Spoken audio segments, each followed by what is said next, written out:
as X is going to claim the first elimination. Kaibao is going to come through here immediately. Takeda is going to come through with that ghost, immediately getting some nice slashes on the Kaibao. Kaibao trying to see if maybe he can back away, but Exin putting in so much pressure towards Kaibao.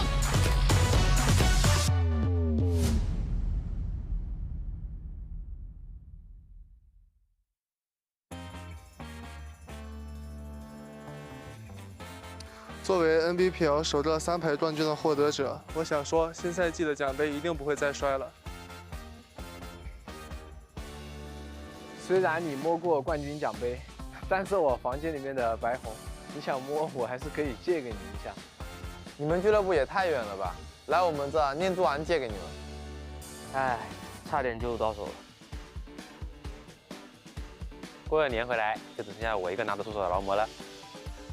你看我干嘛？现在3排很卷的，可不是嘛！网上苦苦哀求了我们1个春节要打3排，看在他颜值的份上，我们就接受了。跟大家转了1个赛季了，感觉还是差点虎后，是该好好发力了。2个赛季了，我的冠军！只要你的天赋足够高，无论你什么时候努力都不算晚。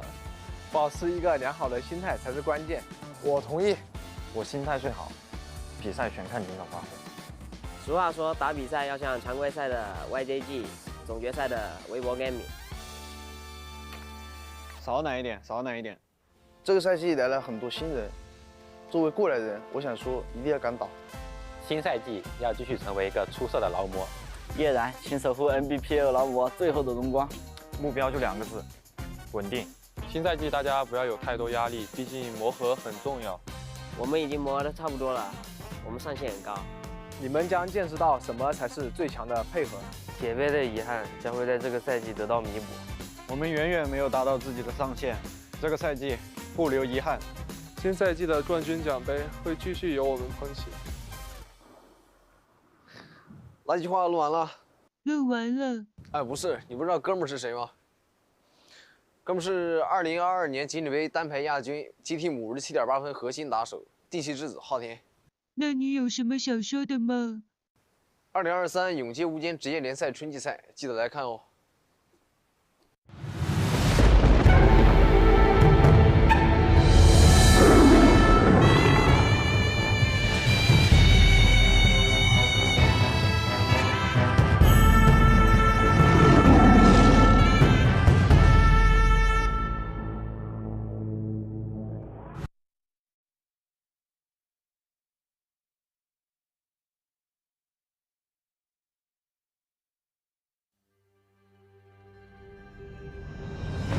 又有人要面对阴极真神的恐怖了，开辟新的时代，只是暂时结盟罢了。我们走吧。为了用这双洞穿天命的眼睛，阴神之眼，烛照万物。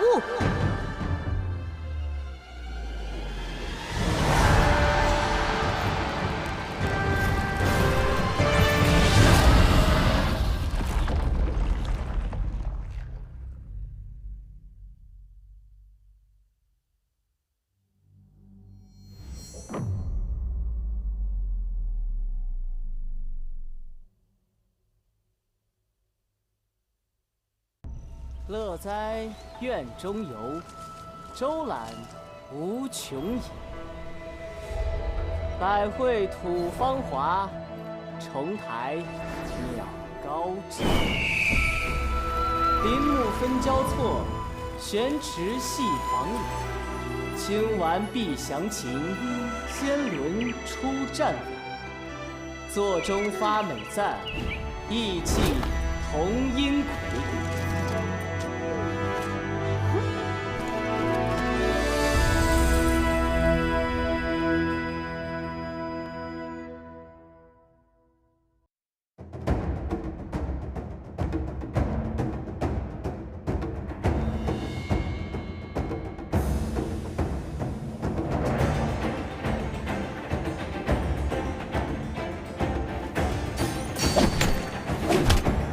Let's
There is no point to this, Viper.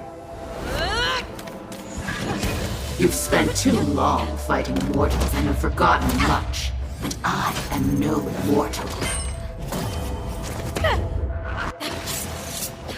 Your antics will amuse me for a moment.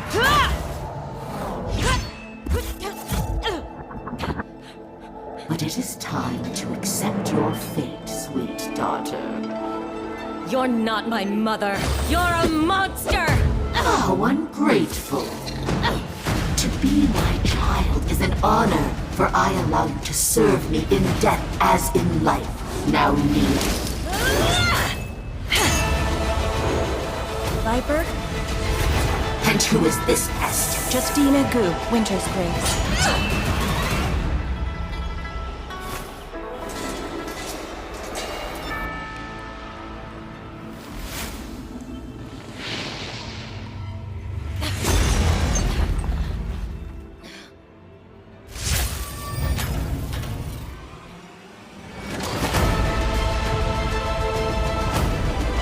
Not bad for a princess. Let's finish this!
我勒个娘，也聊天，赶紧来试试。哎，我先来，我先来。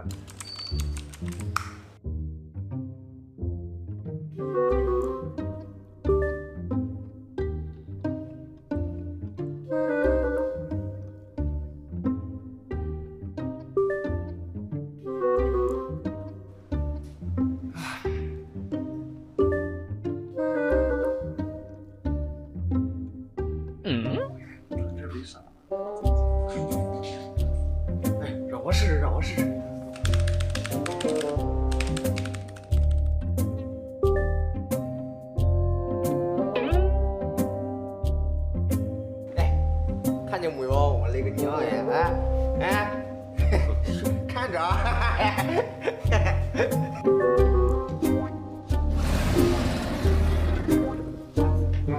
没事没事没事。哎，让我来。哎，这种事情就不要问了，让我来问正事要紧。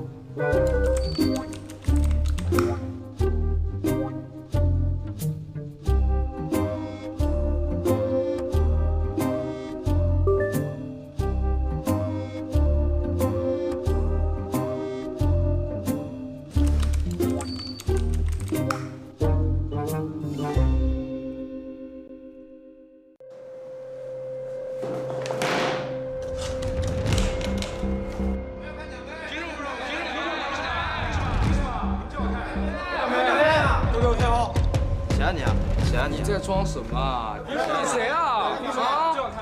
我楚大少修罗榜第一，没有资格看奖杯吗？我小青神联赛第一泰，凭什么不能看奖杯？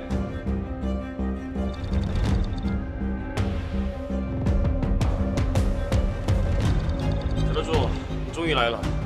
我太刀之魂为人方正，凭什么不能看奖杯？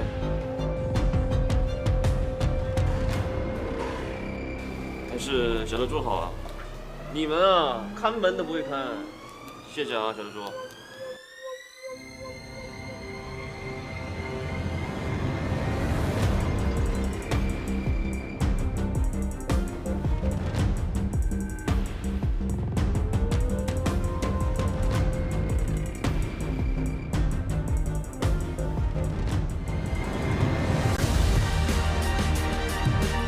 新赛季，我们必将跨过这条线。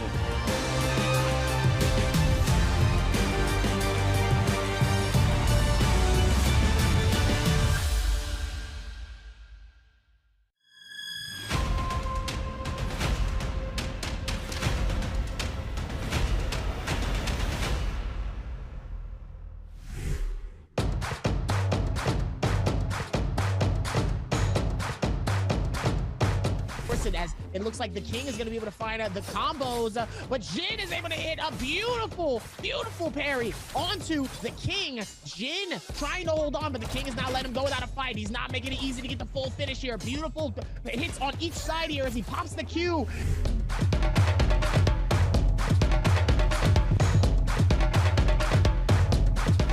This, but unfortunately Kai Bao dropped it. Kai Bao needs a single hit and he's trying to fight it here onto Wang Liang. Wang Liang finds the scale rush into the charge left foot. Kai Bao needs a single shot here. Wang Liang gonna opt to go for the pot here. He's not gonna be able to find it. Kai Bao continuing to pressure, comes in, gonna be forced to stop the pot. One clank is all he needs, the elbow.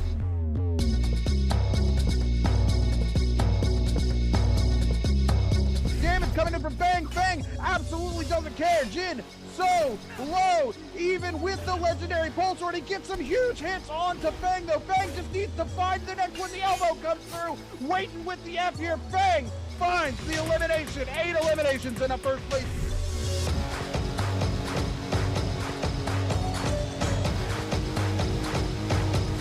Some damage in on this other fighter is Wang Liang getting this fight off here with Chuyong. Both of them pretty much dangerously low here, getting caught in a bad situation as the ulti comes out. He actually claims 2 here. Beautiful hit on Wang Liang. Dangerous.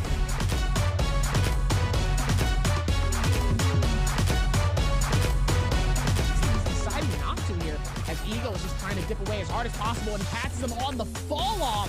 As X is going to claim the first elimination. Kai Bao is going to come through here immediately as Takeda is going to come through with that ghost, immediately getting some nice slashes on a Kai Bao. Kai Bao trying to see if maybe he can back away, but X putting in so much pressure towards Kai Bao.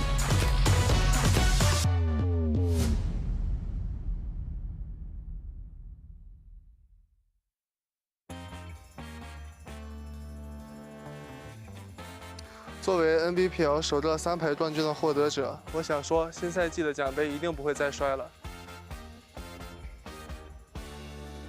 虽然你摸过冠军奖杯，但是我房间里面的白红，你想摸我还是可以借给你一下。你们俱乐部也太远了吧？来我们这念珠丸借给你们。哎，差点就到手了。过了年回来，就只剩下我一个拿得出手的劳模了。你看我干嘛？现在3排很卷的。可不是嘛，汪尚苦苦哀求了我们1个春节要打3排，看在他颜值的份上，我们就接受了。跟大家转了1个赛季了，感觉还是差点火候，是该好好发力了。2个赛季了，我的冠军！只要你的天赋足够高，无论你什么时候努力都不算晚。保持一个良好的心态才是关键。我同意。我心态最好，比赛全看临场发挥。俗话说，打比赛要像常规赛的 YJG， 总决赛的微博 Gaming。少奶一点。这个赛季来了很多新人，作为过来人，我想说一定要敢打。新赛季要继续成为一个出色的劳模，叶然，请守护 Nbpl 劳模最后的荣光。目标就2个字：稳定。新赛季大家不要有太多压力，毕竟磨合很重要。我们已经磨得差不多了，我们上限很高。你们将见识到什么才是最强的配合。铁杯的遗憾将会在这个赛季得到弥补。我们远远没有达到自己的上限，这个赛季不留遗憾。新赛季的冠军奖杯会继续由我们捧起。垃圾话录完了。录完了。哎，不是，你不知道哥们儿是谁吗？哥们儿是2022年锦鲤杯单排亚军，GT 57.8分核心打手，地气之子昊天。那你有什么想说的吗？2023永界无间职业联赛春季赛，记得来看哦。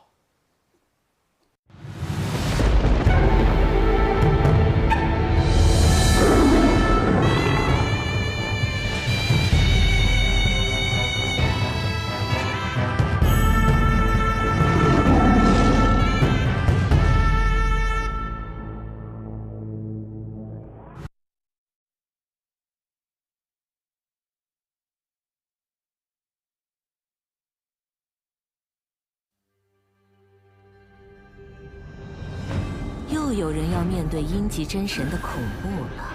开辟新的时代，只是暂时结盟罢了。我们走吧。为了用这双洞穿天命的眼睛，阴神之眼，烛照万物。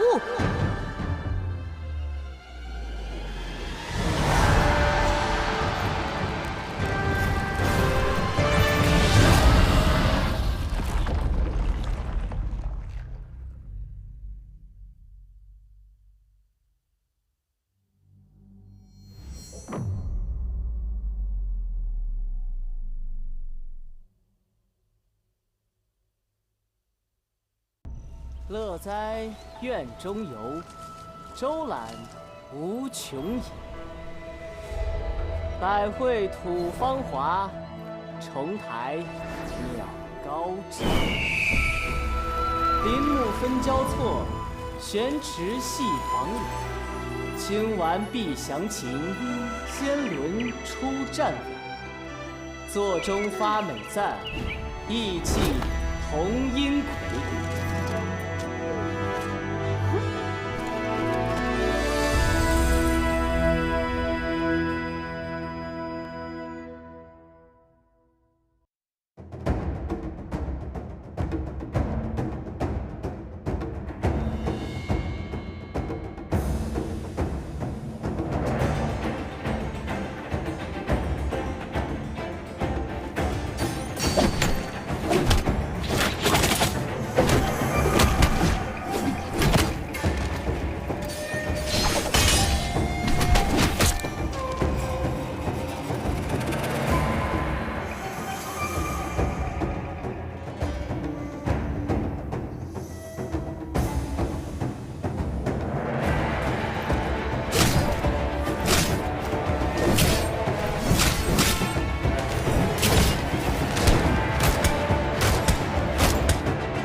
as Viper. You've spent too long fighting mortals and have forgotten much. But I am no mortal. Your antics were amusing for a moment.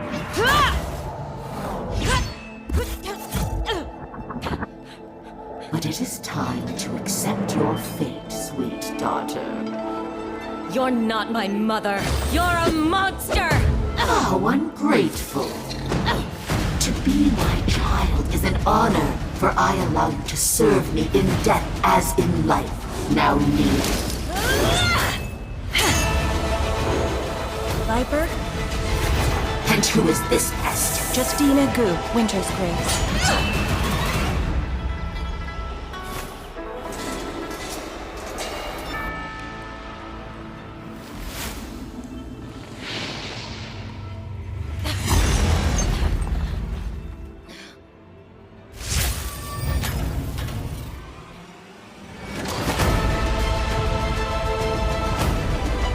Not bad for a princess. Let's finish this!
确定被淘汰，他也无缘我们 S2 总决赛了。如果我们当时能挺进 NBPL S2 总决赛，杰杯的舞台上会拥有我们的一席之地吗？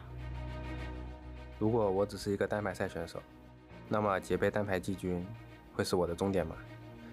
迷离这边在找一个制空的位置，他想要完成一波天降，钱滚滚已经倒下了。对于 YDG 来讲，最后的结局可能没有那么理想。如果我们再努力一点，冠军还会失之交臂吗？如果我坚持留在单排赛道，我的2位队友还能继续前进吗？一道风又要被拆了，来了！妖红尘在回阳镜里面正面打败了对方的一个双变。如果我们回阳镜的这次交手没有失误，杰杯的结局会被改写吗？如果我当初没有离开他们的话，那捧起奖杯的人会是我吗？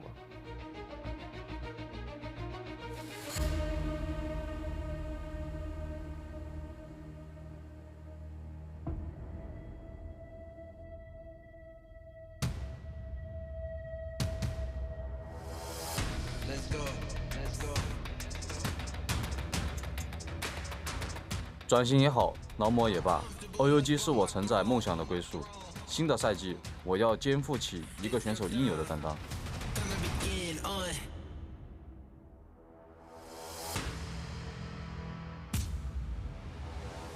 我曾经也是一个默默无名的选手，只要你愿意一直变强，无论哪个赛道，你一样可以取得好成绩。抛弃你的过去，放胆前进，全新的狼队同样是我新的起点。已经磨合了1整年，新的赛季我们继续保持夺冠实力，但我们的人员配置更有优势，冠军势在必得。沉浸在过去的荣誉会让你止步于此。新的赛季，我们将再一次捧起这熟悉的奖杯。我们已经错过了太多，但我会告诉你们，我们绝不认输。尽管流言蜚语不能抹除，但我依旧想证明，我从来没有放弃过对职业赛场的向往。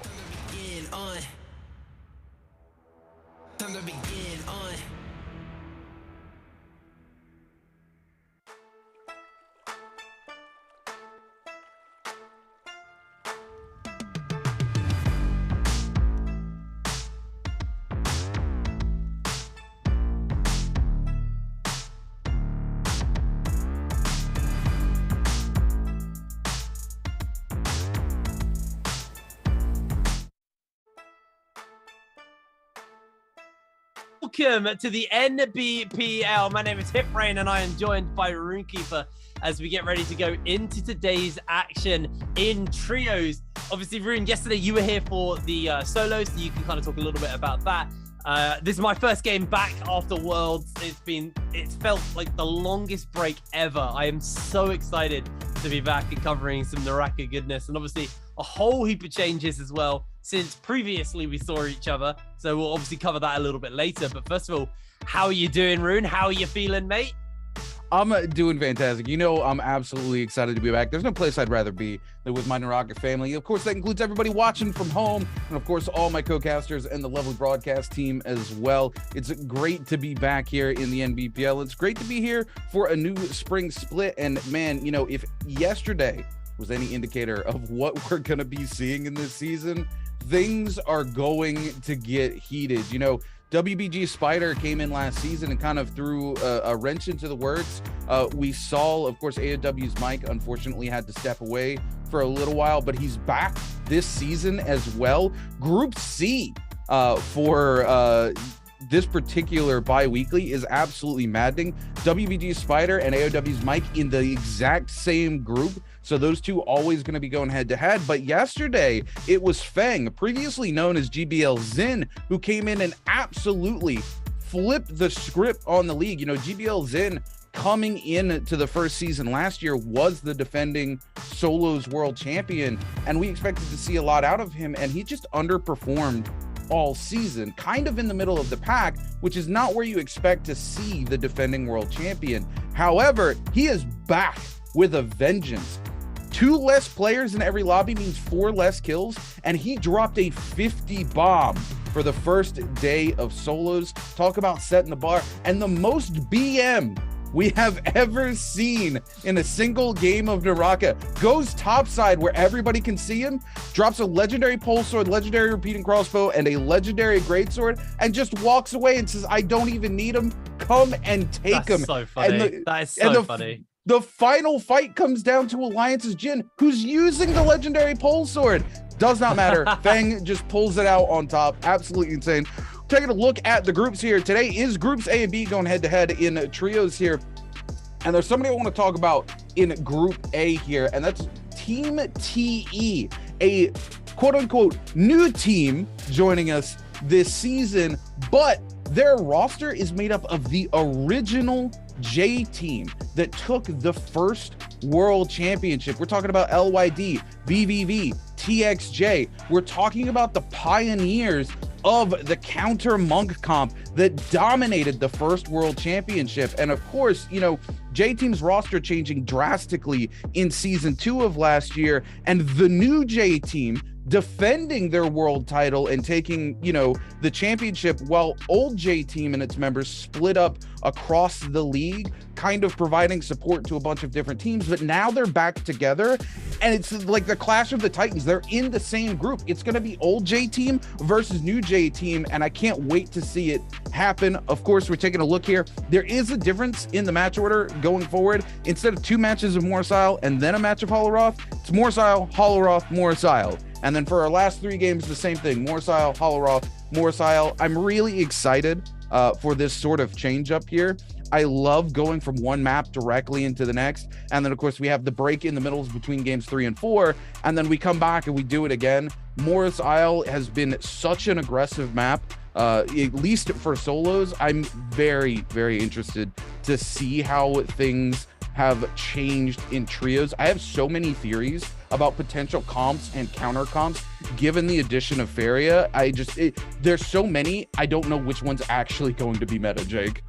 I just actually want to go all the way back to the teams we were looking at, because obviously, like you're saying, TE, the J team of previous, the J team that won the first world championship. Obviously, the defending J team are still here. I think that in its own right was crazy. When you cast your mind back to Worlds to see that J team took it, and we had no expectations. This was a team who we were done with. We were like, these guys, they made it a Worlds, sure, but they have not been the team that we expected to be at the top. Also, another really big thing to note is, where's FPX? They're gone. And they've always been a solid team in that top kind of, for season 1, it was 1 to 3, but season 2, I think it was like between 1 and 5. They've always been a team who've been a threat to whatever lobby they're in. They've always had that ability to off-throw and maybe outbalance in some of the group matchups. So it's very, very interesting to see now what the game is going to look like with FPX gone. Obviously, those players are still around. They've just been split up all over the place. VVV joining Team TE and returning to the original J team roster as this new team in the league. So we still will have some of these players showing up. I'm loving this new stage. This is unbelievably cool. I haven't had a look at this yet. Just the NARAKA stages are always sick though. They're always so cool. Oh, yeah. Like the live studios, absolutely sick. But we are getting ready to go into that first game of the day. I'm not sure what to expect. This is very much going to be a day of Fury crafting. I'm interested to see, you know, what everything's going to look like. Obviously, since last we had professional matches, we've had the addition of Farah to the matchup, you know, with the mechs, and talking about the V3 version, which we're seeing a lot of solos players use. In trios, you're going to be able to get in that mech. Whether they did go for that or whether they decide to maybe opt into one of the other versions and have, you know, a little bit more sustainability on that mech.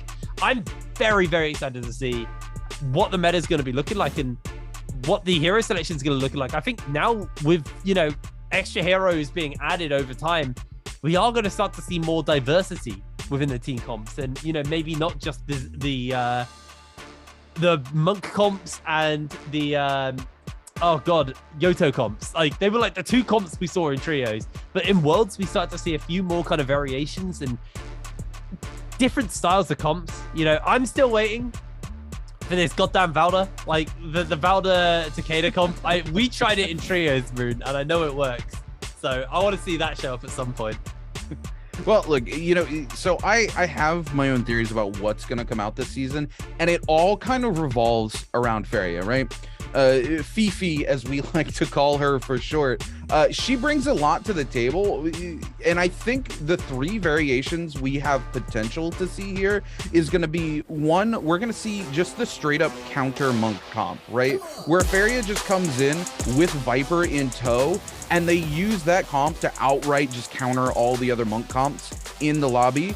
We might even see a comp where Monk is joined by Feria, and Feria uses the V3 to buy the Monk extra protection after his ult. He de-ults and just hops straight into the Feria mech, right? Like, that's a cool variation I think we might see today played out as well. And potentially, we might just see a straight up Feria comp so that they can run 2 different versions of the comp. And look at this. Here we go. We're going to see EWG, JJH, and XCG all running Feria into this Transformers comp. And I'm willing to bet they're going to be running V3, Jake.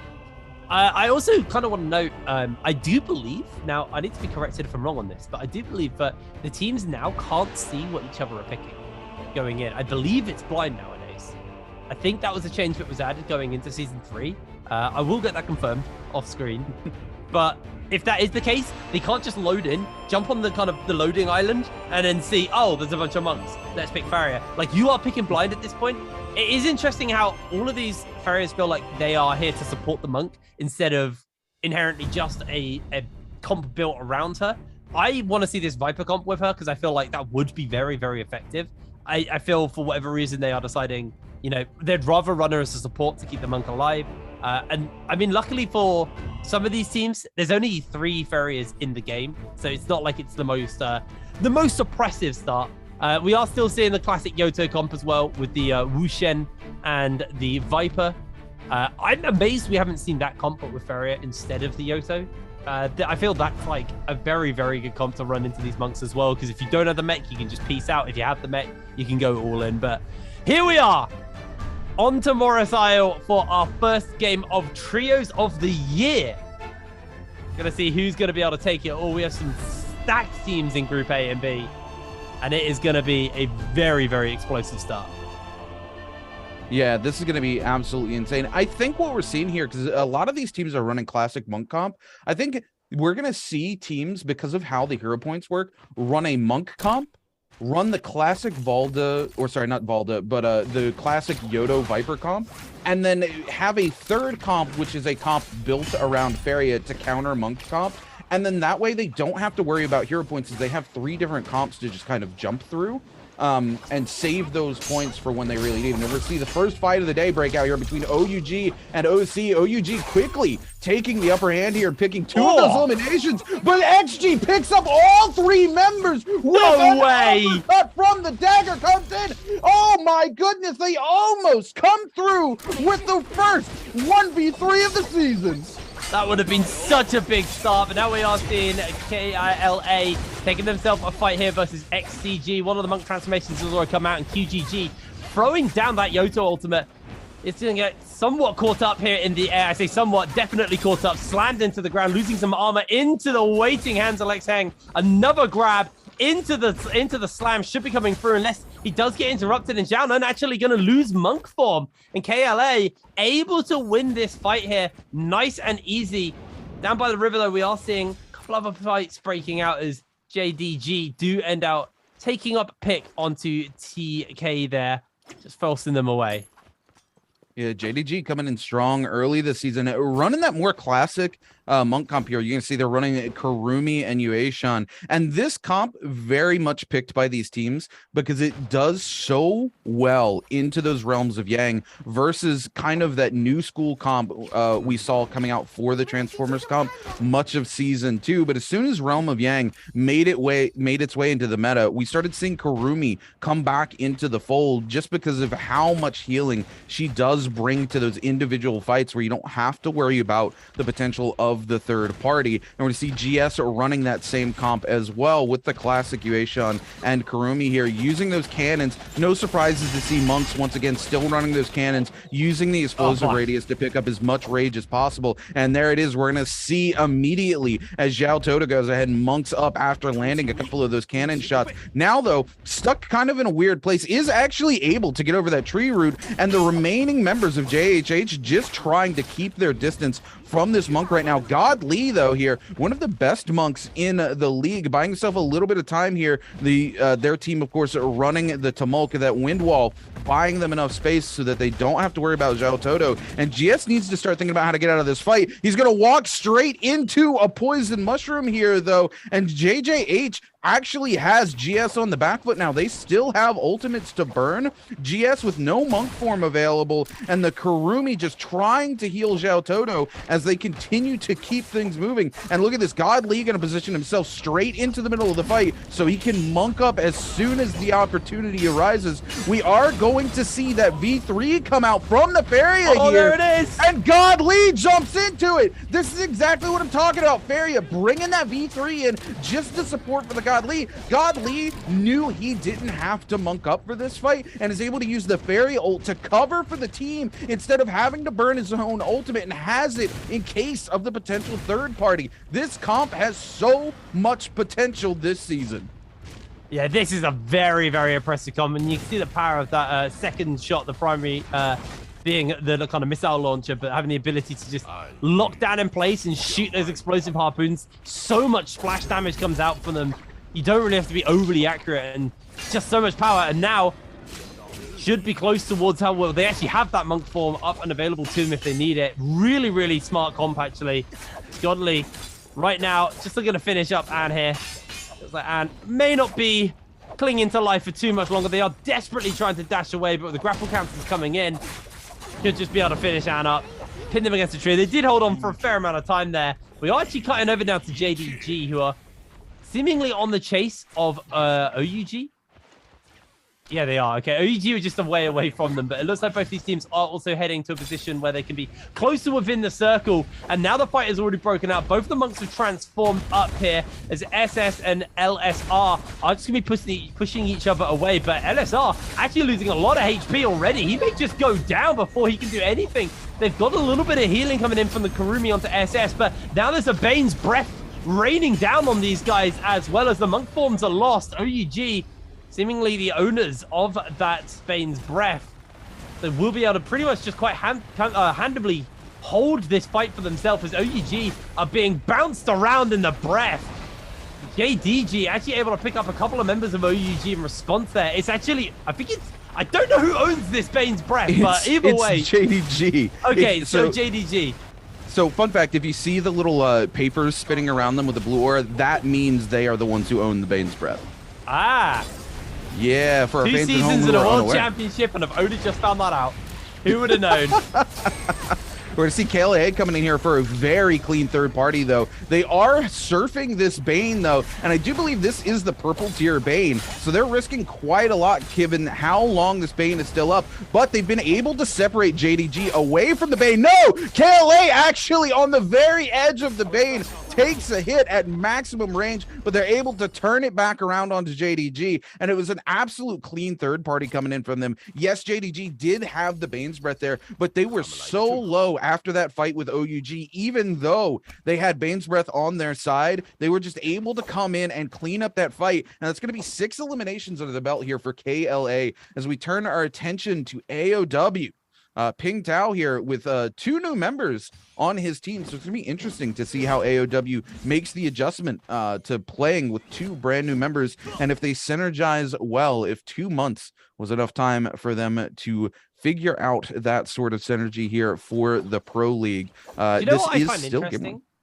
I find What's it really that? interesting where, like, a lot of these teams, not a lot of them, but like a fair chunk of these teams have actually kept their rosters. There really wasn't much change. I mean, you look at GG, that's the exact same GG we had for Season 2 and the World Championship, I believe. It feels like a lot of these teams, they feel like they've got a working formula, and instead of trying to mix things up and change things around, they're actually quite happy to stick with what they got. And I feel like a lot of teams fell into that trap of reforming coming out of Season 1 into Season 2, and it bit them in the back because when you swap your players around, obviously there is a lot of potential with new rosters. That's why we see teams swap it out. If certain teams are lower in the standings or don't have the performance they want, obviously you want to be getting those. You want to be changing up the roster. But I find it interesting where they've had a pretty long off season, so lots of time to get acquainted and comfortable with each other. But a lot of these teams felt comfortable keeping the rosters they've got. And I mean, GG definitely a team who, you know, they've always been on that like edge of greatness. They've always been one of our top teams, but not the top team. So it's almost at the point where it probably is better for them to keep what they've got and try and basically sort those issues. Anyway, back into the game. KLA actually looking to pick up even more kills. They've had a really, really good game of it so far. Are going to have to portal out. The problem is they portaled right next to the zone. They are able to just move just out of the Shadow Corruption and get themselves a heal back up after that fight. Did go a little bit wrong, but now they're healed up and refreshed and out of the fight. They're feeling comfortable to jump onto OC. Slayer may find themselves in danger. A good little grapple hook actually comes in from Z-Meng to make sure that Slayer doesn't get caught out. And now QGG eats that cannon shot right to the face, and he is taking quite a lot of damage, splashing in here from all of the long range for OC are going to be able to throw out onto him. But for now, it feels like they might just be done. But WBG and GG find themselves inside the realm of Yang. Sleepwalker's already got one. He's got Miss Kia. Can't quite get the slam down. He's interrupted, and Sleepwalker's going a little bit low here. 330 trying to push him back. Both of these monks looking for the grabs, but unable to do so. The traditional monk comp versus the traditional monk comp, just brawling it out here in the middle of that realm of Yang. Sleepwalker unable to find that re-grab and wasn't able to get that slam, but 330 starting to go a little bit low. Both the monks are going to de-transform at this point, and with the transformations worn out, it's going to just come down to everybody playing without those ultimates up and available. Massive slam coming in, though, from Miss Kia, as now it's on Sleepwalker to try and save the day as GG have that man advantage, already taking a member out. Miss Kia just going to heal themselves up while his team brawl out with the rest. As Jing and Sleepwalker, low HP, charging in with that pole sword from Miss Kia, and he's able to take the win for his team. Yeah, absolutely. You know, it looks like some of these teams have learned from their mistakes last season, especially WBG.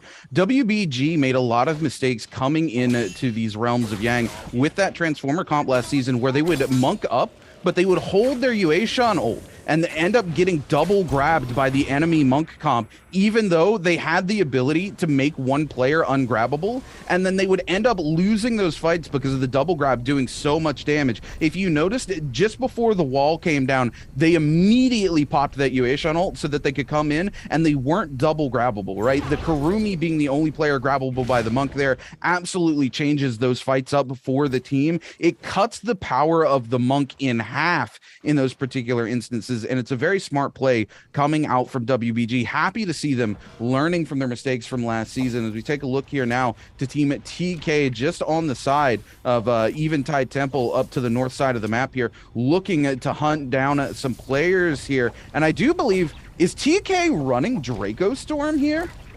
This is a very interesting turn of events here. They must have gotten this from a box. They weren't the ones fighting in Realm of Yang, correct? No, they didn't. Realm of Yang was XCG and GG. So yeah, that would have been from a Amora's Blessing, I assume. But yeah, you are right. I mean, because obviously there were changes. Draco Storm, for pretty much the majority of last year, was the only buff worth taking.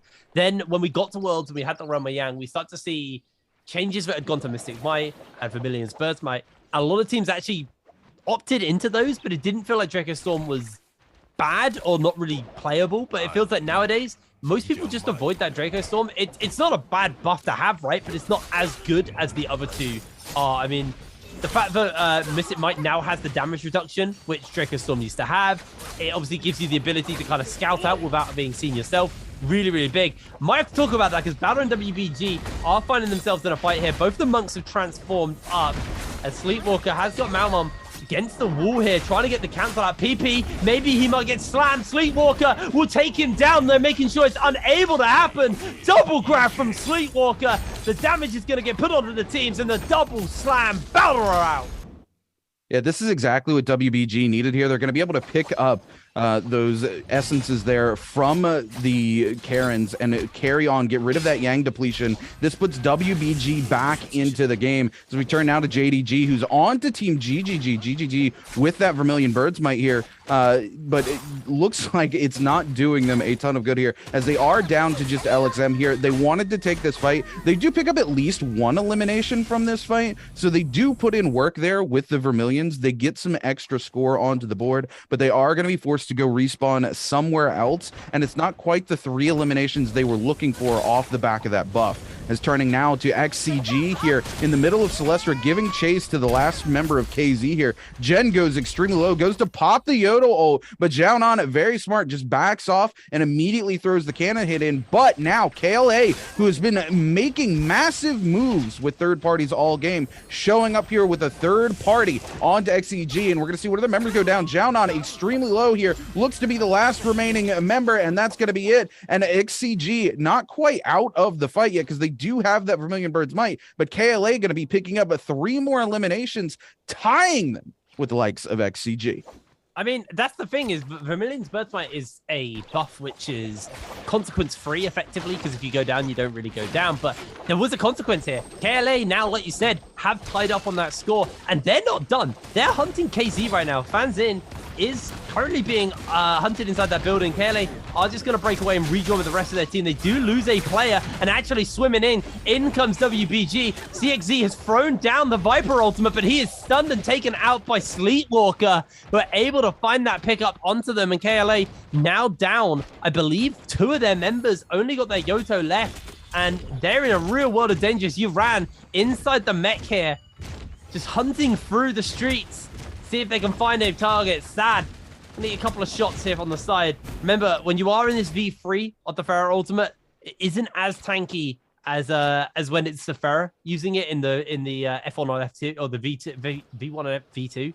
Complete brain fart there. But this has just been a graveyard. Look at all of the carrions around. Been an absolute slaughter. And it felt like, you know, when we lost 2 teams from the matches, matches might feel a little bit slower because effectively there's 6 less people to run into. But this has still been an action-packed game. These guys are hunting each other. Fleetwalker, the rest of the team are actually just going to be looking to get themselves into this realm with Yang. I feel like this is what the fight's about. Everybody wants to get there, but WBG did just burn Jing's ultimate, so I feel like they have no real interest in jumping into a realm with Yang when they don't have that ability up.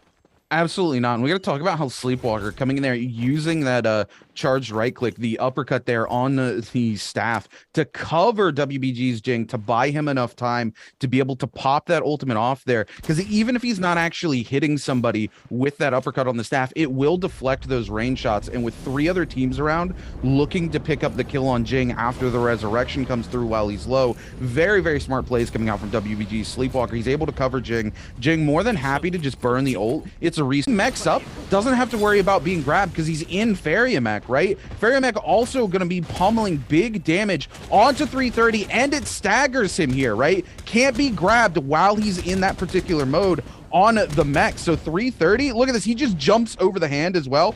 Now he demechs, he still has monk ult, right? He can just come in here and Godly can monk up, and there it is. He gets double the transformation ult, and we're going to see the Temi ult come through so that they can't do anything about it. 330 actually going to push on to Godly though, so he can't afford to make the slam come through, and this is what we talk about with GG's 330. Even at a disadvantage, he's still one of the best monk players in the league, but he gets grabbed up here. Venom tip on the repeating crossbow. The slam's going to come through. No, he gets countered out of the slam. He does find another pick onto GG's LXM. He's looking for the second pick. There it is. The coming through. It's big damage. Godly going low, but he's got the armor. They look to clean this up, and JJH now in a 3v1. Godly with a second. Mech comes through, and they are going to take the realm of Yang. Man, I haven't seen someone cast a curse like that since Moxie. Man, you literally like best monk in the league, instantly grabbed. Like that was Moxie levels of caster cursing someone, dude. Oh, you did him dirty. But JJH are gonna get the Mystic Might. They are gonna win that realm of Yang. Is there another realm of Yang, or is there only one right now? Am I crazy? I feel like there's only one. So there's enough space for 2 teams to go in during stage 1, enough space, for 4 teams to go in during stage 1, enough space for 2 teams to go in during stage 2 realms. Okay, I am crazy. Yeah, oh no, that's how GS got one from a Mora's Blessing. That's how they had the Draco Storm. I was so confused for a moment there. But GG now, obviously got the disadvantage of the fact that they've got the Remayang debuff on them. They have 3 minutes 30 to hunt down a team and find themselves some kills. So have to be very, very aggressive off the back of this one. You can see 330 now looking to hunt down onto JDG. Getting a fair amount of damage off, but JDG were kind of just gatekeeping the ballista. 330 gonna jump in. He has that mech available. It's not the mech, sorry. The flesh mech, I guess. He's gonna transform himself, try and find the grab here. But look at the repeating crossbows. This is something we saw a lot at Worlds.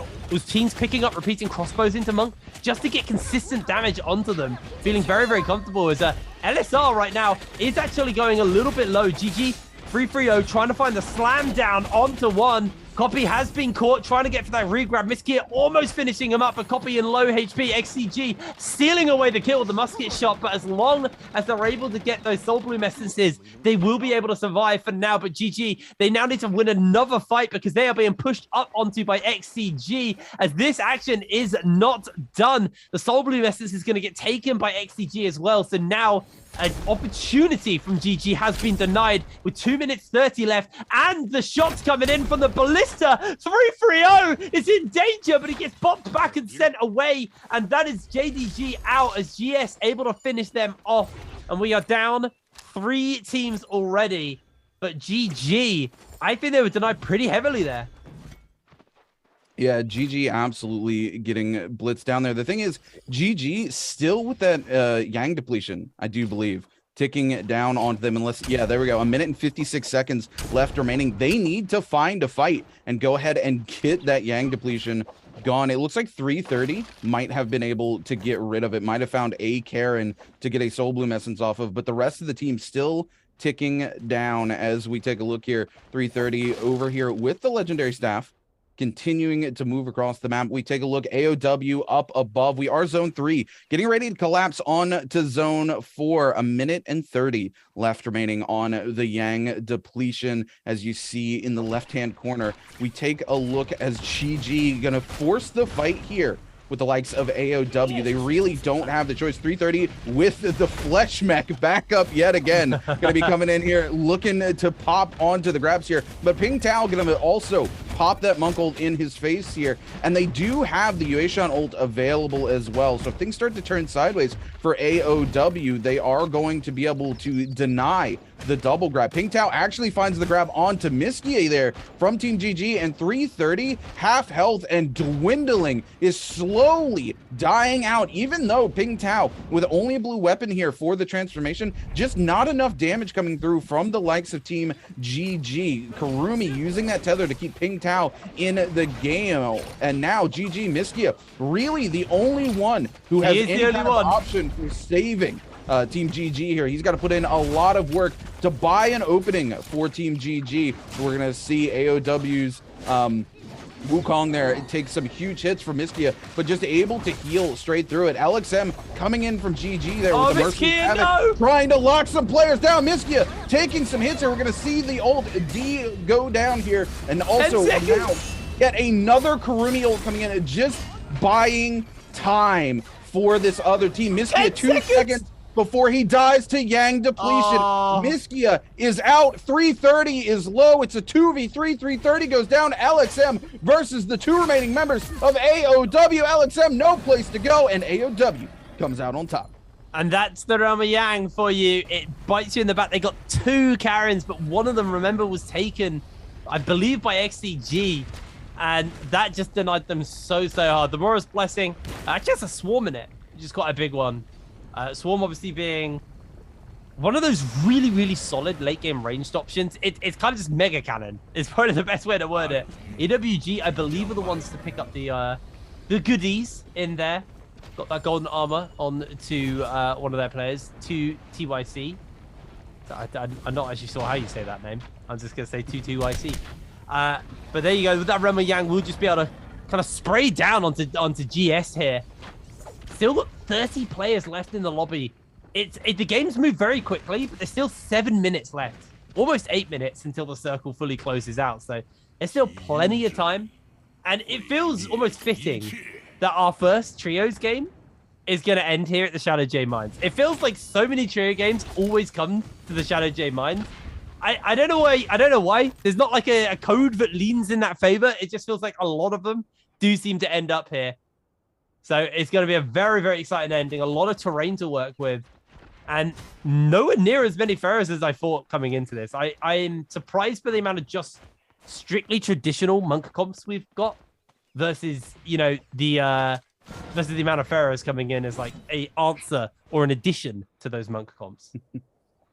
Yeah, you know, I think there's going to be a lot of experimentation going on. And again, I think some of these teams are running that traditional monk comp with the idea that they're going to run Feria as a completely separate Transformers comp, right? So that they can maintain those hero points and still get to use, you know, the full-on monk comp as many times as they would like here. So it's going to be interesting to see how the teams kind of shake things up. Because if you're putting Feria into the monk comp, while I think it's very strong, because the monk, as we saw with JJH, they've just been able to go ahead and put God Lee in that mech all the time and not have to force the monk ult all the time. And it served them very well. They are sitting currently in 3rd place in the lobby. All of their members still alive here, but it's going to be heavy on the hero points because they can't really build an entire other comp around Feria to run with it.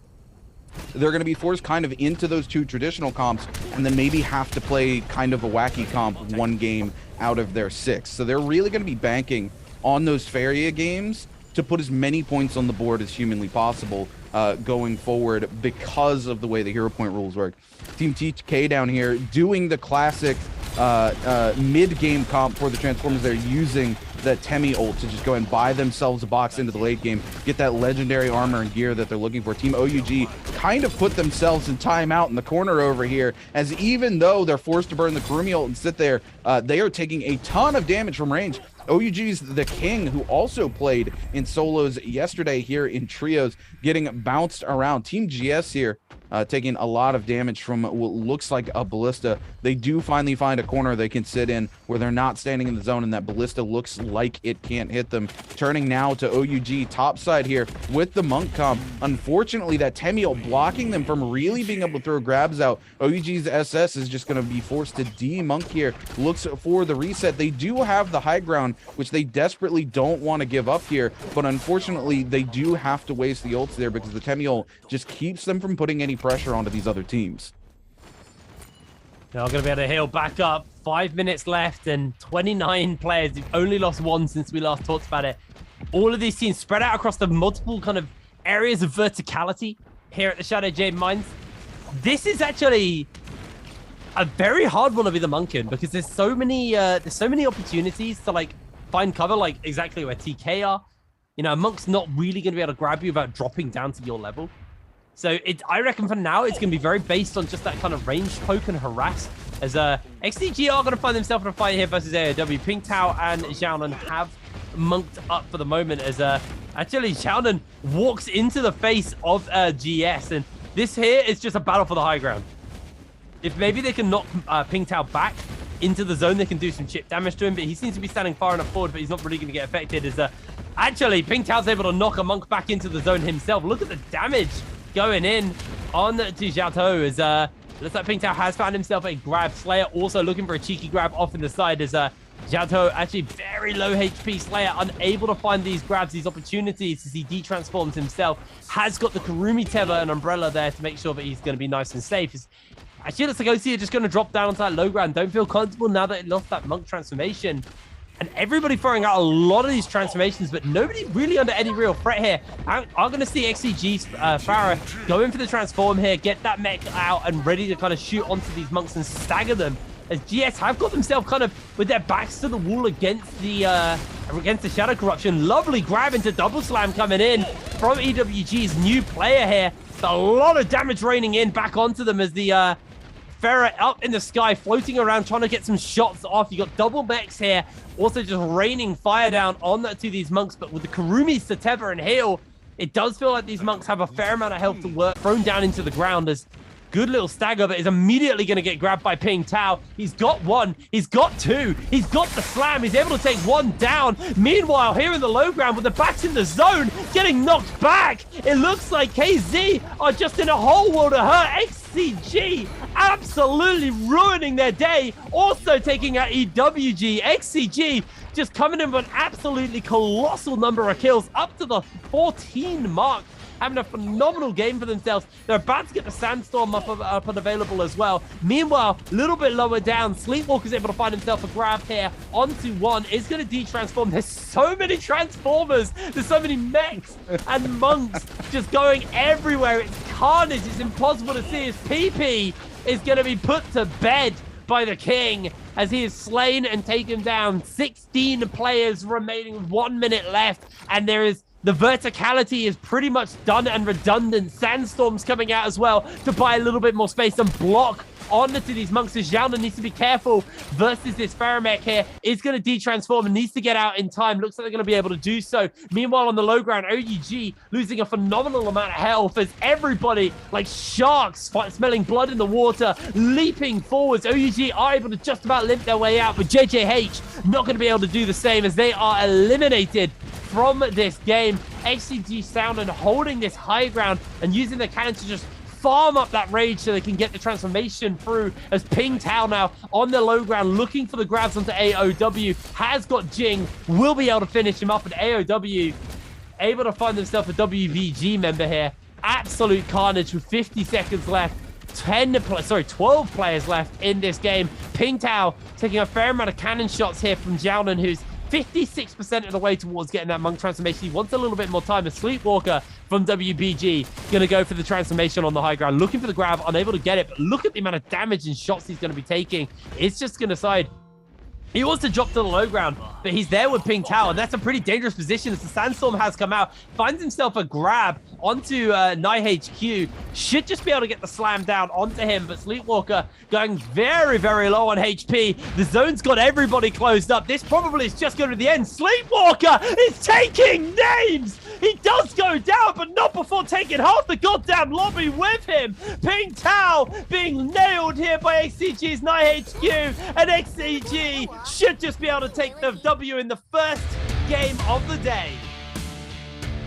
I absolutely love this, Jake. I love when I have a theory about a comp that I think is going to be very strong coming into the season, and then a team like XCG just comes in and absolutely proves that theory right.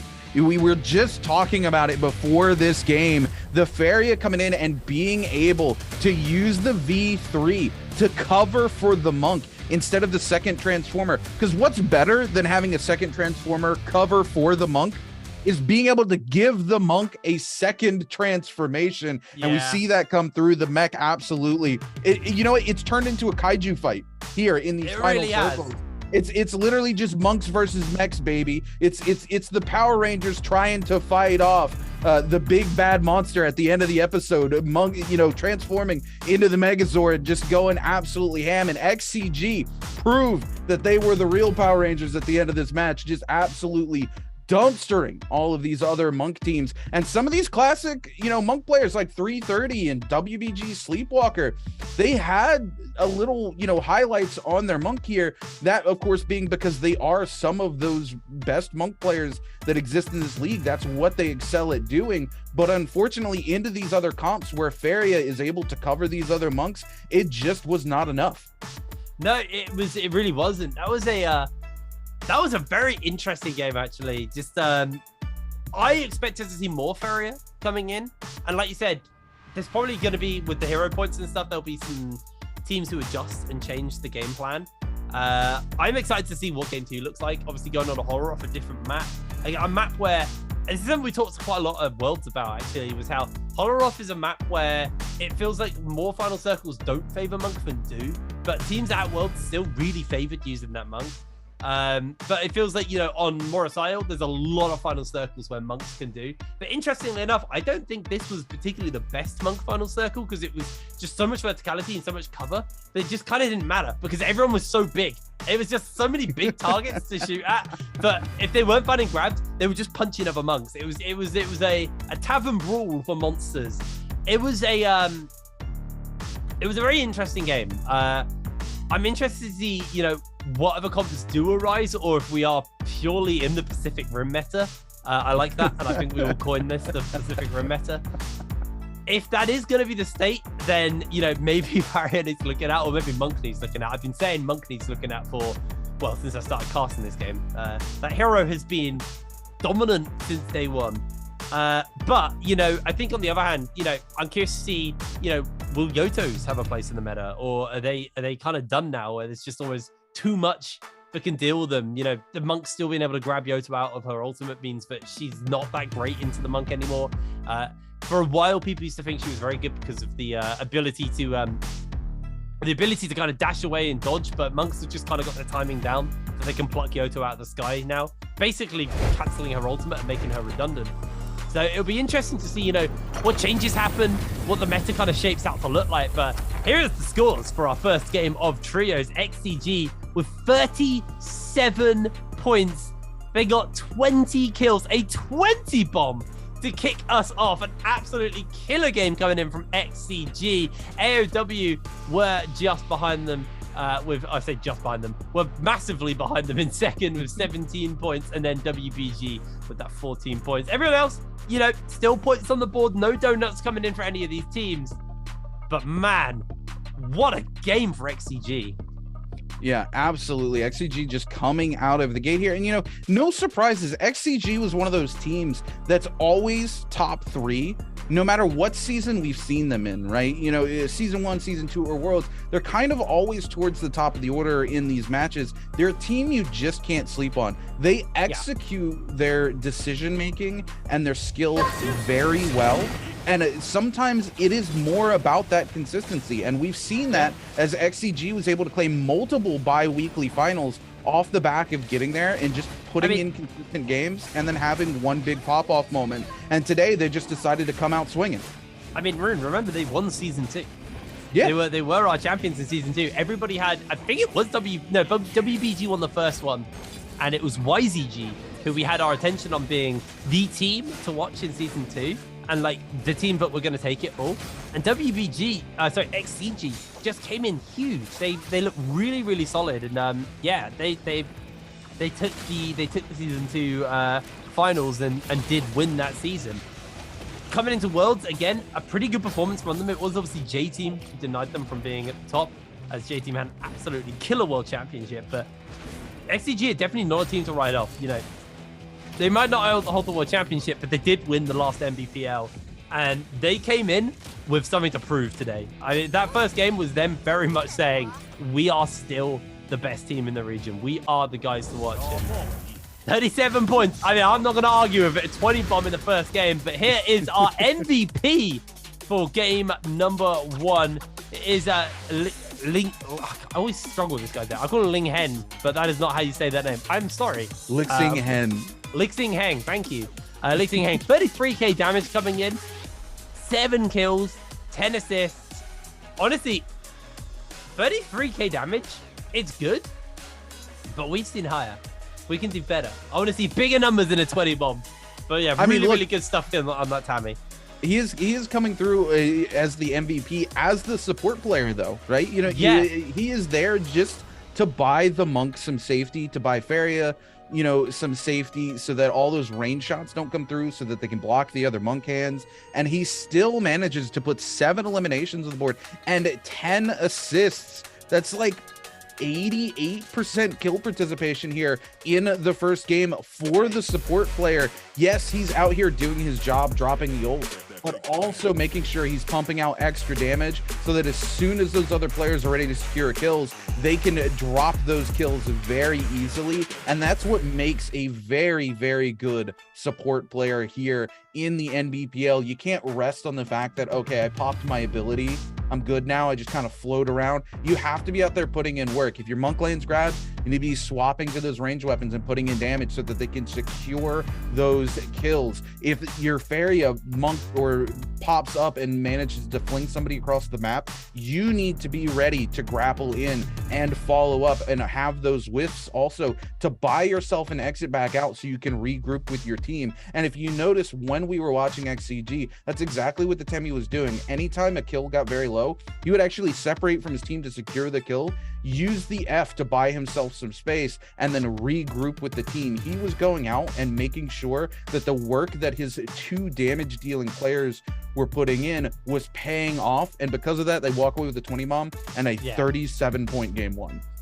Absolutely phenomenal game number 1 coming in from XCG. I mean, what can I say? That Sandstorm's got hands, I guess. Like, landing so much work for his team, and you know, it's nice to see the supports get their MVPs, because typically those kind of players don't really get that.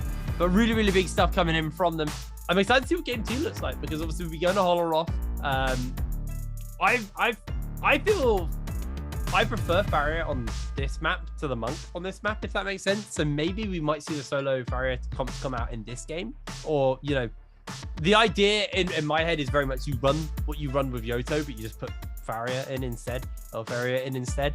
I'm excited to see, you know, is this going to be the one? Because the difference is that mech has quite a lot of mobility versus the Monk. The Monk is what is the limiting factor of the Monk is the Monk is slow, it's clunky, it can't go through doors, it doesn't jump very high. I mean, we did see one vault over that big tree root at the beginning of the last game, but realistically, you know, Monk is limited by his lack of mobility. Faria can fly.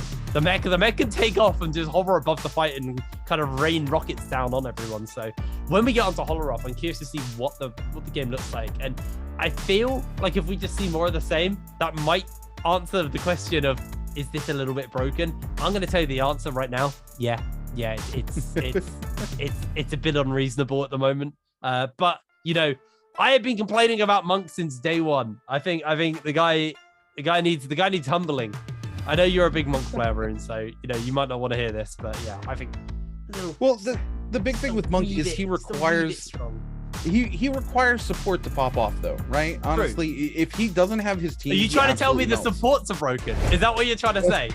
You're saying no, it's not Monk. It's the supports. The supports make him really strong. It's the supports that enable the Monk to be strong, right? Because the Monk by himself, like you said, he has issues. He's slow, he's clunky, he doesn't have a lot of verticality. It's very hard to get those hands around terrain. He needs people to be able to enable his grabs, and he needs people to cover for him, because when he comes out of the ult, he's extremely vulnerable. That's why we see Feria coming in, giving her mech to the Monk player, right? That's why we see Temi use an entire ult just to defend the Monk.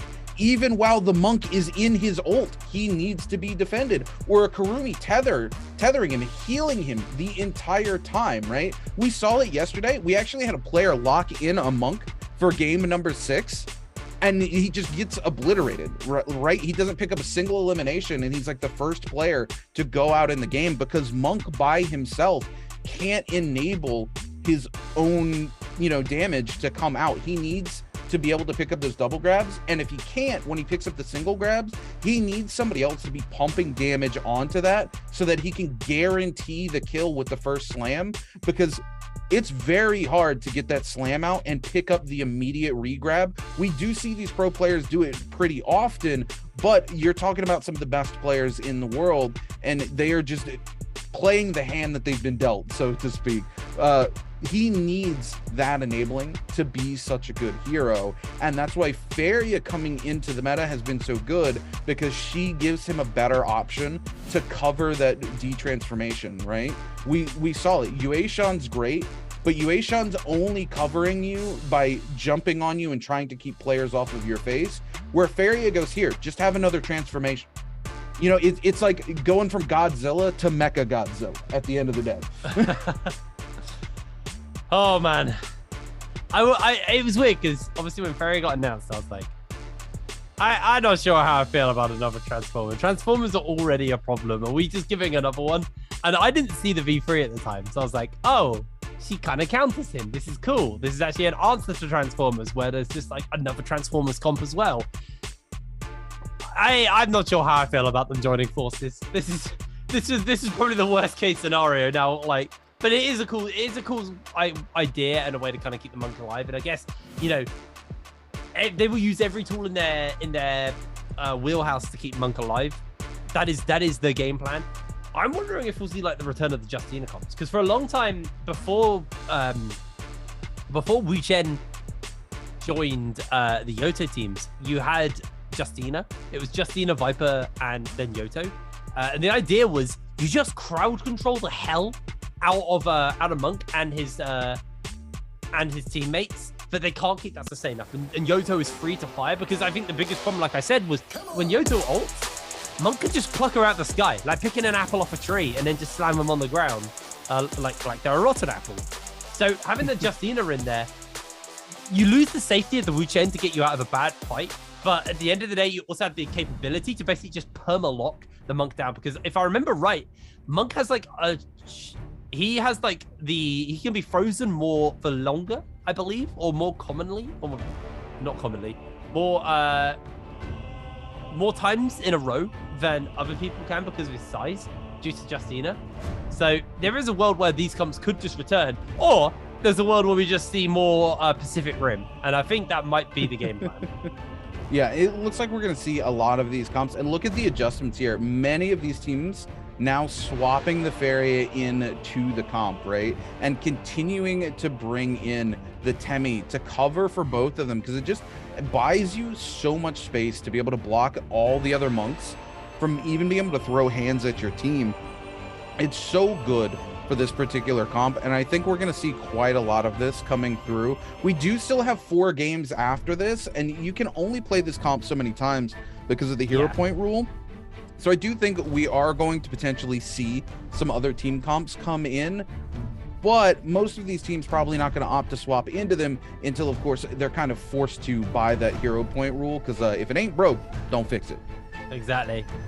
I also want to put a complete side tangent in here, but also I want to vote for KLA to have the best logo or icon of the league. I'm a big fan of the koala. What can I say? Looks like, as we are taking a look at the spread of where people are dropping, obviously with 14 teams, these maps can look a little bit less scattered, a little less clustered, but there is a fairly large cluster down at Imperial Village. So a bunch of teams over here, and actually right in the center of the map, XCG are finding themselves in a fight. Slayer gets roundhouse kicked off the top as Xiaonan pops the bell and unable to grab himself an item. Meng with the pole sword, probably just gonna make easy work of him, and down goes one of the members already. OC winning the fight for this area pretty whole-handedly here, as XCG are able to get the revive off potentially here, actually are able to do so, instantly grappled in, and they could just farm Xiaonan for extra points, because he is not going to get healing or anything done in time. He's got no weapons. He's managed to grab a shield at best, but he is in danger as he is desperately trying to climb up the wall and get away. Has now got a musket to work with, as XCG now just trying to heal up their downed member who went down straight away. Yeah, Matab here is a very interesting spawn for a lot of these teams. There's so much verticality. It's very easy to end up griefing yourself with positioning when so many teams spawn here. You kind of can get yourself locked in corridors or bad positions where other teams just have an overview on you and you have no vision on them. But XCG has been able to escape the halls there. I love Xiaonan coming here, using the bell to actually cover for NiHQ, who got parried out of that charge right click from the greatsword. But Xiaonan comes in and says, nah, you're not going to get that riposte. We're going to let NiHQ get that weapon back up. And there we go. They finally get that charge right click that they're looking for. Slayer trying to win the 1v2 here. NiHQ going to miss that charged right click, but will let the Overlord rip there and pick up the elimination. But now we're going to see a Fairy mech come in as AOW's Ping Tao shows up. XCG going to be forced to go ahead and monk up here. And we do see another mech pillar sitting down below. Somebody's going to be able to drop into that very soon and get things rolling. Question is it XCG's? There it is. It is going to be XCG's. Xiaonan going to go ahead and use that transformation to come through on to the mech. AOW trying to give XCG the business here, but XCG's having none of it after the back of a huge performance in game one. They are ready to just keep things rolling. Ling Xen here, very, very low. They need to tap very soon. There it is, NiHQ covering getting the tap up. Sorry, Xiaonan covering so that IHQ can get the tap and get their player back into the game. XCG here has seen 2 of their members die. They've been able to cover, pick up eliminations, and get those resurrections, all of them still with their basic resurrection available here. It looks like XCG's more than ready to continue pushing onto this, looking for those eliminations, and it looks like Ling Xen very low, but AOW holding on for dear life here as Tong just keeps moving. This is what I was talking about. There's so much verticality here in Matab, so many little nooks and crannies to go into. Sometimes you can end up griefing yourself, and we're gonna see Tong here come down to the bottom where it's very, very open, and there's not a lot of exits available. There's a lot of lines of sight. It's hard to slip away when you're in the bottom of Matab like that, and we see them get eliminated there by the likes of XCG with 7 eliminations under the belt already. And GG looking to see if they can find the opportunity to come in and maybe third party this fight. Miss Kia waiting in the wings. There goes the mech transformation onto Jen. Actually, it's going to be Jen in the mech. Switching out onto Malmum now, just using that stationary stance to try and get those harpoon shots off. Is actually just going to load up onto the high ground and just rain down now onto Malmum. Bowder taking a fair amount of damage here, but still, GG are not pulling the trigger on jumping in. EWG have the flank onto Jen here. Jen's going to D-mech and immediately get swarmed here. And it looks like GG are going to take this opportunity. They want to come in with a third party. Jen able to find 1 already for their team as GG's 330 is going to get bot back. Here comes the Yoto ultimate. 1 slash onto 330. Second slash as well. They should just be able to finish up 330 nice and easy. The Wushen out. GG want nothing to do with that. A really misfortunate third party, and it backfired horribly for them. Yeah, absolutely. EWG here still looking up over the hill here on to KLA, waiting to see if they're going to take this engagement or not. They are down a couple of ultimates, though, so they need to be very careful, as KLA looks to have all of their ultimates available to them here. And we're going to see QGG here taking some range shots from EWG, but EWG still not really willing to risk the push onto this here. QGG, their transformer with the purple armor here. We are going to see EWG take some massive range shots and be forced to go ahead and throw those Wuchen wind walls down to buy themselves the space to get a reset. And KLA here doesn't want to try to force this fight. They only have 1 elimination under their belt, but they want to continue looking for gear and looking towards these Realms of Yang, which are getting ready to spawn as Zone 1 collapses down on to Zone 2. Take a look now to JDG. JDG Kopi still with the white armor there. Looks like they're struggling to find some more gear for the team. WBG over here in Plumed Castle, looking to find maybe an exit from this fight here with the likes of AOW, or sorry, no, that's Team GS, I apologize, in the background here. But WBG finding a little bit of loot on the wins, and GS also looking to back off. The action seems to be cooling down as we head forward here into Zone 1, collapsing on to Zone 2. Those Realms of Yang, like I said, getting ready to come through, and hyper important, especially for all these Transformers teams who are so reliant on the gear to make their transformers work, right? You know, the monk transformation, the HP being based on what tier of armor that they have, and of course the amount of damage that they do with the single and double slams being based on which weapon they have in hand when they transform and what tier that weapon is. So these Realms of Yang not only buy them a space where they can just fight freely without the worry of third party, they immediately get their ults back, which is exactly what the Transformer comps are looking for. But if they win those Realms of Yang, they also get that purple set of armor, a purple weapon, and some other goodies that they desperately need moving forward into the match to kind of fuel that Transformer comp. Yeah, absolutely. Does feel like it's probably going to take a bit of a backseat in the action until these Realm of Yangs come up. Curious to see what teams do take that fight. Got 90 seconds, so not too long until those do come forward. And we actually see TK and OC in a fight here. Both of the monks have gone for the transformation. They throw down the mech as well, so that is going to be up and available to them. And for now, it does just feel like Slayer kind of gatekeeping TK away for the moment, looking for the grab. They actually able to get 1 there. A lot of damage in Zeng. I mean, Zeng's gone. No, they're able to interrupt. Zeng's able to just about get out. Zimeng on the run. Finally going down. Ale able to get them as another grab coming in. Sad is honestly on point with these. Now looking to stop Slayer. Slams do come down though. And now it's on to them to try and get onto that mech as quick as possible. I don't know who owns it. but it doesn't look like Sad's even that fussed for now, so I don't think it's going to be his, as OC desperately trying to win this fight out, as TK have to somehow, well, find the last 2 kills, and they should be able to do so. Nice job there from OC, just trying to get a little bit of additional damage onto Sad. Gets the counter off, gets a whole bunch of follow-up damage, does get the armor recovery. But honestly, really clean stuff coming in from this OC player. Sad switching out to the cannon, trying to sustain up for the moment. And it looks like the rest of TK are going to be able to come in and eliminate OC from this game. Yeah, really smart plays here by Team TK. Though Sad here, letting those blue rip multiple times into the face of that player in OC and actually getting punished for it. If this had been an equal fight earlier on where Sad wasn't transformed up there, that could have cost them pretty heavily, but it does mean right now TK is Sans Munkle, so they're not going to be able to head into these realms of Yang, and it looks like KLA is going to be going up against GS, and Team KC going to be going up against the current lobby leaders XCG. We're going to see this fight between KLA and GS go down. The instantaneous transforms coming through there from the monks. The mech pillars also going to land there to cover the monks when they come out.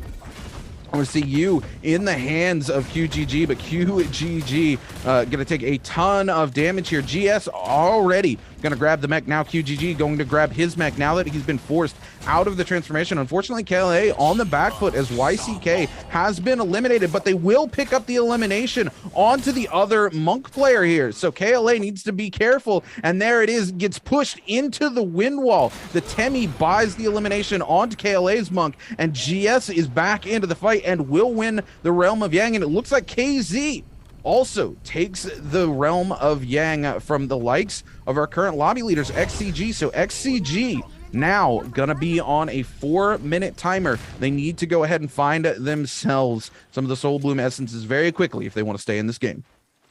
It looks like OEG got themselves a Mora's Blessing in the middle of that, so they're rocking the Draco Storm. Feels like got a very short cooldown. Is the Mora's Blessing buff shorter? Is Draco Storm just really short now? Draco Storm has always been slightly shorter than the duration of the other buffs.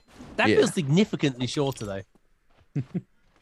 Really, really short. But we'll see. Maybe OG can do something with it. Still, you know, a good combat buff to have. But for now, I'm just watching AOW.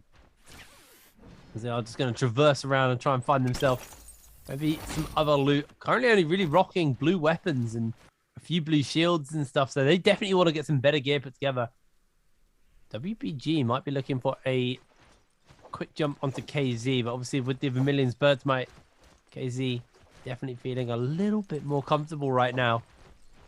I've got those ultimates up and available as well, so it'll be very hard to actually take a fight versus KZ in the current standing. And honestly, this second game, definitely feels a lot more relaxed, a lot more calm than that first game. The first game was carnage, man. I hate to cut you off here. Do you see what XCG is doing? No. So XCG went and let 2 of their players just go ahead and die and bought rebirth charms to resurrect them to get rid of the Yang depletion. Oh, that's really big brain, actually. That's really big brain. So AOW in a fight here versus JJH, but looking to just disengage for the moment. We are going to see the mech transformation come out from Godly. JDG are also in the area, raining damage down. Ping Tao's low HP. Already the Sandstorm's coming up to try and buy some space as Ping Tao's going to jump into the mech because he lost way too much health. Is going to need to find a way to sustain. And above, shooting through the middle of the Sandstorm, Godly landing those beautiful little harpoon shots there as Ping Tao's taking a lot of damage. D-Mech comes in. The rockets coming in from Godly, able to do some serious damage. Once again, shifting to that that more immobile stance and getting that secondary shot off. JJH are just going to back away, and it looks like for now, nobody's going to go down from that fight. Everyone's just going to cool it and calm. Yeah, now JJH here. Again, running that new comp, it served them well last game. They put on quite a significant amount of points. Unfortunately, that chaotic final circle just made it hard for them to clutch out. But they did do very well, especially in the Realm of Yang fights. Into the likes of like Team GG and 330. Now turning to KLA, who's going on to Team GS here. Look at this. Is so good. The Monk just taking massive shots here. Zhao Toto going extremely low. And YKC, I love this coming out from them. Immediately just D-Mex, follows it up and says, you're not getting away. They do have the Vermilion's Bird, but GS just does not care as they continue to blitz through the life bars of KLA. KLA down to a single member that they are going to lose. And look at this now. GS has the resources to be able to buy, or no, wait, Zhao Toto. Sorry, I misspoke. GS was the team with Vermilion Bird's might here. So Zhao Toto going to be able to go ahead and resurrect here. And they actually turn that on to KLA. Love to see it. Yeah, they were able to also eliminate KZ there. So, KLA, sorry. KLA only with the 3 kills. Not going to be getting anything more than that, so not particularly the greatest game for them. Right now, though, XCG are still leading the charge. They've got 9 kills under their belt. They're quite comfortable in the setting. And I mean, all they need to do is get another 11, and they've got another 20 bombs sorted. And honestly, not outside of the realms of possibility. XCG are looking phenomenally put together. They've been very productive this off-season and have really, really worked on kind of getting everything sorted for themselves. And are back with a vengeance after the World Championship, looking to defend their domestic title here at the Nbpl. Just a little bit of shopping, grabbing some Soul Jades for themselves, see what ones they can get. Unfortunately, even if we are shown, my Chinese is not good enough to read, and by my Chinese isn't good enough to read, I mean my Chinese is non-existent. I can't speak it. Having a quick look at that, we've got 2 Realm of Yang spawning up. KZ are near 1. The other one is up on the other side. There is a Draco Storm Mora's Blessing spawning up, and wow.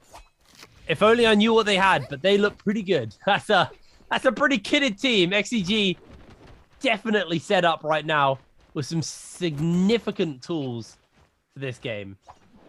Yeah, XCG in a very good spot yet again with 9 eliminations under their belt already. They really are looking to set the pace here in the first bi-weekly split for our spring split of the season. And Team GG here now, one of those teams that usually is setting the pace, struggling to find their place here in this new transformation meta.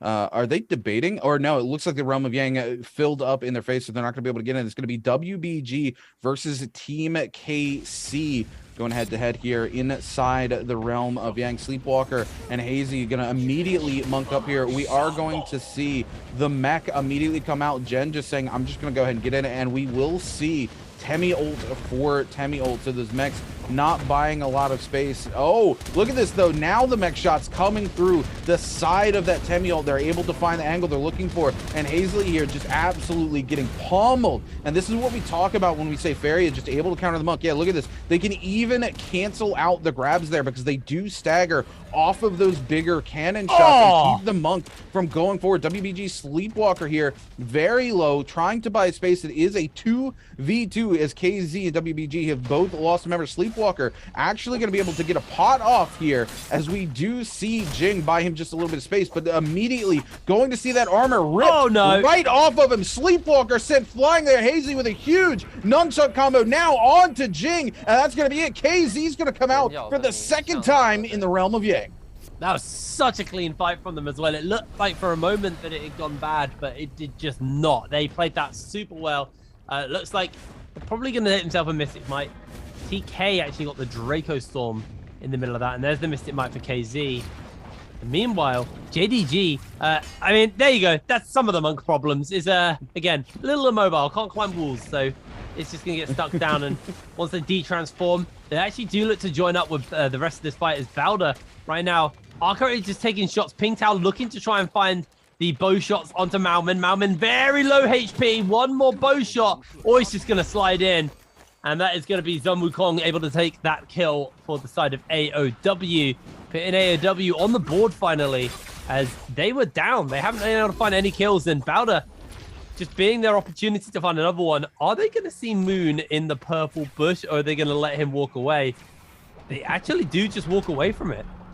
So Moon might be able to resurrect his team off the back of this. Yeah, AOW trying to keep things on the move. They are down a player right now, so they're going to get them back into the game. Sorry, not AOW. My apologies. No, yeah, AOW. What am I talking about?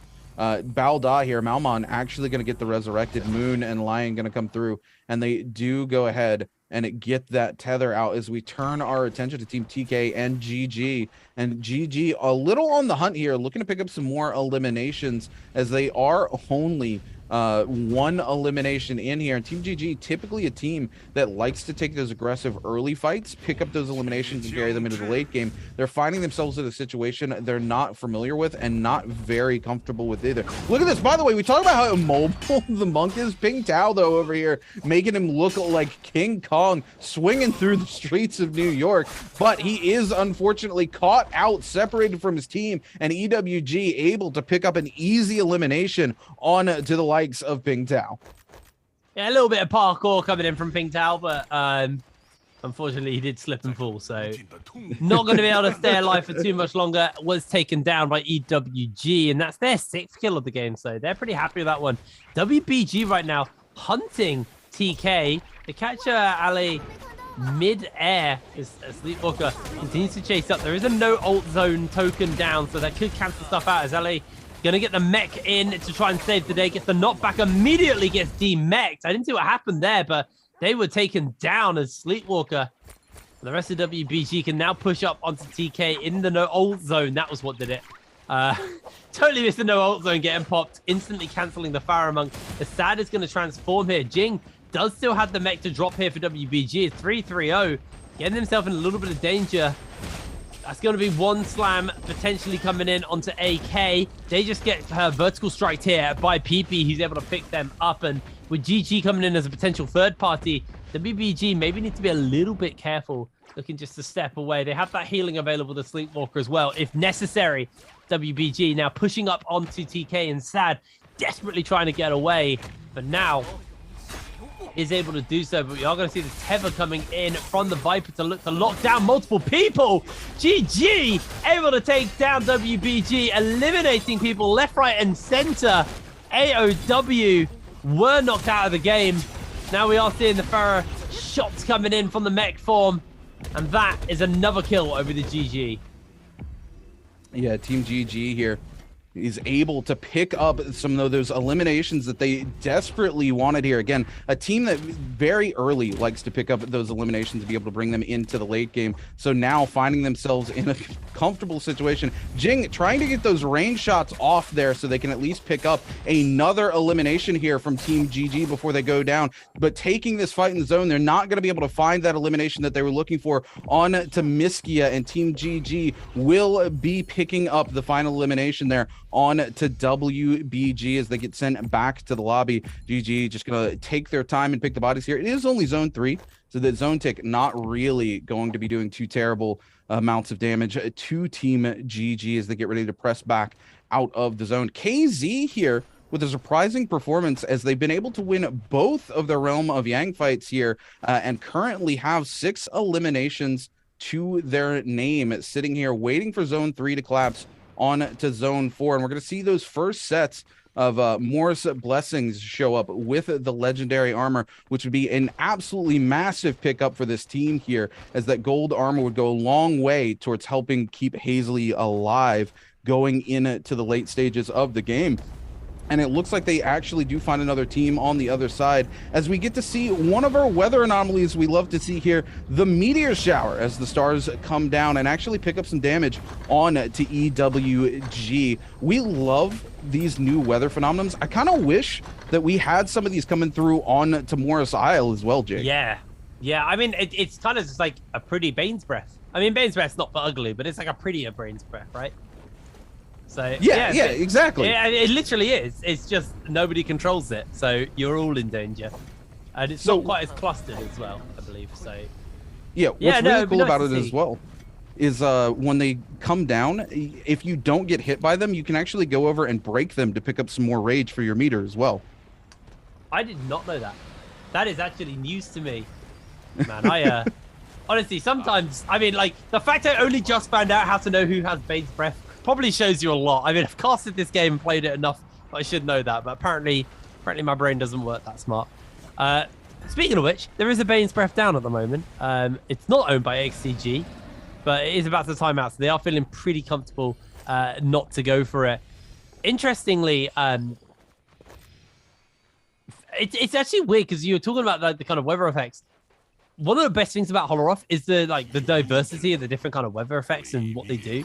I would love to see some of them added in. I feel like adding the sandstorm and the snowstorm might be a little bit hard to add to Morris Isle, but I think there are some really cool ones we could see coming in. As we are just going to see a replay of XCG taking a fight here versus JJH and kind of how this went down. It looks like the Pacific Rim comp was able to just absolutely walk over them. Cutting back to live though, EWG are getting a couple of shots thrown into them. The wind walls are going to buy them a little bit of health there, but a musket shot from the high ground able to take down Uran as his Karen is being basically watched over as XCG may just look to try and find the shots onto them the moment they go for that revive. GG are also in the area, and GS have actually tied up with the members of XCG on the kill front. So both of these teams desperately trying to get something, as actually GS overtake them as they take out Uran. Uran was just resurrected and then immediately taken down as well. So GS are able to get themselves on the forefront of the kills for the moment. Yeah, GS doing very well this game in their what do we call this? The Pacific Rim comp? Is that what we coined it as, Jake? I like that, quite honestly. But yeah, really showing how well this comp comes through. Unfortunately for JJH, when we cut back to that replay there, this is their second time running that particular comp, and it's the likes of XCG who continues to give them the most trouble on that comp, and it means they're not really going to be able to pick up the points that they wanted to while using all of those hero points, because they've run that comp back to back twice now. Team GG here trading shots with the likes of GS trying to deny them the box, but really GG in a great situation to be able to actually go pick up the Morris Blessing just chilling next to them. They do need to be careful of those shots pushing them back into the rolling pin. We're going to see that Yodo F3 come through to buy them a little bit of space there. They do get the gold armor, but Miskio walks right into the rolling pin of death and is going to take quite a bit of damage, but they do have cover here, so they can roll back in and go ahead and take the full recovery. And it doesn't look like GS wants to push onto it. LXM very low though as XCG starts to push this fight from behind, and GG regretting moving onto that box now as they are pinched between the two leading teams in our current lobby, GS and XCG. EWG looking like they pick up an elimination onto KZ's Feria, which is going to leave KZ in quite the pickles. Now Team GG coming in with a massive Viper stun, isn't actually going to be able to find too much off of it. GG going to be forced to use the Wu Chen ult, but NiHQ still able to pick up the range shot onto GG's 330. It is absolutely going to delete them from across the map. GG burns 2 ultimates, and their last player with an ultimate available finds themselves eliminated. They're trying so hard to cover in this corner, but it looks like they're not going to be able to find it. NiHQ sitting up top here, absolutely pummeling down onto GG's Miskia, doing tons of damage here in the Feria mech, and XCG pick up their 10th elimination of the game and will find themselves tied with EWG and Team GS moving in to Zone 6. We have just a few minutes left remaining in the game here, and it's a 3-way tie. Yeah, a whole bunch of teams all running for the forefront here, but we are going to see a team get eliminated in the middle of all of this, down to just the 6. Good grab coming in, and that is the end of a KZ member. XCG desperately trying to avoid the dodges and the grabs coming in from GS as EWG keeping pace. Both the teams on 11. This is a high kill lobby. Everybody is going to be scoring high here. EWG sliding in with the Viper lockdown to try and pin a bunch of people in place, and GS will lose a member. EWG now pulling ahead to the 12 kill mark, and they will protect the Karen to make sure there is not going to be any resurrections available. The rolling pin is still off to the side of this zone as well. I want the zone to end on the rolling pin. Give it to me. Give it to me, game. I want it so bad. As XCG just trying to find a few shots. We are seeing the ultimate coming out from the Tammy just to buy a little bit more space for the moment. 3 minutes left until this game does come to an end, and everybody is playing it nice and tempered, waiting to farm up that rage and get those ultimates back. We also have the no ult zone just off to the side as well. So there's a lot of stuff that can still impact this game as OUG's Jin Yu on the run. Low HP is able to sustain and get the pots off and heal themselves back up. surprisingly, Jinyu is going to be able to survive for now. The only standing player for their team as well, so nobody there to cover for them if they're going to get themselves in any danger, but they are able to hold for the moment. And getting jumped onto, EWG, they've thrown out the Yoto ultimate, able to pick up one. Uran actually able to secure that kill for EWG, and they're starting to pick up the tempo a little bit here. They're starting to find a few additional kills for themselves. Now, XCG, they've transformed. They've got the mech available to them. That's going to be the end of OUG, knocked out of this game. NiHQ forcing players back. Xiaonan transformed into that monk comp, and there goes the no ult zone to cancel out all of the transformers.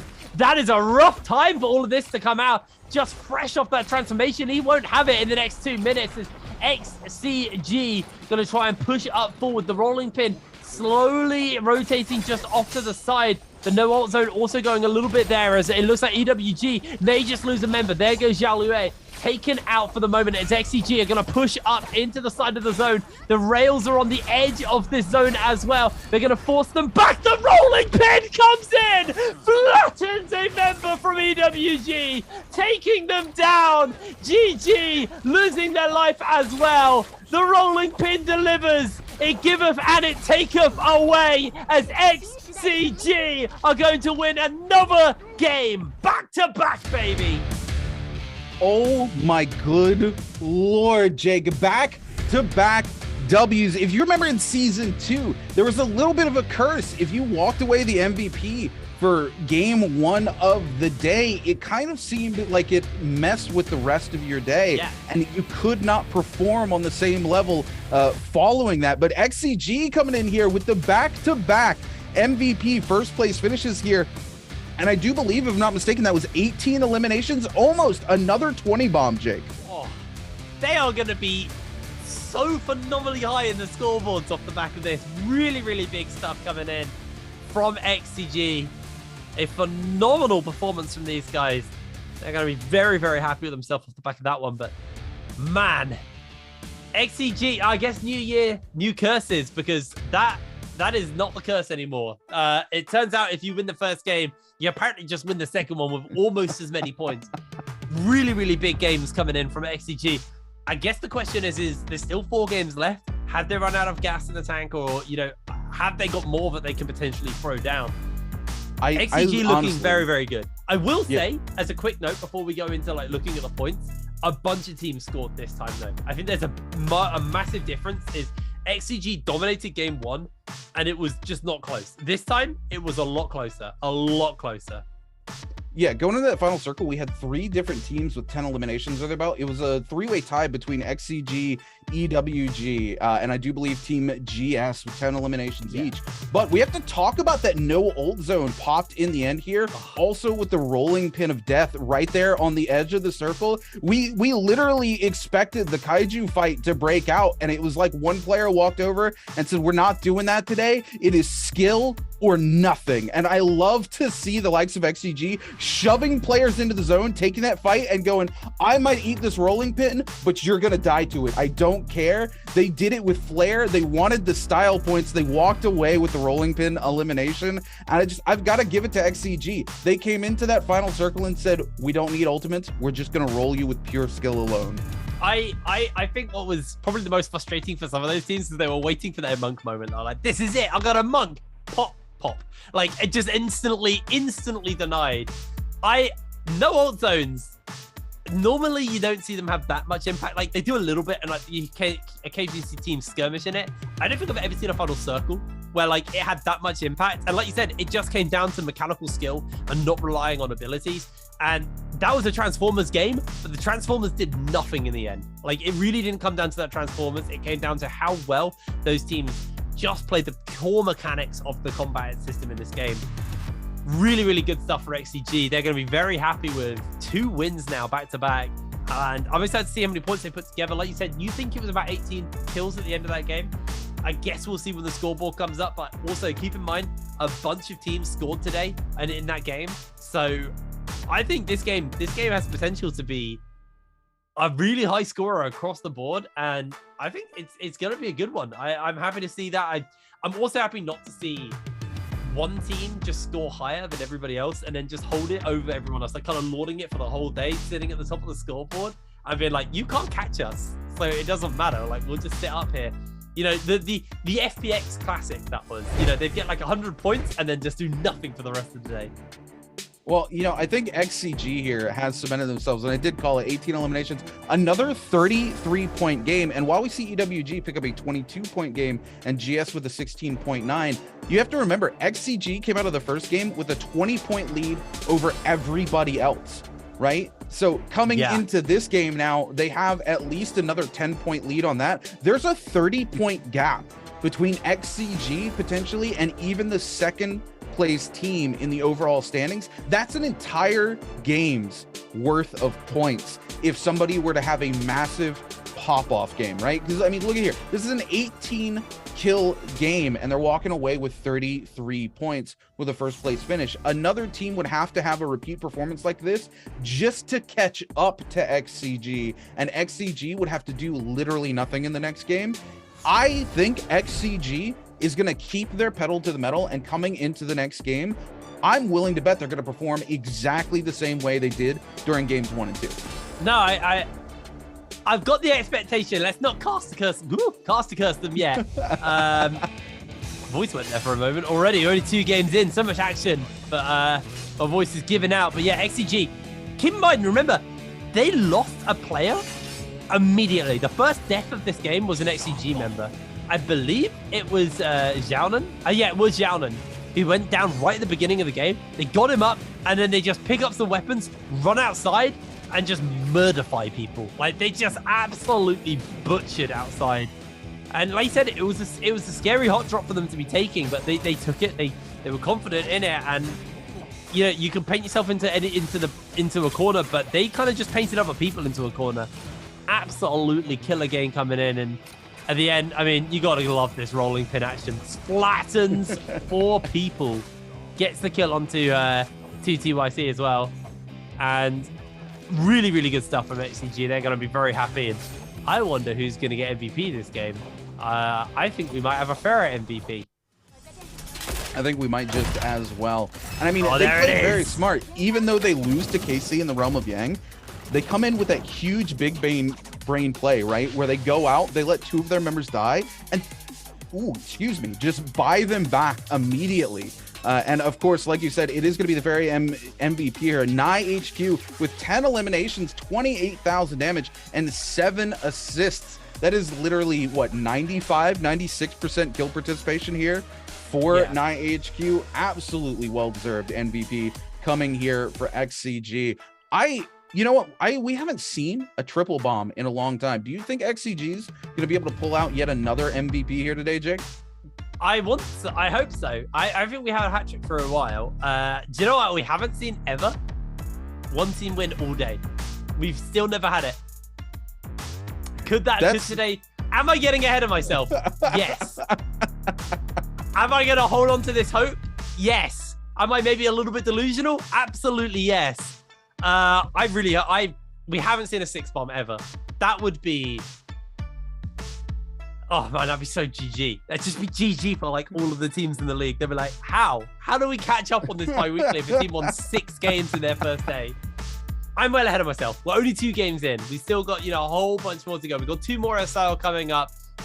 We then got another Holoroth, another more SIL.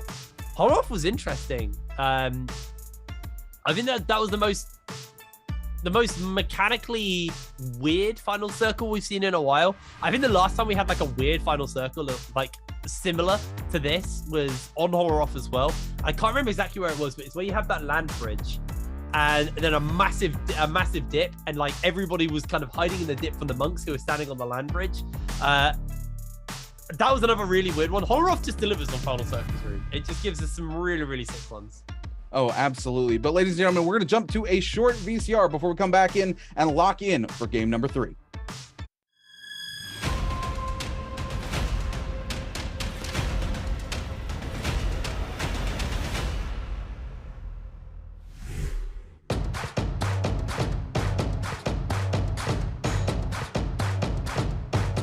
listen, as it looks like the King is going to be able to find the combos, but Jin is able to hit a beautiful, beautiful parry onto the King. Jin trying to hold on, but the King is not letting him go without a fight. He's not making it easy to get the full finish here. Beautiful hits on each side here as he pops the Q.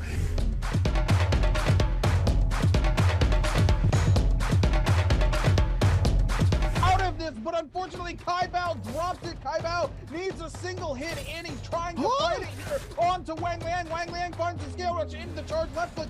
Kaibao needs a single shot here. Wang Liang gonna opt to go for the pot here. He's not gonna be able to find it. Kaibao continuing to pressure, comes in, gonna be forced to stop the pot. One clank is all he needs, the elbow.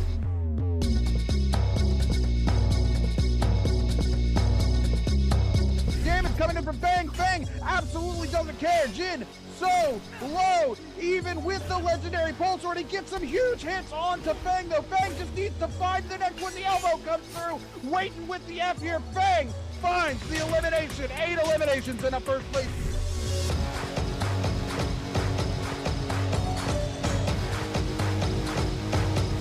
Some damage in on this other fighter is Wang Liang getting this fight off here with Chuyong. Both of them pretty much dangerously low here, getting caught in a bad situation as the ulti comes out. He actually claims 2 here. Beautiful hit on Wang Liang. Dangerous.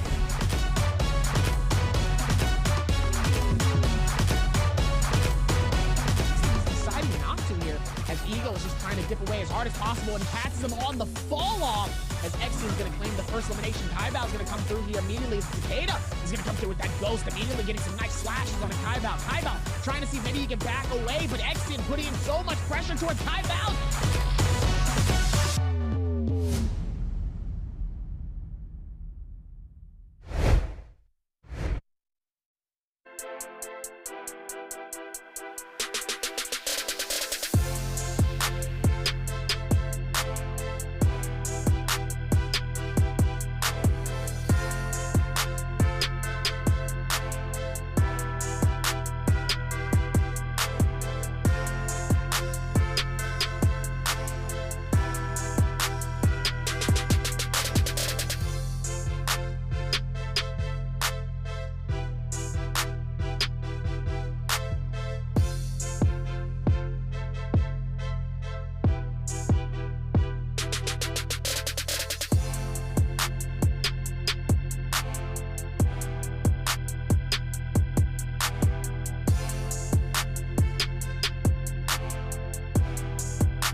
Hello, everybody. Oh, it's me. It's you. Hey.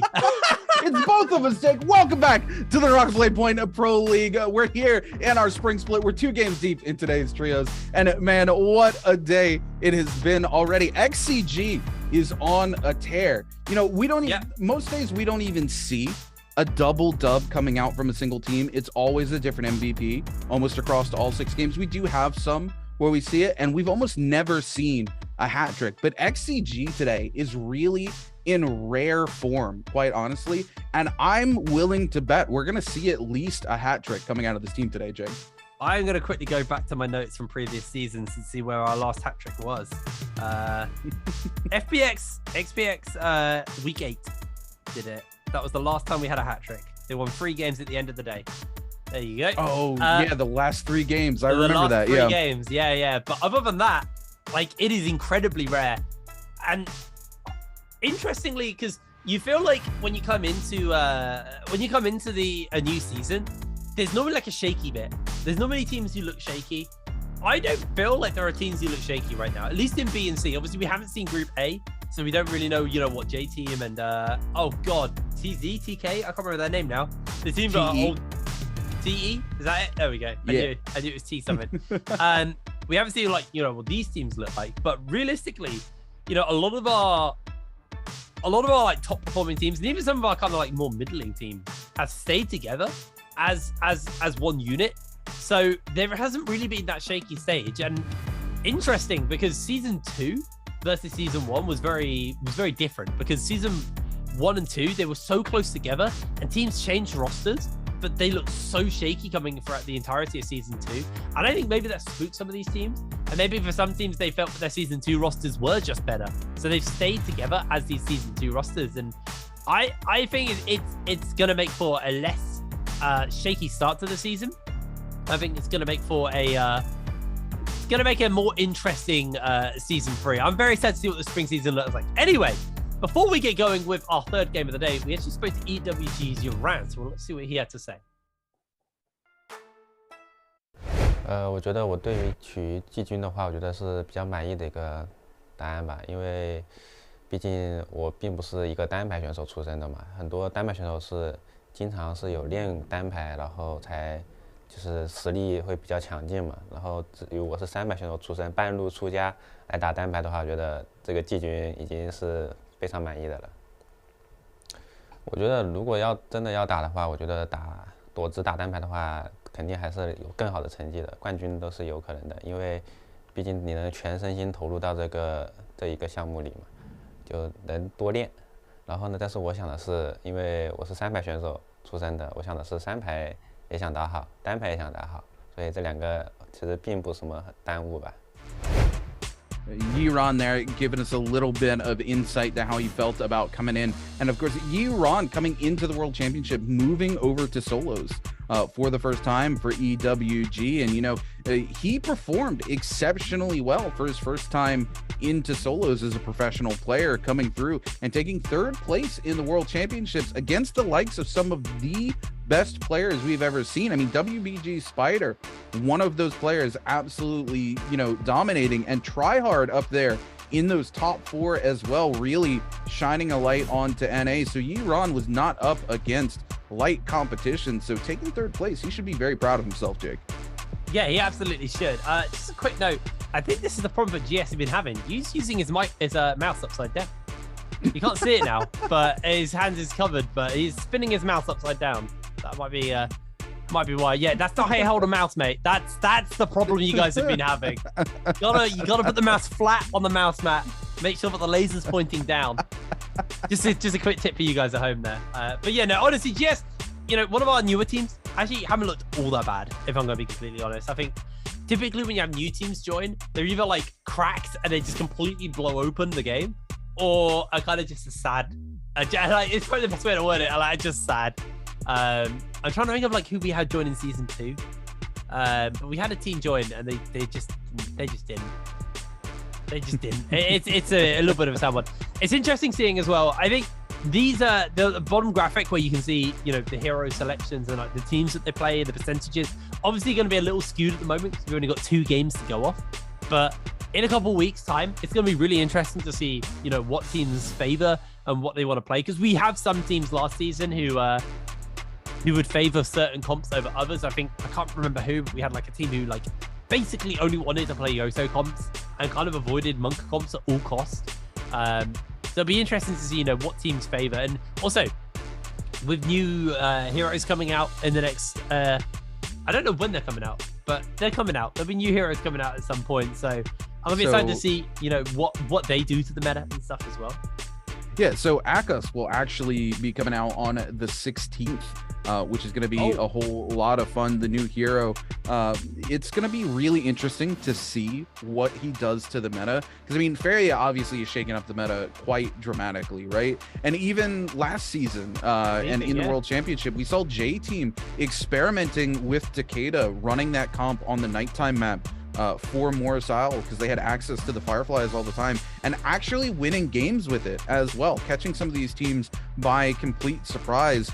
And I'm willing to bet before the day is out, we're going to see some Takeda coming through into these final games of the day. But right now, we're going to lock in as we head into game number 3 here. And it promises to be an exceptional one if XCG continues to keep the momentum that they've been able to build in these first 2 games. They might bulldoze through the competition here today. Well, let's see what Hero Select is going to give us. Obviously, hero points are something we got to keep in mind. You can see the numbers on their screen right now and where they're spending it. That's a lot of Yoto. There's a Zeeping in the game. There's a Takeda in the game. Okay, I'm here for this. This is a little bit better. I'm liking this. No cue balls here. Well, there are a few. Actually, quite a lot of teams are still running the Monk. But that Takeda Z-Ping and Matari team coming in from OC. They haven't been the most convincing team to me, if I'm going to be completely honest. But I am interested to see what this team can do. There's a lot of survivability, a lot of surprise factors in here. They could be a real nuisance. They could also just get Monk grabbed. That is unfortunately an option. But this could be a really, really interesting team put together here. And they will be saving up on some points off the back of this. You know, I want to take a look here at EWG as well. Kind of running a secondary Transformers comp where they're running Yueshon with Temi and the Takeda coming through. It's going to be interesting to see whether it's the Takeda or the Yueshon who's the front kind of man of that team going to be taking the engagements and popping in, because most Yueshon players play him as a support for the Monk, right? Covering the Monk during his transformation, but there's nobody to cover in that particular comp. So is it going to be Yueshon for EWG who takes those engagements and pushes in and has Takeda and Temi cover for him, or will it be Takeda taking the forefront for EWG? Well, we'll have to find out as we get on to game number 3. Whole bunch of teams have all loaded in right next to each other. XCG, obviously, being one of the teams to watch here, rocking something a little bit different with the Matari, Monk, and Takeda. But for now, just going to be grabbing some loot. It looks like WBG actually took a fight because the health... No, maybe I'm wrong. Maybe they did. Oh, PP already with the purple armor. That's actually quite scary. Already rocking that purple armor. Speaking of which, KZ have purple armor as well, as they are looking to finish up some of these members here on the OC. The OC have actually already been able to pick up 1 kill for themselves. Slayer dodging backwards. Bowder maybe looking for the potential third party here, but KZ, doing a lot of work to Slayer. Slayer just trying to avoid out, but gets grapple cancelled and is unable to do too much. Bowder looking to try and get the revive onto Malman. Should be able to do so, slide in and save the day. As we do see WBG's Jing going down in the middle of this, as Bowder now getting jumped onto. Malman may just be another kill over to GS as they're able to put together a first kill for themselves. As Bowder, unfortunately, taking a bad end of this trade. Yeah, Bowder able to slide in here and find the resurrection amidst the chaos, but GS playing very smart, sitting inside the building there, waiting to see if that fight was going to turn into their favor. They see the opportunity to come in onto a resurrection on a low player, capitalize onto that kill, and then also find another player from Team Bowda, turning back to Team OC over here, trying to use those Wuchen win walls to maybe buy their player back, but it doesn't look like they're going to be able to as KZ and GS come in for the engagement here. We see the Viper ult coming out here from Team GS, the counter Viper ult from the other team coming through though, and unfortunately for them, KZ's Viper didn't get stunned by the initial Viper ult. They were behind the wall here, so that Viper ult will come through and goes extremely low, but the Yoda ult coming through. Yoda ult for Yoda ult here as KZ's Gen also popping theirs is going to turn their attention onto Ann with the 3 strikes coming through. Gen going to buy some space with the Yodo F3, turning on to Xiao Toto, trying to find those eliminations here with the Greatsword. Yu is going to go down. Gen will find the eliminations they're looking for here, and they're going to pop back. Looks like Hazley goes down, and they do not have the time to cover as Team OC comes in for the potential 4th party, and both of the teams GS and KC going to lose a member here that they're not going to be able to buy back. You see both of them leave their Karens and go look for the resurrection so they can meet back up with the rest of their team. That's it's going to be the game plan for now. OUG leading the charge right now with 5 kills under their belt. XCG unable to find a single one, and in fact all going for the resurrection. So XCG obviously losing a fight pretty hard somewhere.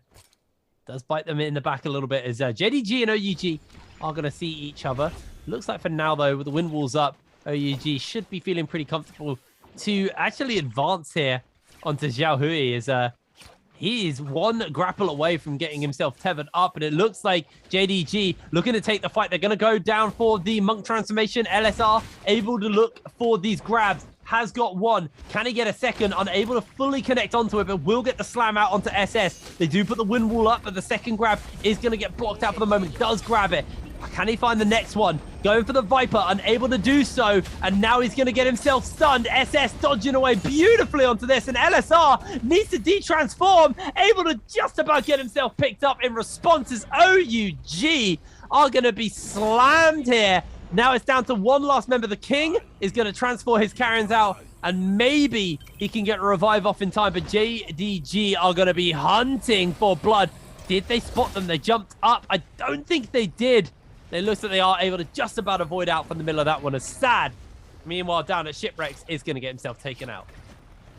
Yeah, turning it over to JJH here into Shipwreck. Team TK down to a single member. AK trying to pop the Kurumi ult, but just butchered in this corner. There's not really any place for them to go. We're going to hear the parry come out. Oh. TK, though, absolutely going to get blitzed down here by the Bane's Breath. But JJH also going to be losing a member to that Bane's Breath. Coming through actually buys TK's last remaining member enough space to get away from that fight. Now turning our attention to team at KLA here as they move through the forest looking for the next potential set of victims, and they've locked on to team at JDG. LSR in the distance, Kopi also in the distance, trying to find some pots off here. Will get the heals off, but now finds themselves in a sandwich between all three members of KLA. Kopi trying to get back to the rest of their team, going to use the umbrella to teleport up towards them. JDG does manage to find a little bit of a regroup as OUG comes in for the third party, though. It looks like KLA is going to be more than happy to peel off from this fight and leave the remaining members of JDG to OUG. OUG trying to close the distance here onto Kobe. Kobe able to use the ultimate here and the umbrella to buy themselves a little bit of space, but is it going to be enough? They're looking to get that teleport back to the umbrella, but OUG is not going to give them time to get that F button off. If all three members just pressure down onto them and they can't get the teleport off, and that is going to be it there for that member of Team JDG. Yeah, it's going to be them, unfortunately, is on the run from KLA. Will be going down, maybe, unless they can make a miraculous escape.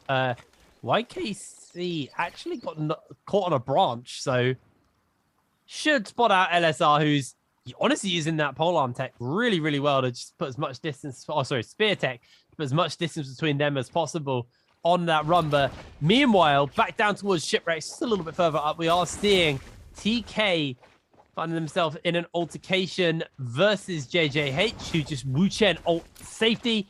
Don't really want to be dealing while the Wu-Chen is in the middle of their transformations. They are just going to step away for now. Roma Yangs should be coming up in relatively short period of time. That's probably where we are going to see a little bit more action as AOW get themselves on the board. Interestingly, been a very quiet game from XCG, so maybe we did curse them, Rune. Maybe maybe the curse comes in a little later. As AOW actually able to get themselves up to 5 kills. JDG have been eliminated, unfortunately, with their 5 kills. So that is going to be it for them. Only 5 points. They're going to be able to get off this game number 3.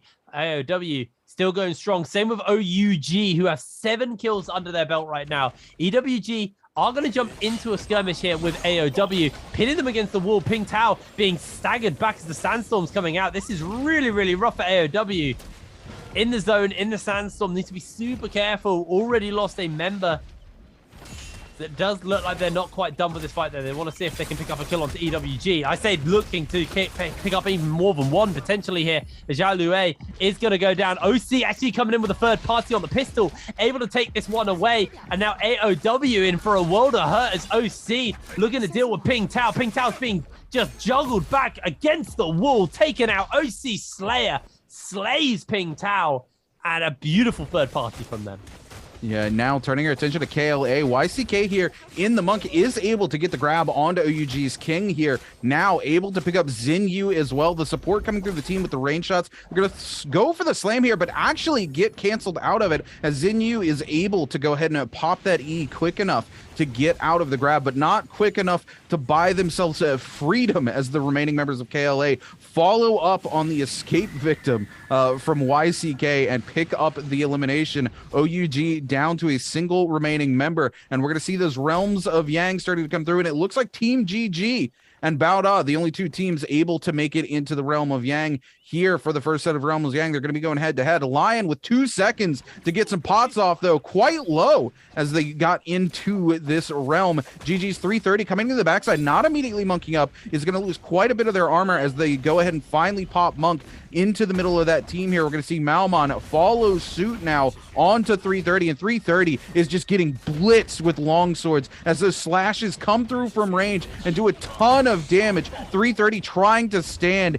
in the ult here from the Kurumi, but it's not going to be enough as he just continues to get shredded. Lion TT going to use the big ballista there on top of their transformation into the mech to push them out of the Kurumi healing circle. 330 goes extremely low. Bao Da still down a member, though, and the healing from Kurumi managing to buy 330 the space to get some heals of his own back off here, and the fight has turned into the favor of Team GG now that Malmon is down and that 330 has been able to get a full recovery off. Moon goes extremely low. He goes airborne, but no place to go, and it is now a 3v1 in the favor of Team GG, who will blitz down Lion TT, and they are going to take the victory there. And it looks like in the last couple of seconds, KLA were able to find the other realm of Yang here, and TK down a member find themselves on the back foot as Sad is going to be demonked, and the Yueshan instantaneously follows up on it. Sad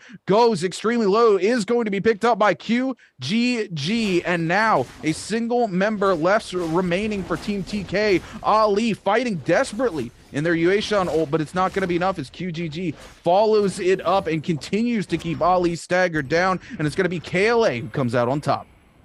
Really nice stuff coming in there from both of those teams. It was interesting watching Fufrio because it felt like he was done. It felt like he was completely doomed, but somehow he was able to hold on long enough, that Kurumi healing just being so effective and able to turn the tides of that fight because so much was used on him. And he didn't go down. He dodged it all. He stayed alive. He kept that tether going and able to just hold on fast. We've got 3 teams now with Vermilion's Bird Mites running around the map. So that's nice and scary for everybody to deal with. And WBG have found KLA. Both of these teams have Bird's Might. So it's kind of like a nothing lost fight for these guys. They'll get the kills.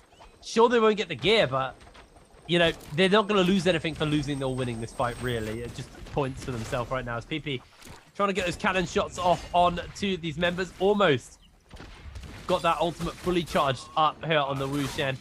Is going to catch a knock up onto one of the members. The WBG keeping the pressure going for the moment onto YKC. He's low HP, has to be forced into the transformation. Remember, they've got that ultimate available to them. So if this does start to go a little bit bad, they can just ult out with the Wu Shen. As Jing able to just about avoid away. PP not going to get himself caught out for the moment, trying to get a whole bunch of additional damage onto this stunned up Monk. YKC, low HP, low armor, double grabs, double slams. That's going to be one Bird's Might popped. PP now being staggered back as KLA, looking to finish up the last couple of members. There goes the next one. And WBG, they lose that fight pretty wholehandedly and will be losing their Bird's Might. XCG and Bao Da right now, 2 teams with donuts. Not the same performance coming out from XCG as the previous 2 games. Yeah, no, not whatsoever. Here, TK playing this very smart as well, right? We saw in that last fight there as well, KLA, you know, they got very, very low in that Monk transformation, and they get stunned out, but the Kurumi able to come and cover the stun coming through from the Viper with the ultimate as they were able to escape the stun and then teleport back in onto the Monk. These traditional Monk comps really coming back into the fold like they did in the World Championship here, and even finding themselves viable outside of the realms of Yang. But JJH here coming in, blitzing down Team TK, but the third party also coming through from Team GS, who is going to find a massive Viper stun as they pick up the elimination onto JJH's Rain. You trying to cover for the rest of the team, get away here, find some space with that dagger. A little bit of burning still going on, but you able to back off as now JJH looks to try to be coming back in, but OC is going to push them off of this fight, and now it's OC pushing on to Team GS, looking to clean up you here, and we're going to see the Wu Chen ult come out, and that's going to buy them a lot. OC enough distance to get the reset here as OC. Sorry, not OC. Oh my goodness. As OC tries to pressure onto GS's U there, but GS will get the full reset. You good, dude? You all right? Yeah. Sometimes it's a struggle. What can I say? Too many G's. Too many G's. Honestly, there are so many G's in this goddamn league. It's something that has driven me mad. X's and G's. All of our teams have X and G in their name. It drives me goddamn mad. And they're all just letters. Give me Team Lions or Team Turnip. Like, where are these guys? It's all X's and G's, man. It's hard. My advice to any teams that want to be joining the NBPL or any of the other NARAKA leagues, give yourself a distinct name.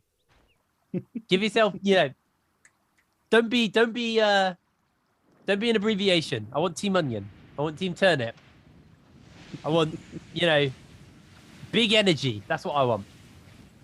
Remember Yang spotting up.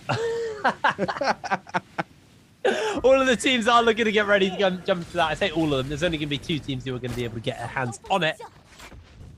Interesting how, honestly, this game has felt slower paced as well. The first game was so fast paced, and oh no, XCG.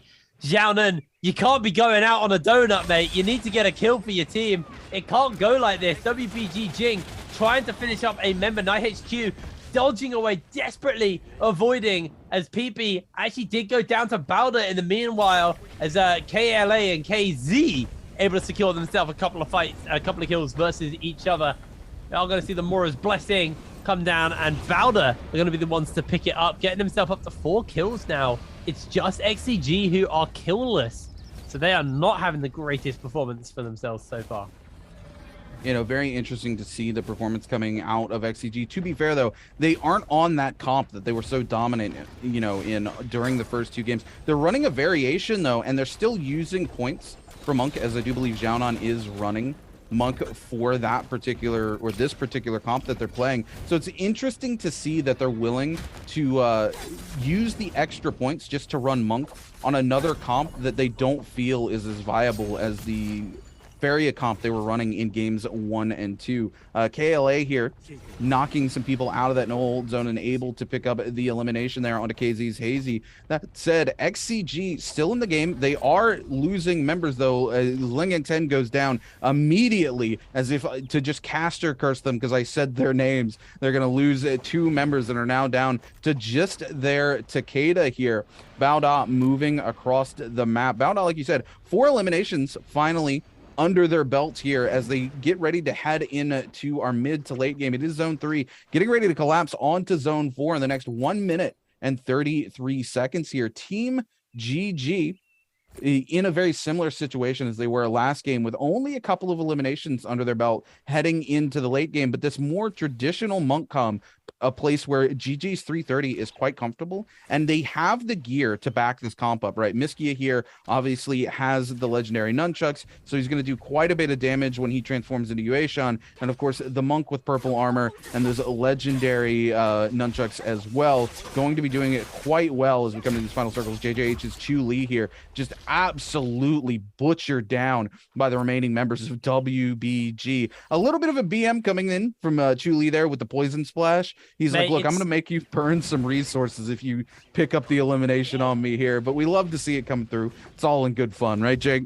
Poison Splash is genuinely the most petty Soul Jade in the game. It's like, it's a Soul Jade. You kind of lose a slot on your Soul Jade because like you don't have a combat Soul Jade or something. It's this is when I die. I'm just gonna flip you the middle finger. Like that's what it does. I know technically in trios it's better than solos, because in trios putting that poison splash may turn the tides of the fight and you might be able to get resurrected, but in those cases, just pure spiteful there. GG with this Mystic Might right now are just kind of keeping an eye on everybody down on the low ground of Sunwing's Rest. Interesting to see, who's in the area. 29 teams are still left. XCG only down to their Takeda, though, and they are potentially going to be going out on a donut here. Considering the start they had to today, technically they can afford it, but it would be very disappointing to see them go out on that donut. At the moment, it's a round of quick maths, about a 30-point lead to XCG over anybody close to them. So they are set up. They can afford to have a bad game, but I don't think they want to have a bad game. I think they'd like to at least get a couple of points or a point on the board. And nobody's had a donut, so they'd be setting records for the year. The first team to get a win, the first team to get 20 kills, the first team to get 0 points. They could be ticking off a whole bunch of things here if they do end up going for that. For now though, Bowder, like I was saying, slightly having a bit of a performance, and Bowder are a team I'm going to keep my eye on because they were Moxie's team to watch coming into season 2, and they let her down. They did not have a good season. They were one of the worst teams in the league. And coming into this season, it's not been an amazing performance in the first 2 games. It's only 2 games, so, there's room to grow. There's room to make mistakes, but eyes are on them to see, are they going to be performing better than previously before? As WBG, Jing right now, being hunted by OC. OC going to get those shots in for the bow on the high ground. And I think for Jing, he might be in a bit of danger here.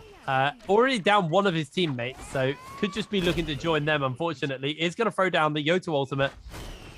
Partly for mobility, partly for damage, but with the bow shots coming in, all it's going to take is one more of those. Is Jing taken out by Z-Meng. Yeah, those bow shots absolutely massive coming in through there. Of course, when you've got the scanner shot and those fire arrows, it's so much damage coming through because it's hard enough to avoid those bow shots when you have scatter shot. But if you charge up to those fire arrows, even if the 2 side arrows miss you, the splash damage that comes out from the fire hitting the ground around you still hits you for the initial damage and reignites you on top of it. So you're taking that fire tick for even longer, right? It's one of my favorite combos to run personally when I'm running the bow. And if you can get burst arrow on top of it, you can absolutely blitz entire teams as a solo player from range. So OC really set up to succeed with that particular bow setup for their players there. And you see just how quickly the damage came out for them. Balda, once again, on the backside, at top of the order over here on the map, just looking for some high ground here. We're going to see some cannon shots, it looks like, come out. Lion TT trying to do some pistol shots as well, just trying to keep that rage built and make these other teams waste resources. GS here with quite a few eliminations under their belt, but they haven't been able to find the armor they're looking for. They haven't been able to get into those realms of Yang or secure those Morris blessings, and they're going to actually be fought off of this one by Team Baoda because they have the Temulk to come through with the Sandstorm ult to just buy them this box for free. Nobody can really contest that unless they also have a Temi, so that Viper comp isn't really going to be able to do anything to this, and Baoda's going to walk away with some significant gear upgrades for their team. Coming through here, we're going to see those bow shots coming in from Team OC, trying to land them down on a Malmon. And look at it, you can see how much that fire tick does. Those bow shots didn't land directly, but Malmon losing most of the extra health that they have here just to the fire tick. Coming in with a massive cannon shot onto TK's AK, and now it's just going to push into this. Balda with a significant advantage here. AK able to find some healing and get back into this. They've done it! Looking to push. XCG setting records. The first team in trios of the year to get a 0-pointer. First 20 bomb, first 0 points, first win, but not first hat trick. I'll have to try again for that later. That title's still up for grabs. Oh my word. That Zephyr. Sometimes Zephyr just catches you off guard. It's horrendous. You're like, oh, why can't I move? Oh, I've been Zephyred. Amazing. one of those very, very fun abilities. Not fun to be on the other side of. Anyway, 10 teams remain, 27 players. There's actually less players than previously. I think at this point last time we had about 30 players. So actually they're pretty good on the kill score, I guess, with the amount of kills. That took me a moment to cook there. Seeing the Meteor coming in. Actually, right now, Meteor is very effective because it's a very open area. So getting those basically straightforward shots on the cannon, going to be very, very powerful. Meteor, one of those soldiers we don't see enough. I love Meteor. Bouncing shell, I think, can sometimes kind of int you a little bit. Because sometimes you bouncing shot and you're like you could land the shot, but the bouncing messes you up. But Have seen some cool angles with Meteor bouncing as well to kind of get inside buildings and get that splash damage down. But everybody right now, just playing treehouse here.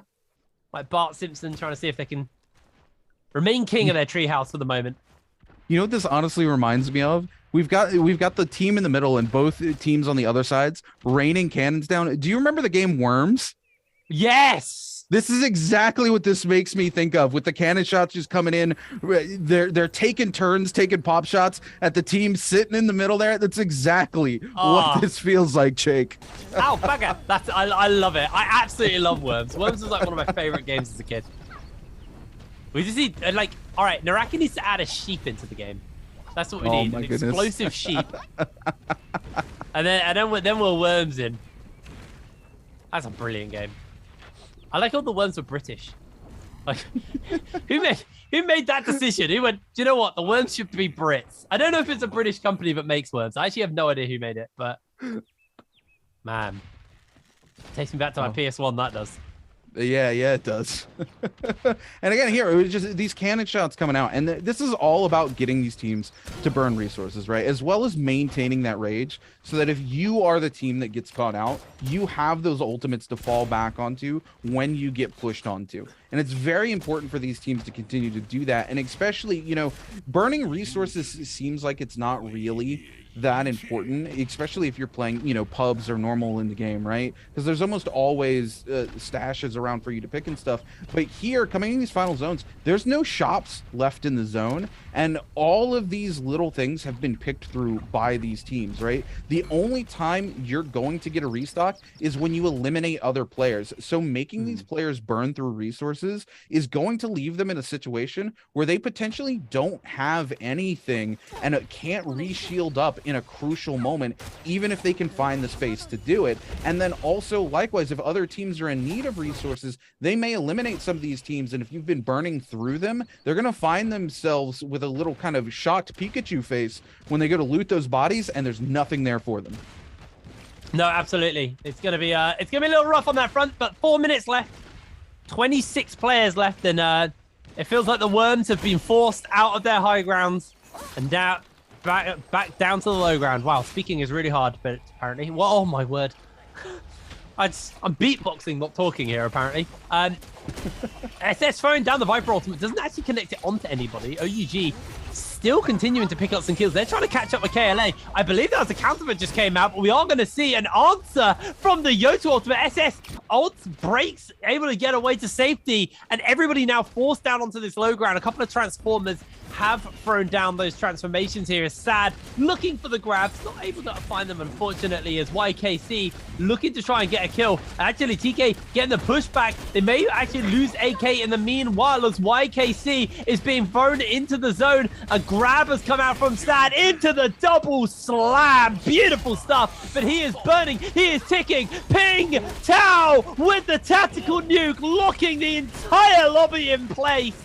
Are able to capitalize and get himself one kill with a vertical strike, but now OUG coming in for a bit of revenge, looking to find Ping Tao, but he scrambles, he squirrels up the top of the tree so he can get himself a bit of a heal, and Malman gets one grab, maybe looking for a second, but may just also go for the slam instead.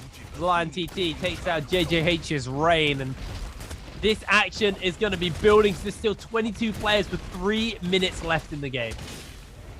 Yeah, absolutely insane. I can't get over the tactical nuke there from Ping Tao. It's been a long time since we've seen a good nuke come in. Typically what we see coming into these final circles are like Vipers, who are the last remaining member of their team, and they drop down and they get a lobby stun, but they, you know, they have nothing to capitalize on it. Their whole team's gone. But we see Ping Tao come in, his full team there, doesn't even need the team to capitalize. He just instantly picks up a kill and then squirrels away before anybody can pick up the elimination onto him. We're going to see here about us. Lion TT knocks back all of Team KZ up top, sends them flying into the zone, making them take tick damage. That poison shroom, though, actually going to come in and eliminate Lion TT here almost.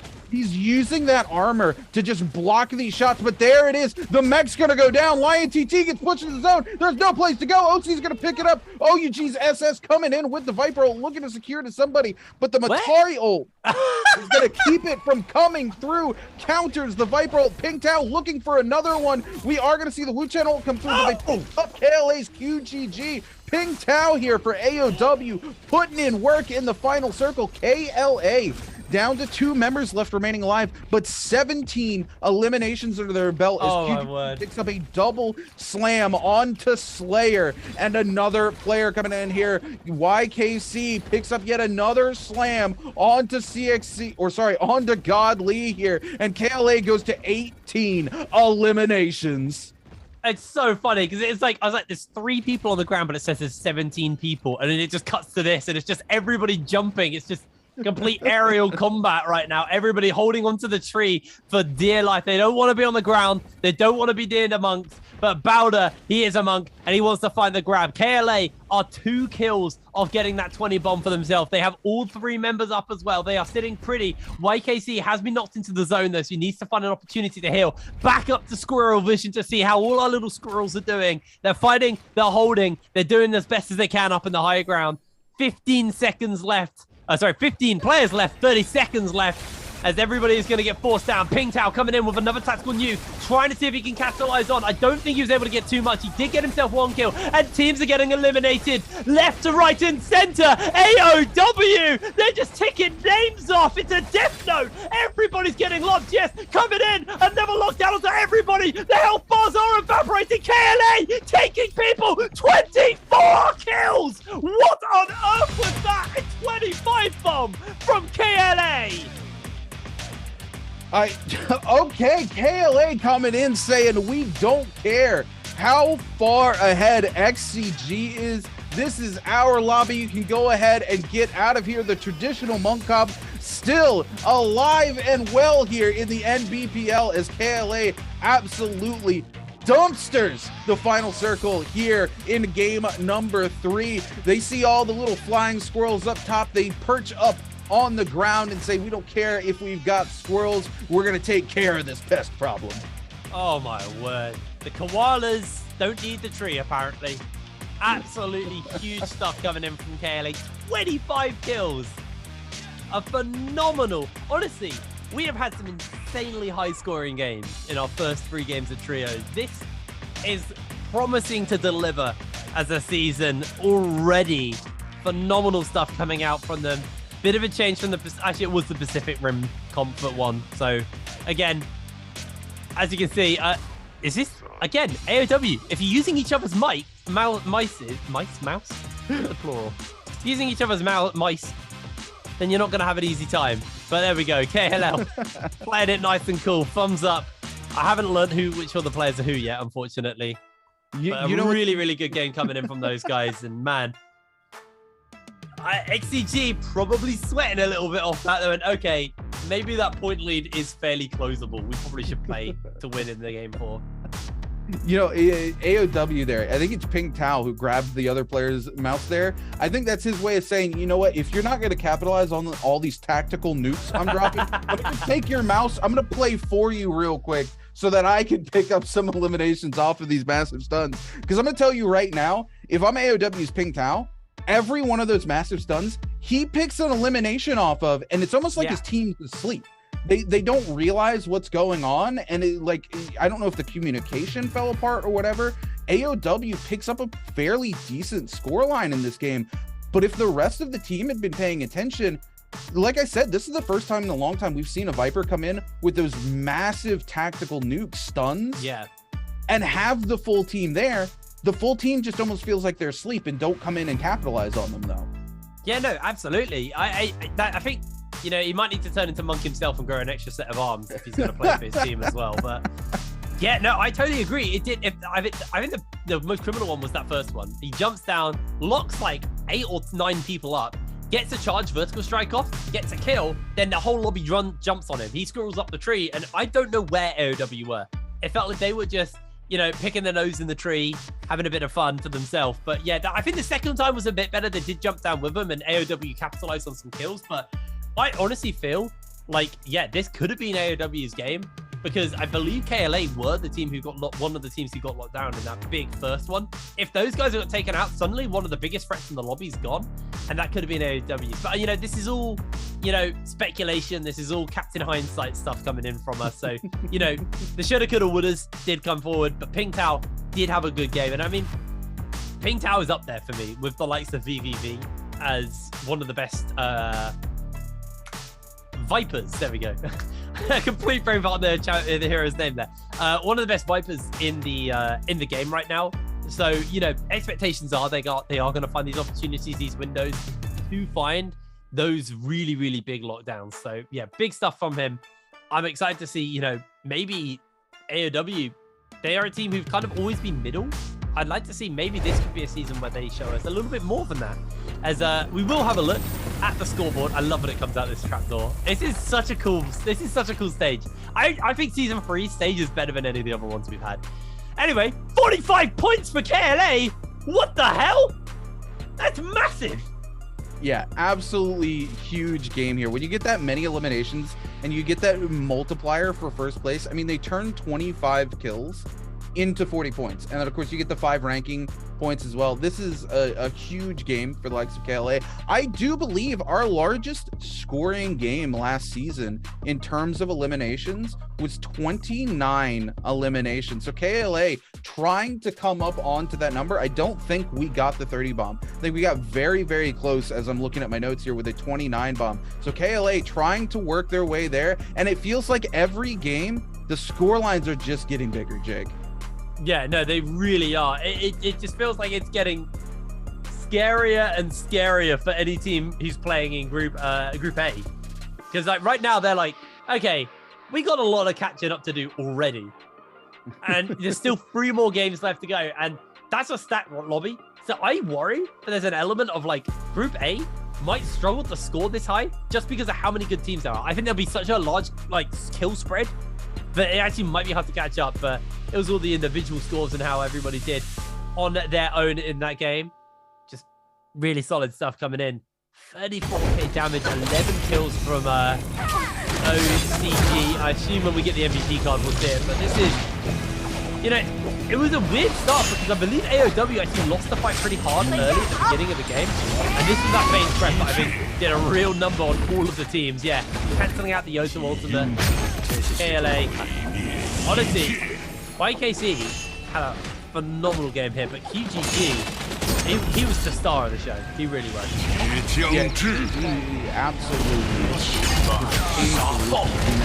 Look at this. This is such a huge tactical nuke. And again, where's the rest of AOW? They're just not there capitalizing on anything. Comes through again. Another massive stun. Able to pick that one up. The Wu Channel buying most of that one team out. But I do believe there was another stun that comes in from AOW right here. Yeah, and he's just going to pick up quite a bit. And then at KLA here, though, still just able to capitalize because they're still alive. What a final circle that was there. I do want to harken back to earlier in the game where KLA, the Monk gets stunned out by the Viper up on top of that rock. We just saw it there in the replay. Huge shout out to the Kurumi, because the Kurumi manages to break line of sight from the Viper.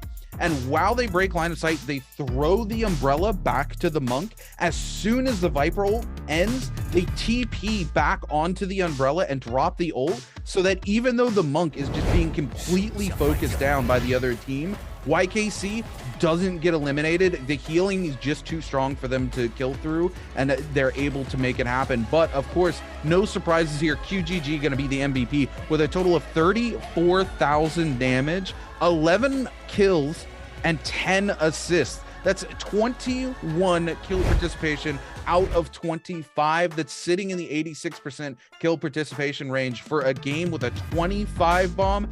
Absolutely massive for this team. Yeah, really, really big stuff. QGG played phenomenal there, and KLA, you know, one of our new teams to the tournament, I guess. I had to bring me and you, mate. Our heads aren't working today, are they?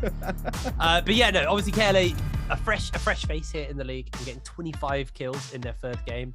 I believe game 1 and 2 were pretty good for them as well. Maybe not XCG levels good, but they're going to be reeling them in. I'd love to look at the overall scoreboard at some point and just see, you know, where we're sitting on that and how people are going to be looking, because yeah, that is if you're XCG right now, you're probably sweating a little bit because you were comfortably ahead of everyone else, and then a 40 bomb gets dropped, and you're like, we're in danger. It's the Ralph Wiggum meme. Chuckles, I'm in danger, because they just seen another team just get 25 kills and absolutely slam a lobby, and a whole bunch of other teams are also scoring high, at least consistently scoring well.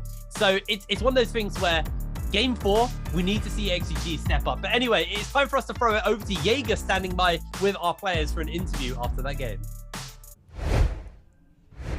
Hey guys, welcome to post-game interview. This is Jaeger, and now I'm standing here with the King from the team OUG, and let him say hello to our audience. Hello， 大家好，我是 OUG The King。好的，欢迎路人王来到我们的赛后采访。And first, I have a question because we know that you take a video for Nbpl just before the match. So I'd like to know how's your feeling like being an actor, and on set, you think who is the best actor on set? 那我特别想先问一个问题啊，就是在赛前，其实我们看到路人王去给我们的赛事做了一个宣传片，这个体验感觉自己怎么样？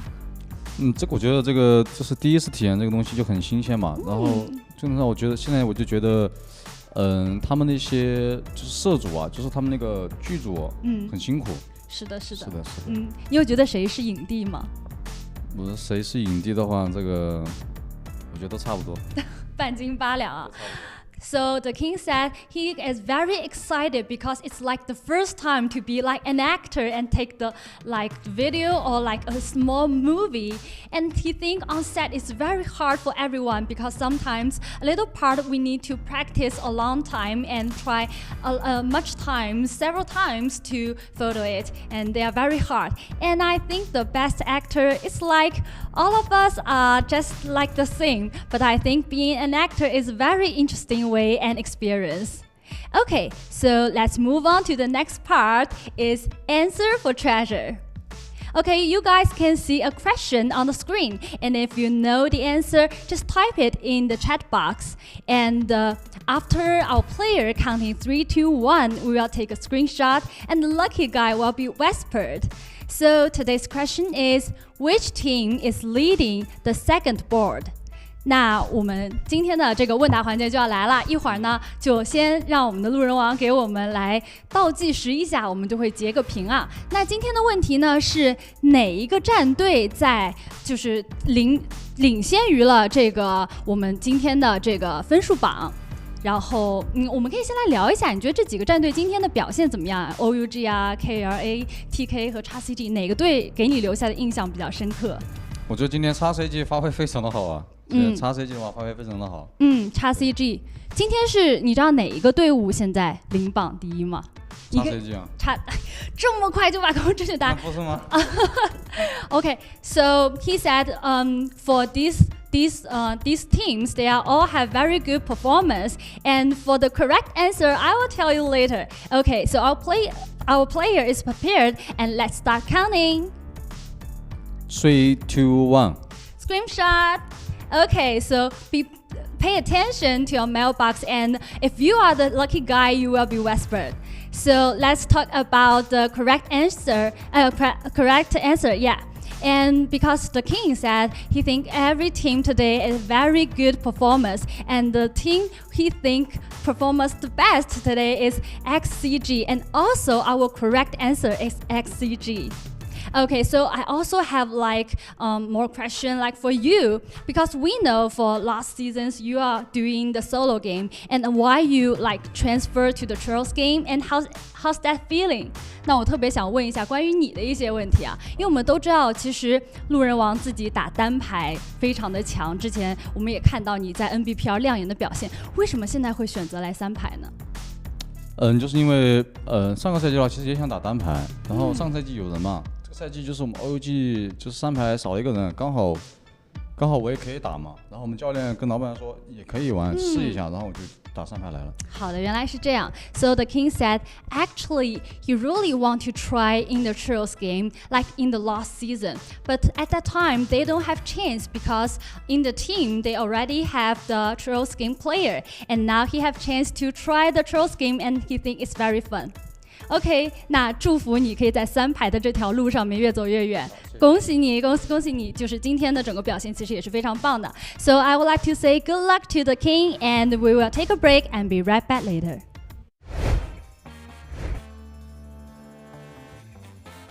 作为 Nbpl 守着3排冠军的获得者，我想说，新赛季的奖杯一定不会再摔了。虽然你摸过冠军奖杯，但是我房间里面的白红，你想摸我还是可以借给你一下。你们俱乐部也太远了吧？来我们这念珠丸借给你们。唉，差点就到手了。过了年回来，就只剩下我一个拿得出手的劳模了。你看我干嘛？现在3排很卷的。可不是嘛，网上苦苦哀求了我们1个春节要打3排，看在他颜值的份上，我们就接受了。跟大家转了1个赛季了，感觉还是差点虎后，是该好好发力了。2个赛季了，我的冠军！只要你的天赋足够高，无论你什么时候努力都不算晚。保持一个良好的心态才是关键。我同意，我心态最好，比赛全看领导发挥。俗话说，打比赛要像常规赛的 YJG， 总决赛的微博 Gaming。少奶一点。这个赛季来了很多新人，作为过来人，我想说一定要敢打。新赛季要继续成为一个出色的劳模。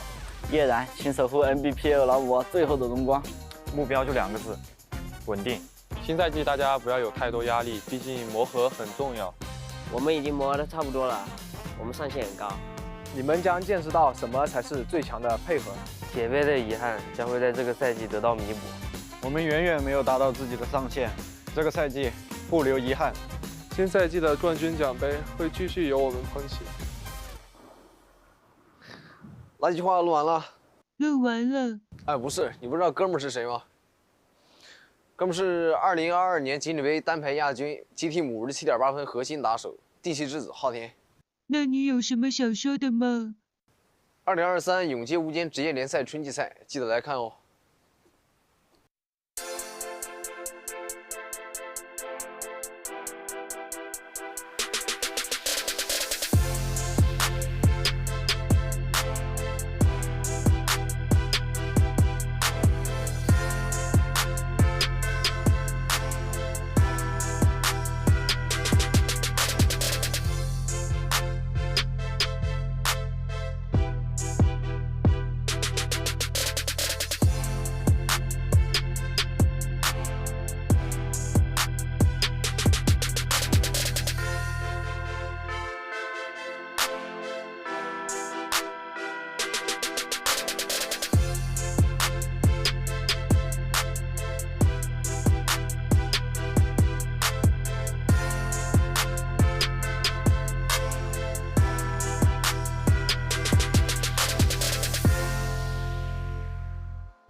Hello, everybody, and welcome back. Sorry, I got completely caught off there. We have the scoreboards for you guys here. So, as you can see, these currently are the 14 teams that have been playing. OC are at the bottom of the ladder, unfortunately for them. I think there's no one here I'm not unexpected to see, but let's look at the top. 70 points, including a 0-point game from XCG in the first 3 games. Absolutely huge. KLA currently on 58 points, and then OUG on 38 points. Still a pretty significant lead for XCG right now. Pretty significant lead. Yeah, XCG's having a very good day. You know, game 3 here, like you said, they can afford to have one bad game. And here's the thing, as long as you consistently play throughout the day and you have 1 or 2 pop-off games, that consistency can be enough to take you to the end. So even though XCG had a bad game here, if they come through and even have, you know, top 5 finishes for the next 3 games, realistically, nobody can catch up to them. Yeah, absolutely. I think that's that's kind of the major problem right now for some of these teams. Obviously, you know, there's still more games to go. There's more days to play before we get to those bi-weekly finals. So there is still room in other places to catch up. It's just today. If all they really need is just a couple more good, decent games, and then they should be A-okay. But KLA, team we can't really rule off. You know, they had maybe a bit of a slower start at 10 3-point games, but then coming in on that 45-point game, really closing the gap and actually buying themselves a very comfortable position to push forward. I mean, some teams don't even get 40 points in a bi-weekly at all for the whole thing. So for them to actually be on 45 points off a single game, you know, pretty big for them on that front. I'll keep my eye on them, see if it was maybe a fluke. Maybe some of the other teams had been forced off, you know, like XCG, forced off their like more comfortable comps and maybe felt a little bit more weak, where KLA were able to actually play the team that everyone else has been playing, you know, this Pharah and Monk comp. So I guess we'll just keep our eyes across the rest of the day and see how that's going to look. I'm excited to see what the hero select is going to be going into this game. So we got another Morris Isle coming up, and then after that we go straight into Horoth for game 5. So a bit like the beginning of the day, 2 games back to back. And I think all that really does is we saw for XCG that tempo really suited them, actually. You know, winning a game and then basically almost instantly getting into the next game, you have very little downtime, kind of did them some favors, I think. You know, that tempo probably really helps, but also it goes the other way. If you're on a team who's had a rough game and you kind of barely get time to detox and cleanse your mind, and you go straight into another like high intensity game, it can be a little bit hard, I guess. Yeah, I mean, absolutely. Tempo definitely carries through. And when you have such a short time between games, it's very easy to keep that same adrenaline going, keep that same communication going. You know, you kind of, when you lock it in with your teammates like that, you have to get into that zone, right? When there's so little time between games, it's very easy to stay in that zone. You don't get off the stage, you don't get away from your computer. You're literally just still there with your teammates going, okay, we're here, we're locked in, let's get it for the next game. And like you said, it served XCG very well for the first 2 games. And here we are, we have our biggest break between games 3 and 4. We're coming back, we're going to Morris Isle again. And I want to talk about Team KLA. You know, I think a little bit had to do with some of the teams kind of came off their comfort comps a little bit. But our first and second final circles really didn't favor that more traditional Monk comp whatsoever. You know, our first final circle being in the Shadow Jade Mine, and there were all those different little terraces where people were on lots of space for people to maneuver. And Feria really had the opportunity to shine there because she can maneuver, jump up in the air, get those shots down on the Monks, while the Monks are going to be struggling to get those grabs. And if the Monks come from that high ground to the low ground to try to get the players who are huddling, hiding away from them, all of a sudden those players have so many more movement options to go topside, while the Monk is going to struggle to go back up. And then into our second circle, we had that no ult zone popped, where the final moments, those Monk teams were very much looking to kind of ride that transformation out through those final circles, and had it completely denied from them. But the third circle was much more typical of like a season 1 final circle for those Monk comps, where there's a couple of trees, but it's very much wide open area. They can get a lot of those grabs off, and we saw KLA doing exactly that, right? Every single time they came down to the ground, the little squirrels would come down and they would just scoop up 2 of them, and all of a sudden you would watch them. They ticked up from like 16 eliminations all the way up to 25 off the back of that Monk ult. Just bop, bop, bop, bop. It would go down, they would kind of scurry away for a little bit, but the squirrels didn't want to leave the trees, so KLA just gets to take that full reset, gets the ult back up, and as soon as it comes back up, those numbers just keep climbing. Absolutely. Well, we're getting close towards that hero select, so we will see what the comps are going to be looking like. Obviously, hero points are going to be a big thing to watch. Some teams, as you noted in the previous game, took away the Pharah and then replaced it with something else, but kept the Monk, so they're burning a lot of points on that Monk, which is always something you kind of got to keep in mind is, you know, is like how many times can you play a comp per day, you know, a set comp per day? You know, how many times can you then recycle that hero into other comps before you need to kind of really change everything up? And can these teams play more than just these 1 comps? Because at the moment, as you can see, XCG, they're 2 games on this very comp on your screen, and they crushed it. They look so good. But then they don't play this comp. They have to play an iteration. They had a Takeda in there, and it didn't work. It just flat up didn't work for them. They scored 0 points. They had a really bad game. They lost the first fight they took at the beginning of the game, used their resurrections, and then played nervous and on the back foot, and then ended out dropping the game due to that. So, you know, are they going to go back to Old Faithful here? Are they going to try something else? Are they a one-comp team? I think that's the real question. I think the best teams are the teams that are capable of playing whatever comp they are given. I think that was what was so powerful about the likes of FPX back in the day, because FPX were a team who, you know, they could just play multiple different comps. They were very good at the Yoto comp, but they could still play the Monk comp very well. XCG, they won Season 2. We know they're a capable team. So I'm curious, you know, how prepared they were. Maybe that game was just an off thing. And I guess we'll find out this game. You know, if they have a good game on a different team than the previous two, then I think it's fair to say, okay, game 3 was just a hiccup on the road, I guess. So quite honestly, I didn't like that particular comp that they put together. It didn't really have any cadence. They don't synergize well whatsoever. Takeda and Matari kind of work well together because Matari can lock opponents down with the backstab. But, I mean, the Monk just doesn't really fit in there, right? Yes, he can grab players that Matari is locking down with the backstab, but she only gets 2 of those teleports and has to burn her ultimate for it. It's a lot to commit for potentially maybe 1 grab out of the Monk.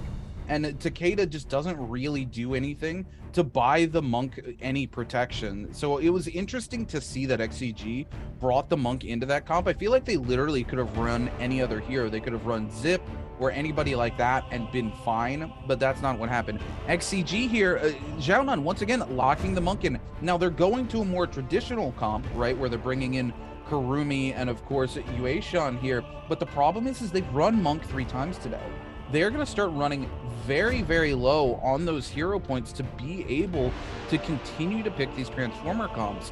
And, you know, they've already run Faria twice, so it's not like they can turn to another comp and run Faria in that comp either. This may come to bite them in the backside later today as we get into games 5 and 6. OC going to be running that Faria version of the Transformers comp here, but also their 3rd game running Monk.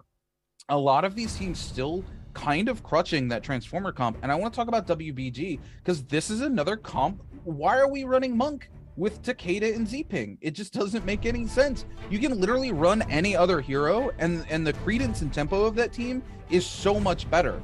Monk just does not synergize with the Takeda.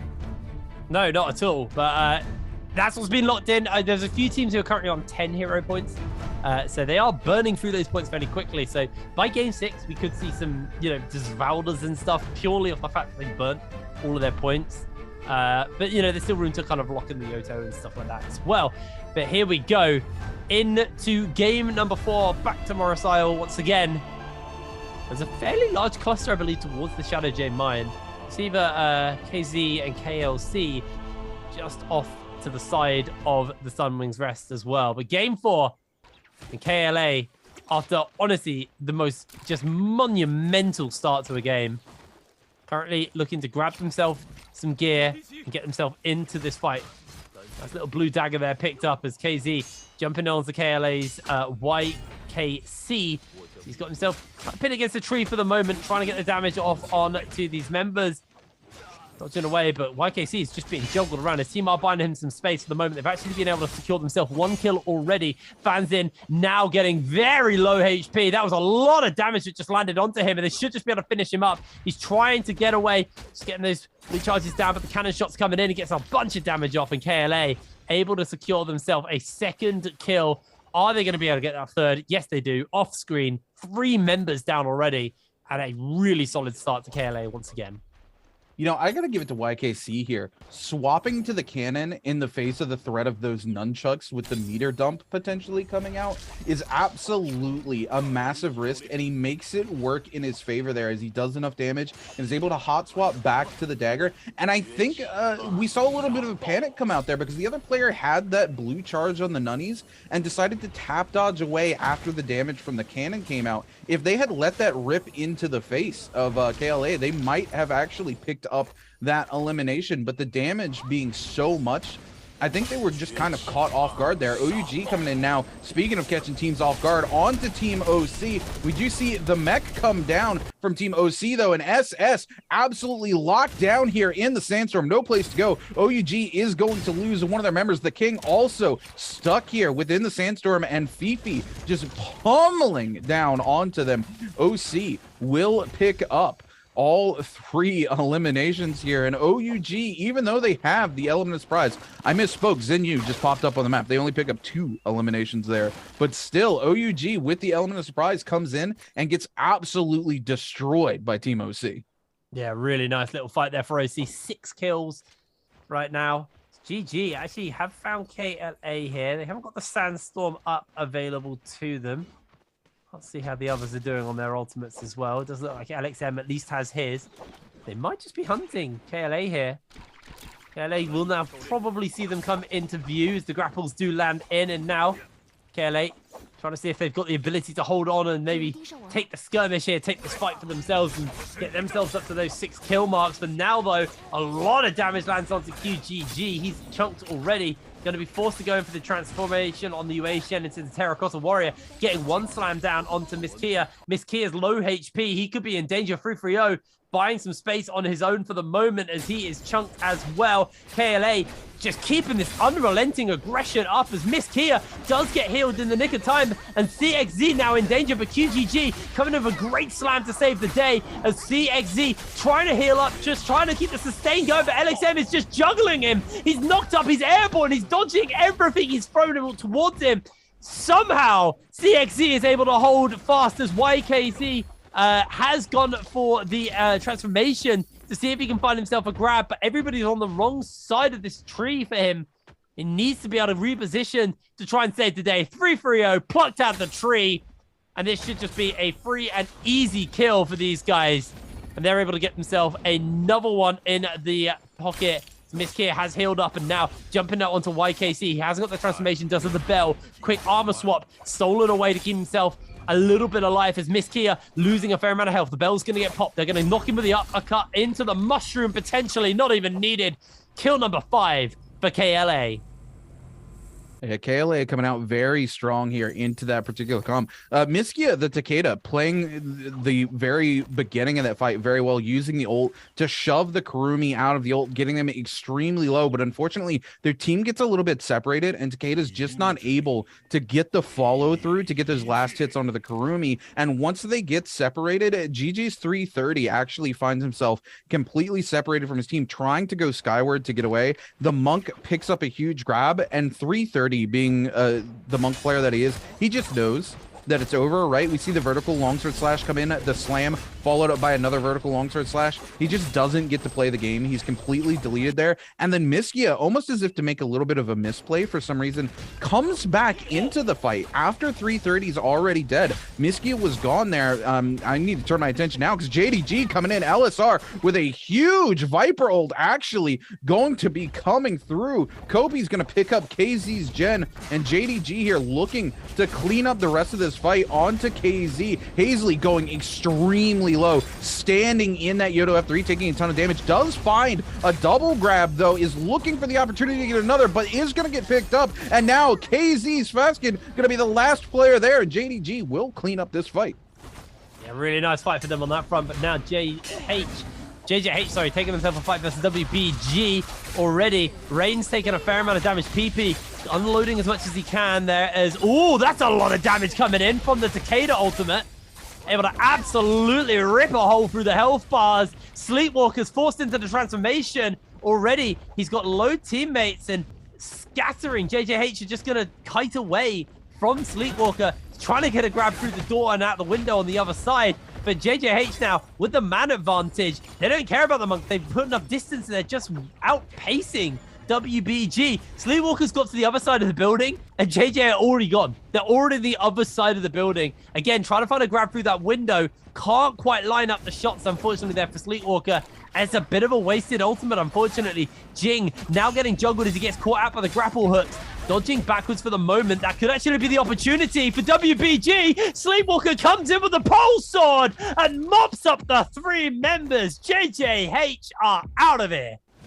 Yeah, Sleepwalker coming in with that pulse sword saves that fight for WBG. We saw exactly what I was talking about into that fight, is that the Monk really just, he doesn't follow the tempo of the rest of this team, right? We see the Z-Ping and Takeda aggressively push, and the fight is forced so fast and far away as soon as the Monk just goes ahead and transform that Sleepwalker can't do anything. Now, Sleepwalker does come back in because he's such a skillful player, is able to find a two-man fully charged pulse sword horizontal slash there, picks up some huge damage and flips that fight back on its head. But that tempo almost eliminated them there in that fight. They burnt so many ultimates, and if it hadn't been for Sleepwalker just being such a good player, I think they lose that fight, Jake. No, I totally agree. I think, you know, I actually will give credit though to JJH on their ability to basically avoid Sleepwalker while he was in Monk form. Like they outpaced him super hard, and this is obviously one of the drawbacks of Monk is you can sometimes find yourself in a 3 versus 2 just because your Monk's transformed and the other team have run away, and you just can't do anything other than try and keep the pressure up. Sleepwalker though, once he untransforms, comes in and does some work. AOW also, speaking of doing some work, able to secure themselves their first 2 kills of the game. Ping Tao honestly has been one of my players of the day. I think he's been playing super well today. It's been really, really fun to watch, and I say that, and then he comes in, just gets a massive chunk of damage done on to the last member of TK here, and should just be able to finish up him, unless we're going to see the sickest 1v3. Not when you get countered. The King are knocked out of this game, and that's 2 teams now already eliminated before Roma Yang. The Roma Yang now has only just spawned up. Looking at them, we've got WBG versus XCG. I hope to God we see that one. That's the one I want to watch. The other one's got KLA in it, but yes, thank you, observers. All right, this one is going to be unbelievably sick. Both of the Monks instantly transforming off the bat here just to try and get this damage off. Try and see if they can find the grabs, as they are avoiding each other already. Ling Xing Hang actually loses a fair amount of HP. PP's been knocked back, able to just about tuck and roll away from that grab that could have come in. Sleepwalker able to get one onto Ling Xing Hang. We'll be able to get the slam down as well. So a big chunk as the Takeda ultimate comes out as well, getting a massive chunk of damage down onto these guys, as it looks like XCG are currently in a bit of a scary situation, but NiHQ loses his transformation as well, and now the transformation is down. It's all about how they can play out this fight. WBG able to cash in on 1 kill, should be able to get the next one as well, knocking up, and it's an easy 3-0 in favor of WBG.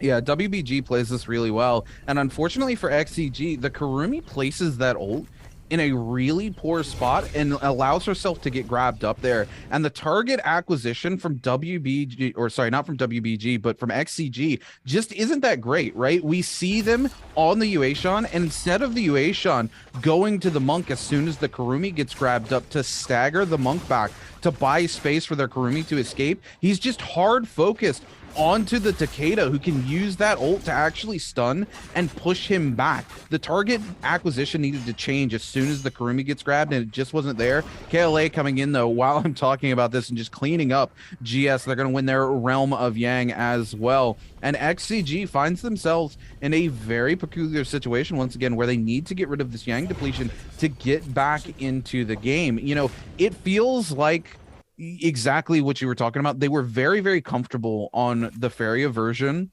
of this particular comp, and it almost feels like they might have been crutching it for the first 2 games, given the fact that they do not want to run a comp without Monk in it for some reason, and it's coming back to bite them, right? You know, they're on the traditional Monk comp, but clearly nowhere near as comfortable on this comp as they were with the Feria version of this Transformer comp. Yeah, Maybe it's just a little bit of an inflated comp in the way that it just does so much. It covers so many problems for the Monk. But for now, you're actually watching KLA once again having a killer game. 9 kills already in this game. They're looking to keep the pressure up and make that into 10, as GS right now in a little bit of danger. We did see a couple of people, actually XCG, they did the same thing with the Bane's Breath. They just went down. They're going to have those rebirth charms and get the revives off, but that's all off screen. On screen, KLA have just picked up their 10th kill and might just be gifting over the 11th over to KLA, as they are able to just about jump away, as QGG keeping the pressure up on his Yue Shen as well. He's got the ability to run down. The slam comes in onto Annan. That's going to be it. The 11th kill for KLA. A really, really solid couple of games coming in. And look at the total points now. KLA, they are 0.7 points behind XCG off 2 games. Yeah, I mean, KLA here really putting in the work, and it looks like this could be a back-to-back for KLA as well. And, you know, that's kind of bad for the rest of these teams in the league, because if 2 teams are able to pick up the back-to-back, it means very few of these teams are going to be close in points to either of those teams. And, you know, they would have to come in and do a back-to-back themselves just to get there. And then the rest of the league is going to be extremely far behind, right? KLA and XCG with 70 points are both 30 points ahead of anybody else here already. Yeah, absolutely. Well, right now, 26 players left. Wow, we have lost a lot of players. This has been a fast pace. Rune, I did not realize like how quick pace this has been. But I guess we've already got 2 teams eliminated. XCG, they have a player eliminated. Sure, they got the rebirth charm trick off, but it did still come at the cost of a player. And this, again, for XCG, this could be another donut. They could, we were talking about, will they get the hat trick on the first day? They might get the hat trick, but with the 0-point hat trick. There is a world where that could happen here. We'll have to see. For now, though, JDG himself in a fight versus a WBG. WBG just lost their Vermilion's Birdsmite. So they've lost some of their combat capabilities here. Won't have that bailout card as Sleepwalker getting staggered just before he goes in for the slam. It looks like JDG coming in. Good stun potential for a lockdown onto multiple members. Jing may just pay the ultimate price. LSR seems to be staggered himself. Whoop! And they're out. Nice and safe to safety, but KLA may just be able to jump in and finish them up. I've got to give it here to WBG coming in. PP on the Takeda has covered for this team so many times. Again, I really don't like this particular comp that they're running simply because of the fact that the tempos don't really match each other, right? It's very hard to make this comp work together in a cohesive way. But PP, every time a bad third party comes in, a Viper stun comes in, he's able to separate from the team, come back in, and guarantee the team's safety by using that Takeda ultimate. And I love to see Takeda played this way. He's being played in almost more of a supportive role rather than kind of this aggressive initiating role, but he's capable of doing both, right? So he's able to just use that ult to come in and buy the space for his team to get away there. And because of that, WBG lives to fight another day. Jing doesn't get picked out. And here we see they're being chased by JDG. It looks like Zhao Hui here able to actually pick up Jing. And WBG going to get parried. Sleepwalker going to use the bell, able to get the pole sword back, but immediately followed up with a long sword slash. There's no place for Sleepwalker to go. And there it is, WBG. The comp finally comes back to bite them in the rear there. The Takeda trying so hard to cover for the team, but he just has no gas left in the tank after covering for him the first time. And that's going to be it as we now move into the realm of Yang and KLA going head-to-head with EWG. Yeah, QGG actually holding on to that transformation for a bit for the moment. They do get a lot of damage onto the Monk. QXC, sorry, doing a lot of damage as well. Off on the backside as it looks like Jalue in a real danger here. KLA won their first Remo Yang, and it looks like they're looking to pick up their second. QGG comes sliding in with the transformation on the Terracotta Warrior, getting as much damage down onto EWG as possible. Jalue is going to get picked up. We do see there was a response, though, from Yoran, who's transformed himself. YKC able to get himself healed back up by the tether here, but they are going to fire out the damage onto their Monk, finishing it up, and there's only one member left, and Yoran, he'll be losing transform fairly soon. Longsword slash is there, and KLA with a beautiful fight, their second Realm of Yang as well of this game. Just going to grab what they can, probably going to get the Mystic Might. There's a golden spear in there, not spear, what's the other thing? Staff, that's the word. It's perfect as well. They're Transformers right now. They are going to be rocking some seriously good gear. Golden armor on both, golden weapons on both of their Transformers. Looking for that golden armor as well, and they are going to be an unstoppable team. They're going to have a lot of kills. I mean, we've got to talk about the fact that it's also only Zone 3, so that's the second Realm of Yang. They have 14 eliminations under the belt right now. KLA sitting with 17.3 game score already. Many of these other teams haven't even seen a 17 score line for their entire first 3 games. So KLA coming in here, absolutely putting in work. And the thing is XCG needs to be worried about this now because yeah, they have already caught up to them. Yeah, they've been completely surpassed, and KLA looks to be having an absolutely dominating second game here, back-to-back. XCG Xiaonan actually looks like they're about to be picked up here by EWG. 2-tick here, just using that tap dodge to get through the grabs. I spoke too soon. He tap dodges one grab and then immediately gets picked up.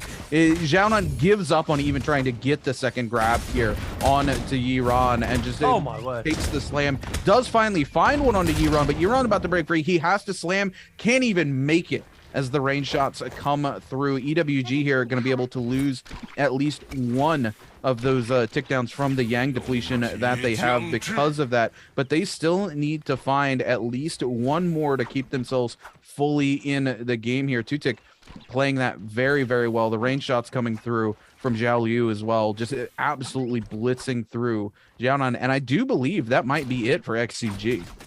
They were eliminated off the back of that. That was their final member. The other crazy thing is KLA basically signed the death warrant because EWG were looking for that fight because they had the realm of Yang because they lost to KLA. So in a way, it is KLA's fault, but Bowder able to find a kill onto Iran here from EWG. 2-tick has gone for the transformation, has been able to grab Lion, maybe can grab Mammon, unable to do so, is still looking for it. Again, dodging away, he's going to get stunned and locked down. Bowder feels like they've just got this fight in the bag as 2-tick is going to get countered, taken down. EWG, they're out of options, they're out of time, and that is them eliminated. Bowder honestly fighting back, 7 kills on the board. Wait, it's 10 minutes and we've only got 17, we got 6 teams left, 17 players. This is so fast-paced. Yeah, this has been an absolute bloodbath from start to finish. I don't think we've had a single moment to kind of take a respite. This might be the first respite we've gotten all day. And it's KLA. KLA doesn't really need to go out and force anything here. They have 14 eliminations under their belt, and the placement points alone have already made this a 20-point game for them. They've already surpassed XCG, and they just have more lobby and more kills to pick up here. Yeah, I mean, I think XCG actually got another donut as well. Maybe they might have got placement points. I don't know.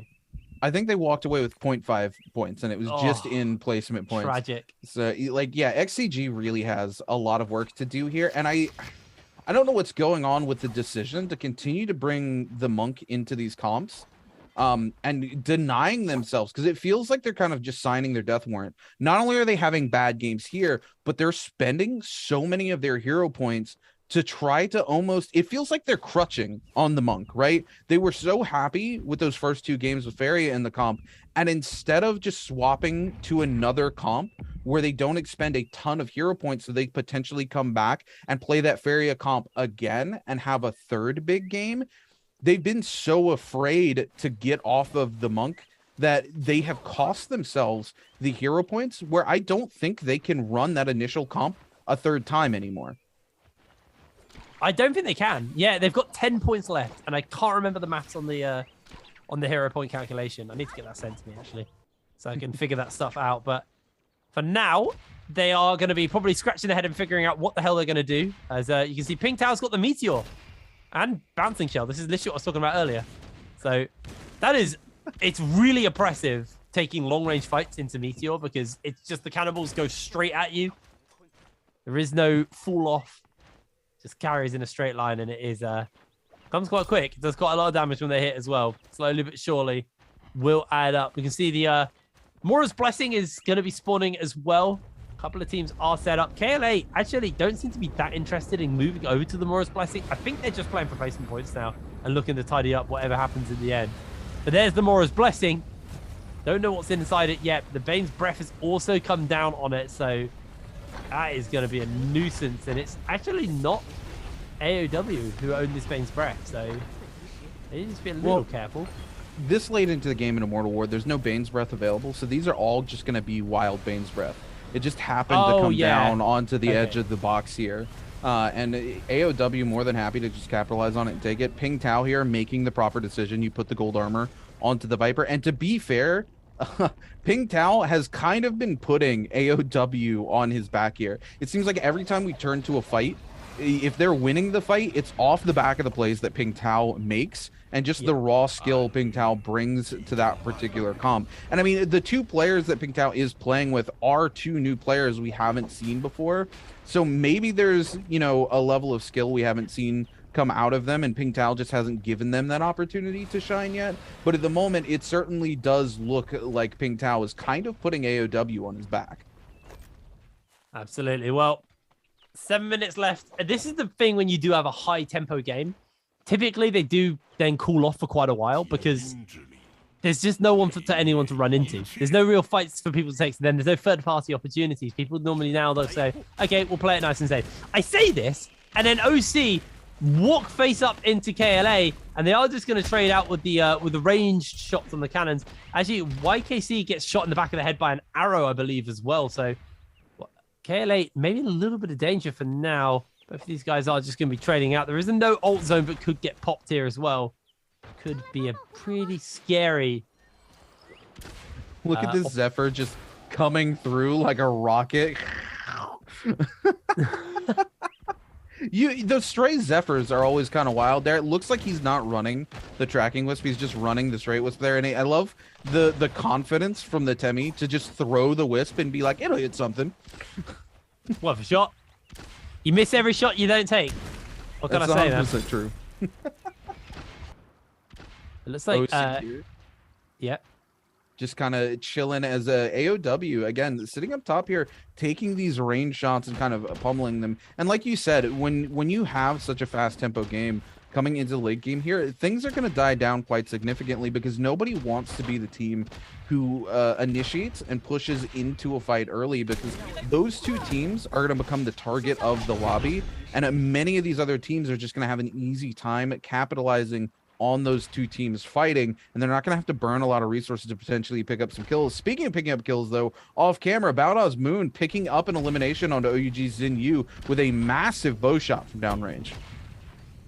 Yeah, he's able to land that one, but for now, a little bit more fighting.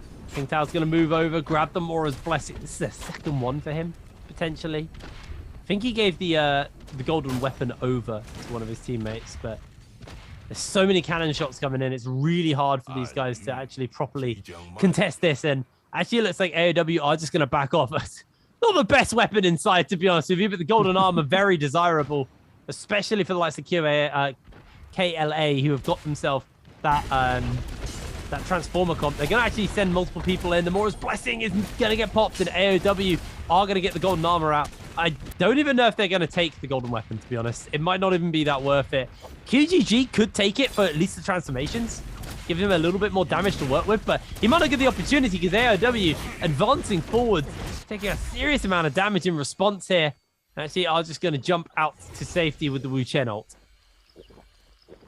Yeah, AOW here, able to find a little bit of comfort in this tight sort of ending circle here. Zone 5 is collapsing on to Zone 6. That wall buying them just a little bit of space, but they do need to be careful as the zone soon to push them out here. And at JDG OC looking to push in and capitalize on it. Ping Tao's just going to come out and immediately throw the ult, and I'm not sure who ulted first. It looks like it's going to be Ping Tao, and JDG might pay the price here. The Wu Chen ult, though, going to come through and save JDG from sure destruction.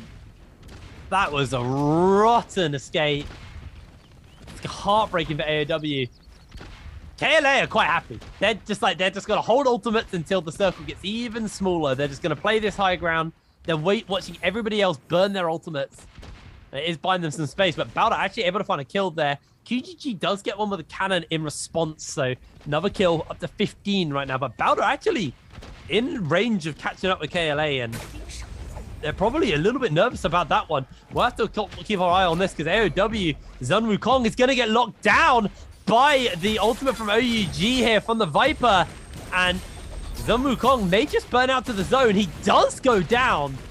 And OUG also find themselves a nice little cubby where they can just go and recover themselves some health as OUG were the ones to get that kill.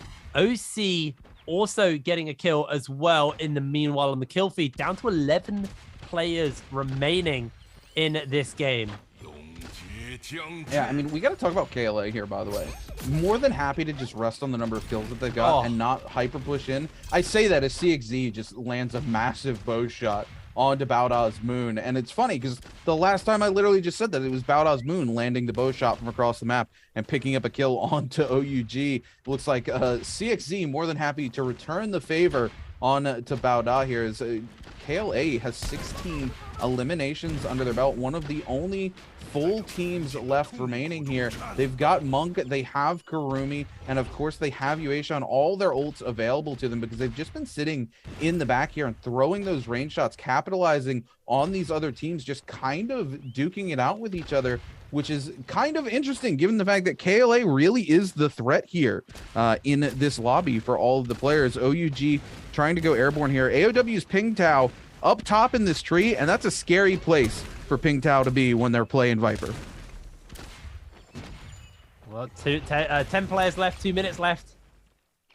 Seeing the Viper stun coming out from Ping Tao, is able to connect onto one of the members of YCK, actually, I say KLA, sorry, YKC, sorry, being the one who gets caught out there, but Karumi Teva will mean that he is going to be sitting pretty. See a transformation breakout. KLA honestly just playing this super patiently. They are going to throw the transformation down now. They feel comfortable. They're going to step up and try and see if they can get themselves a 20 bomb put together, but immediately a grab comes down onto one of their members. Meng is grabbed in response. Ping Tao not going to get caught. Zaymeng actually just able to hold for a little bit longer. Ping Tao's grabbed mid-air by YKC, now looking to get himself another kill for the team as Ping Tao bleeding out, but is able to hold fast. Another slam comes down, and that is the 17th kill here, picked up for KLA. Slayer has transformed. He's got the mech, and he's going to use it to buy himself some time while he's not in monk form. A pop back into the zone. A lot of damage dealt, and that should just be a member of KLA taken down and taken out of this one. Only one that's standing, and it is going to be their monk who hasn't got the transformation available. Slayer gets stunned for the brief second there. There's still 5 players left, and there's still 3 teams left in this game. Can they hold Slayer? Desperately trying to get the kill. Look at YKC hiding in the bush, hiding in the distance. Slayer gonna get himself a kill here for his team, and now it's on to YKC to see if he can make a miracle kill for his team. A miracle 1 versus 3. He has the health bar, but the Flamer doing a lot of damage. He gets countered. He gets booted into the zone. He won't be able to survive this one. Staggered back, and OC will take him down. OC does manage to take them down, but I do believe with the amount of kills that they were able to put together, it might be KLA. It's going to be pretty tight here, but KLA may still be walking away the MVP here as they go out in second place with 17 eliminations. Yeah, and it is KLA taking game number 4. Only 2 teams have taken the W today, both XCG and KLA, but KLA with this win are quite comfortably in first place. But we did say the same thing about XCG after their second win, so maybe someone else is going to step up to the plate. But phenomenal game coming in from these guys. Not quite that 20 bomb in game number 2, but still a monumental amount of points. So they didn't take first place. They didn't get all of the kill multiplier points available from first, but even so, a really, really solid game from these guys. And the new kids on the block, honestly, hitting hard in our first day of trios. Yeah, KLA really coming in here and surprising us all. And I mean, XCG has got to be sweating bullets right now. You know what I mean? Not only did they come in and just have a massive performance for the first 2 games, but now they put 2 almost 0-point games back to back on the board and burnt crucial hero points that they needed if they wanted to run that comfort comp that was able to secure them so many points to begin with. And KLA has not done that to themselves and even surpassed the performance of XCG. No, absolutely, absolutely. It's definitely a worry now for XCG. KLA honestly looking like a team to watch now. I am very excited to see, you know, in later weeks how they fare versus some of the other teams, you know, your likes of the world champion J team or the previous world champions, now TE, who were the J team members at the time. I'm very excited to see how they fare versus some of these other teams and, you know, some of these really, really strong groups. But I mean, they're faring well versus XCG, who did win season 2 of the NBPL. So, you know, they're already passing quite a few tests and ticking off quite a few boxes. But yeah, XCG, great start to the day. Really bad middle. There's still 2 games left to go. There's still time for them to make a recovery. And we'll be going on to Hollerith very, very soon as well. So they don't get much breathing time. This is what we're talking about. The first 2 games and game 4 and 5 are basically back-to-back. There's a couple of minutes in between while, you know, we run all the graphics and show you all the points and everything. But then we get basically straight into the action. So for these guys, it's now a point where they're like, okay, we've got to make a recovery. We've had 2 bad games and very little time to kind of recover in between that. I'm interested to see what XCG is going to do in terms of comps here, right? One, they obviously can't run that comfort comp anymore, right? They ran it twice. The hero points would absolutely bankrupt them, and they would actually end up losing points, right? They might be able to run the monk a single more time, but they would have to run it with 2 heroes they have not run all day. And I'm gonna call it right now. If I see XCG lock in the monk and just 2 other random heroes, I don't think the game's gonna go well for them. Quite honestly, it feels like they're crutching that monk pick and they are hurting themselves so bad for it. Listen, Valda monk, I'm just saying, I've seen it before. It's so stupidly good because you can grab them out from the air, Valda will spear them, and then you slam them. It's guaranteed every time, 100%. We'll get your money back. That's an option, but no, I totally agree with the core point. I feel like it's now time for XCG to go, okay, we need to move on from Transformers. We've lent in it. It worked at the beginning of the day. It hasn't worked in the tail end of the day. I don't know if they can pick Farah as well, because they played 2 games on that and then 4 games on Monk now, I believe. So I feel like it might just be time for the Yoto comps to come out for them and maybe see if that works. I mean, the Yoto comp is a tried and tested, and I feel like they don't really have many other options at this point. So we can talk about that when we get into the game. Let's celebrate another win for KLA, though, as they do walk out with a 31.8 point game. Ooh. Yeah, they are very comfortably ahead. Then OC, actually fairly close behind them with 14 kills and did get those ranking points as well in their favor, getting 27.4. And then Bowder do take that 3rd, but where are they? XCG 0.5 points, and the King, unfortunately, getting themselves a donut in that game number 4. Yeah, no, this scoreboard is not looking favorable at all for XCG right now. You know, they built themselves a very comfortable lead here in the start of the day, but the cracks have shown something has caused these players to kind of lose that momentum, to lose that sort of what's the word I'm looking for? Confidence that we saw coming out of them in games 1 and 2. And I mean, they had the option. They could have just run the Faria comp a 3rd time and potentially had another pop-off game. But like we said, they really kind of shot themselves in the foot here, trying to just hold on to that monk. You know, it's like a baby who really wants their binky and just don't want to let it go. It's time to let it go. Okay, you need to let it happen, because KLA right now, doesn't care what they're playing, they're gonna come out on top. My dog. What is it? Binky? That's the name of my dog. What is a binky? Also known as a pacifier, Jake. And Oh, you know what? A dummy is what we call them. Oh my goodness. Well, you know sometimes we speak the same language, but we don't speak the same language. Yeah. You know what? It's hilarious though, because absolutely KLA have been the pacifiers the last 2 games here, because they have absolutely pacified XCG.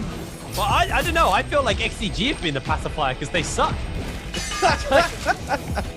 I mean, let's be real, bro. It's not been a great couple of games for XCG. KLA have been on fire. They've been super, super good. Really, really good stuff from them. And I'm excited to see, again, who's going to get that MVP. I didn't see the thing a moment ago. I actually was not paying attention because I was trying to figure out what Binky was.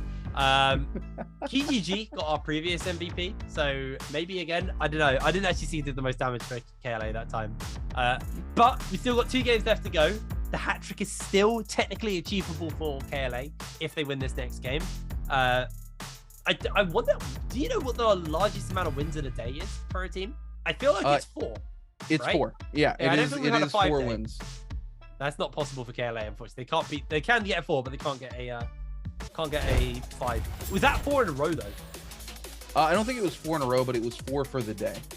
And we're gonna come in here. It's gonna be CXZ here, and you know, CXZ played a heck of a game here on to the Karumi, and look at this: 23,000 damage and 12k healing, 5 kills, 6 eliminations. Still a fairly high kill participation here for CXZ for the likes of Team KLA. And I mean, burst arrow, storm stride, thunderstorm, fire arrows, and scattershot. This is exactly what he's talking about. He also had target lock here. He literally had what I consider like the infinity gauntlet for the bow, right? Burst arrow makes your shots explode. Scattershot gives you 3 arrows, so you get the triple explosion. Anybody caught in that explosion is set on fire by the fire arrows, and target lock instantly means that their stamina bar is completely depleted and has to re-tick back up. It's so hard to get away from that particular combination once they've landed a shot onto you, Jake. I'm not gonna lie, I was just looking at the pictures there. I love that smiling. Like, there it is. Look at that cheeky smile. Look at that cheeky smile. I'm fed up. All right, so I've got a few things. I've got a few bones to pick with our NARAKA Pro League players and teams. First of all, stop using letters, especially X and G. Second of all, stop posing like this. I don't want it. I like the wholesome stuff, the smiling, a little bit of inventive posing. That's how you stand out. I don't want any more like, or like the hands. I can't remember what other ones they do. Like hands together. That's another one. Stop it. give me some good poses, some good stuff. Jake wants his woo poses coming out from these pro players. I don't want woo poses. No, I don't want that. Just give me like funny poses. I want. Do you know what we should do? We should do a parody.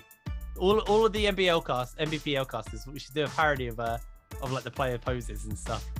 Make our own team, and then do like a pose of us all. It'll be called XCXG. so like that. Anyway, game number 5. I'm just buying time. I know I'm at the stage now where it's early enough in the morning for Rune, but like the delusional phase comes in, so I can just say stuff and make him laugh. Oh like, my goodness. That's where we're at. What time is it? It's 6 a.m. over here for me, but I'm ripped and ready to go, my dude. I'm game 5. I want the hero selection. I'm so ready for it because I swear if XCG locks Monk in and 2 random heroes they haven't played, I'm gonna walk off set. I'm just gonna throw my headset. I'm done with XCG. Like at the beginning of this day, I was ready to look at XCG and be like, they're gonna build a dynasty today after those first 2 games. And then now I'm done with them. I'm done with them. I just want to note, after game 2 was like, this is it. We're getting a 6-game winning streak. It's happening. And then immediately, it's like, you know that meme of like the guy who gets out of the camper van and just like slams into the wall holding a drink because he's drunk. It's that. That's what happened. They just slammed into the wall immediately as soon as I said that. Never has a caster curse happened. Even worse. I mean, you cursed them at one point. I cursed them at one point. They've been double cursed. And XCG, I hope you can recover. I am sorry for what we've done to you. It is our fault. But yeah, but KLA though. Let's go to those guys. They're looking super good. I think OUG have been surprising as well. I think those guys have looked pretty decent. AOW have been looking a little bit good as well. There's been a few teams that are starting to step up. Before we get into game number 5, we had a chat with some of our players to see what they had to think about everything coming into our new season of the league.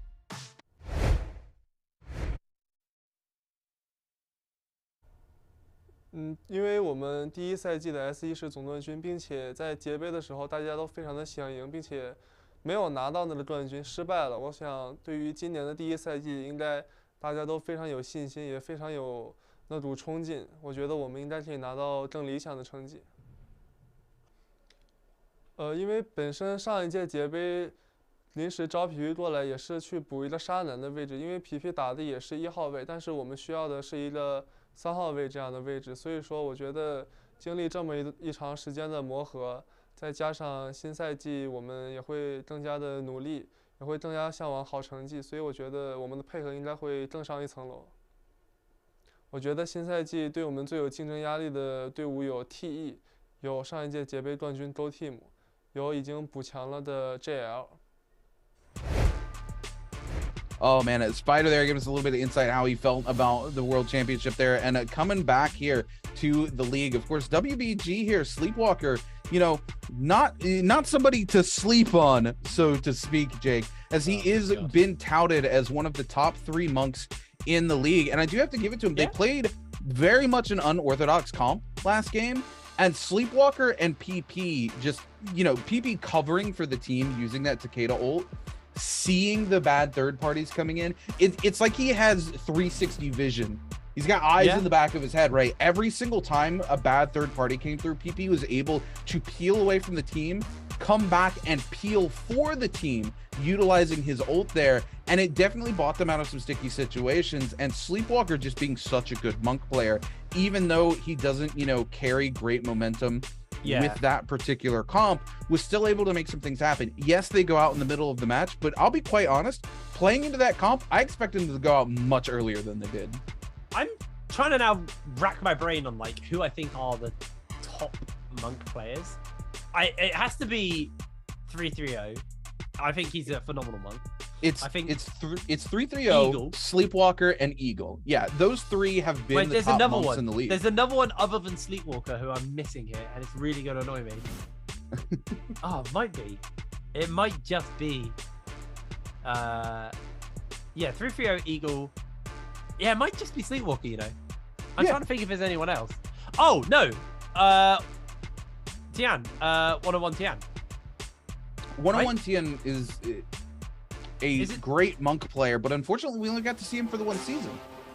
He didn't play in Worlds for JT. Yes, you are correct.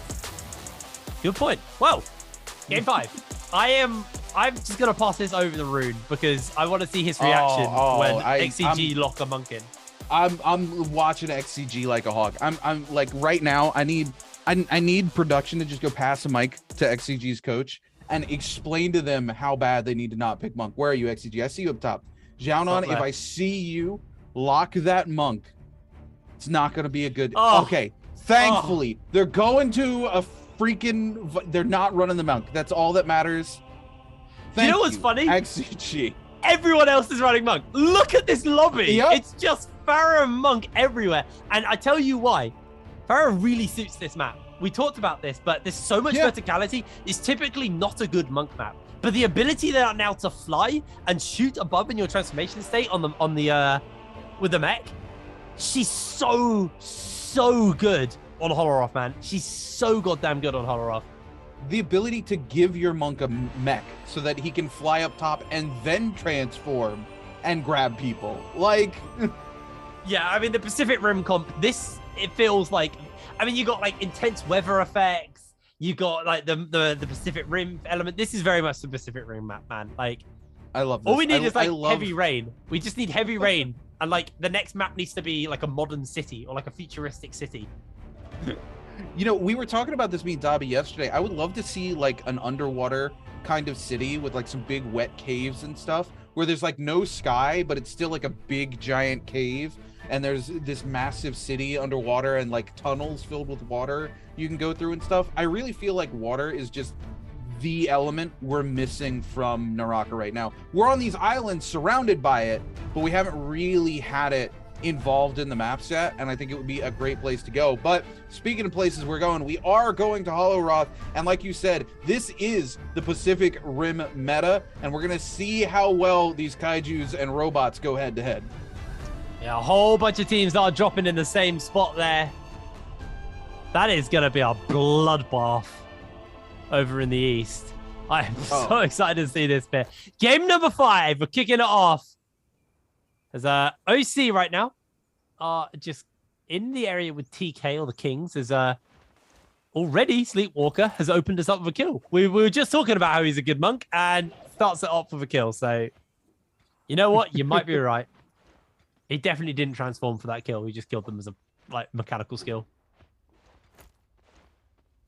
Yeah, we're going to see here TK's Sad 7 looking to get a little bit of gear here, just moving very quickly through Matab. And again, this is a place we talked about. That verticality really comes into play here. There's a lot of little corridors. There's a lot of space for movement options to come in here. And then here, this is just a bloodbath, right? You've got double ballistas on either side. It's quite literally just a kill box. And you see that coming through here as these ballista shots rain down on to all of these members from multiple different teams. And EWG here looking like they're trying to be the team who claims the puzzle here, and we might finally get to see that red armor go on to a monk this season, Jake. We've literally not seen red armor in professional play ever. It's never happened unless it happened yesterday, which I don't think it did. We've never seen it. I saw red armor for the first time when I played with you and Moxie recently. I haven't even seen it that much. So we'll see how this is going to work out. I'd love to see some red armor on a Transformer. I really would. So this is a very anime-looking Pharaoh here with the blue hair. I guess it's Mex. I guess it's Pacific Rim. What can I say? PP currently being jumped onto by Yoran. EWG able to actually pick up that kill. Jing trying to go for the revive as Yoran is Jing. You gotta take out the guy before. Oh my word. Okay. Well, he's gonna get himself heavily chunked out trying to resurrect. This is the desperation here from Jing. He is just. Is his monitor off or something? Okay. I'm flabbergasted, but we just saw that. To be honest with you. Well, to be fair here, the two of his teammates are dead, right? In this particular situation, you don't want to try to escape and run off into the distance because all you're doing is giving the enemy team information about where your team is heading to respawn, right? And potentially you still die on the way anyway. It's better to stick in the fight and try to make something happen and die anyway, and then your full team can coordinate and respawn somewhere else without giving away information to the enemy team, right? Because the last thing you want to do is run off, say, northwest, right? Get caught out by this team trying to go in the direction of where your team's respawning, and then all of a sudden, okay, they go, well, odds are they're respawning northwest. Here's where a resurrection altar is. We clearly have the advantage because they lost that fight with the gear that they had. Now they're going to be behind in gear. We just go take that fight again. That's a fair argument. That is a fair argument. Well, for now, if we have a quick look at the old scoreboard, we can see that, again, a pretty significant lead KLA did build over XCG, but XCG are finally on the board. They've finally done something early. They've got themselves a kill. On the other side, KLA haven't actually been able to pick a kill up for themselves. AOW now on their second kill of this game, currently sitting in 5th. There's a fairly big deficit between 3rd and 2nd right now. I mean, 47 points to 72 points is the difference. But something to kind of note is OUG, OC, AOW, EWG, you know, these guys have been scoring pretty consistently across the day. They've not been scoring high, but they've been scoring consistently, which is the key thing for these guys. So definitely something to kind of keep your mind on and keep your eye on as we go later into today's action to see whether or not these guys will be throwing, you know, just these consistent points in the last 2 games and see whereabouts that places them, or if they just have a pop-off game, because consistency plus 1 pop-off is better than a few pop-offs and then just bad games. Yeah, absolutely. And I mean, at KLA here, I like this pace coming out from KLA, right? They've built a significant lead and they're playing smart. I wouldn't say that they're playing slow or struggling because they haven't lost a fight early on, right? I think they can just pace themselves through these last 2 games and easily come out on top at the end of the day here because of their performance in the last 2 games and because of how XCG has performed for themselves here. Speaking of which, taking a look into this fight, we've got almost a 3-way fight here between KLA, GG, and JDG. And KLA more than happy to just kind of back off and monitor this fight from the side. They really want to look for that third-party opportunity. And I love this. This is such good decision making or macro play coming through from this team because they don't have to waste resources trying to get into the fight and they can make the best decision possible about when to engage, right? The monk clearly sees them from JDG. GG doesn't want to come out into the monk, so KLA gonna push up a little bit now because they do see the monk is gone. They're just gonna kind of surf on the edge of this Bane. I'm not quite sure whose Bane this is yet. Maybe we'll see. It might be JDG's, but from the looks of the way they backed out of this, it's probably not, because that would have bought them a little bit more safety for a team to push in and take a fight there. JDG now is going to find themselves quite separated. LSR up on the hill, 3 members of KLA on them. We're gonna see QGG get sent over the edge, but LSR still quite separated, and now JDG will be throwing a Bane's Breath out. This is JDG's Bane, and KLA might need to rethink this engagement. The YKC here already monked up though, fully committed, is going to get the slam onto Zhao Hui, but Zhao Hui continuing to give it chase. YKC not in the best of situations, stuck in the zone, constantly taking tick, can't push on to JDG. Does get the regrab though. This will, no, he doesn't have time to get the slam off. KLA misses the opportunity to flip this fight on its head, and now GG coming in for the third party. KLA was playing this fight so patiently. They waited for the monk to go down on the side of JDG. They waited to see if GG was gonna push. GG didn't push, and then KLA finally pushed, and GG ended up being the team that played this the most patiently, waited for both teams to burn ultimates, and now have come in for the third party, and it looks like Team KLA and JDG will both be paying the price for being a little too quick on the trigger here. I don't think KLA expected another Bane's Breath to come down. I think that's what really caught them off here, was they felt the Bane's Breath is gone. They didn't know who placed it, but in their head, oh wow, XCG are out. In their head, they assumed that somebody else was going to, there wasn't going to be another Bane's Breath to come down, and it just absolutely ruined them for it. They still had their revive, so it's not the end of the world. And luckily for them, XCG went out after 2 kills. So they are, you know, not being contested on first, at least in this game. Yeah, JDG still alive here somehow, even though GG came in on to the third party and JDG had actually pushed out of their own Bane's Breath and been in the zone so long, they've somehow managed to force GG off. And look at this, GG is actually being forced to push into the zone to get away from JDG, and JDG somehow still in the zone have not let themselves take too much zone depletion here. The Kurumi, the healing for these zone fights really paying dividends for Team JDG as they're able to force GG out of that fight, and JDG will live to see another day. Yeah, they've got 8 kills, by the way. They've had really, really good game, actually. WBG are looking to get themselves in a skirmish here with EWG as the Railway Yang comes in. I believe, wait, did they both go in? Oh, they both went in. So they are ready to brawl against each other here. Let's see how this one goes down. Sleepwalker going to open it up with the transform. Same coming in from Tui as they are looking to find these grabs onto each other. The mechs actually come out from Jing as well. So already early mech being thrown down. Just trying to absolutely rinse through the health bar and stagger on to the monkey. Can't get the slam down. He's just getting railed by the harpoon. A grab comes in from Sleepwalker. They got the mech damage as well into the slam. That's going to be one already taken down, though, for the side of EWG, and this fight has just gotten infinitely harder. Sleepwalker will de-transform as Yuran also in danger, but another harpoon shot coming in from Jing. He is just absolutely taking names with this secondary fire, absolutely killing them. And EWG will probably end up losing this unless Yuran can pull off a sick outplay. Not going to happen. That is going to be the Mora's Blessing over to the side of WBG. Meanwhile, KLA off their refresh now, looking for some revenge on that third party, able to secure themselves a kill into LXM. 330 as well, also going down. This time, KLA, they have the man advantage. They have the power advantage. They're not being third-partied. They're not being jumped onto. No Bane's Breath, no unfair stuff as they take out GG and eliminate them from the game in response to what happened earlier.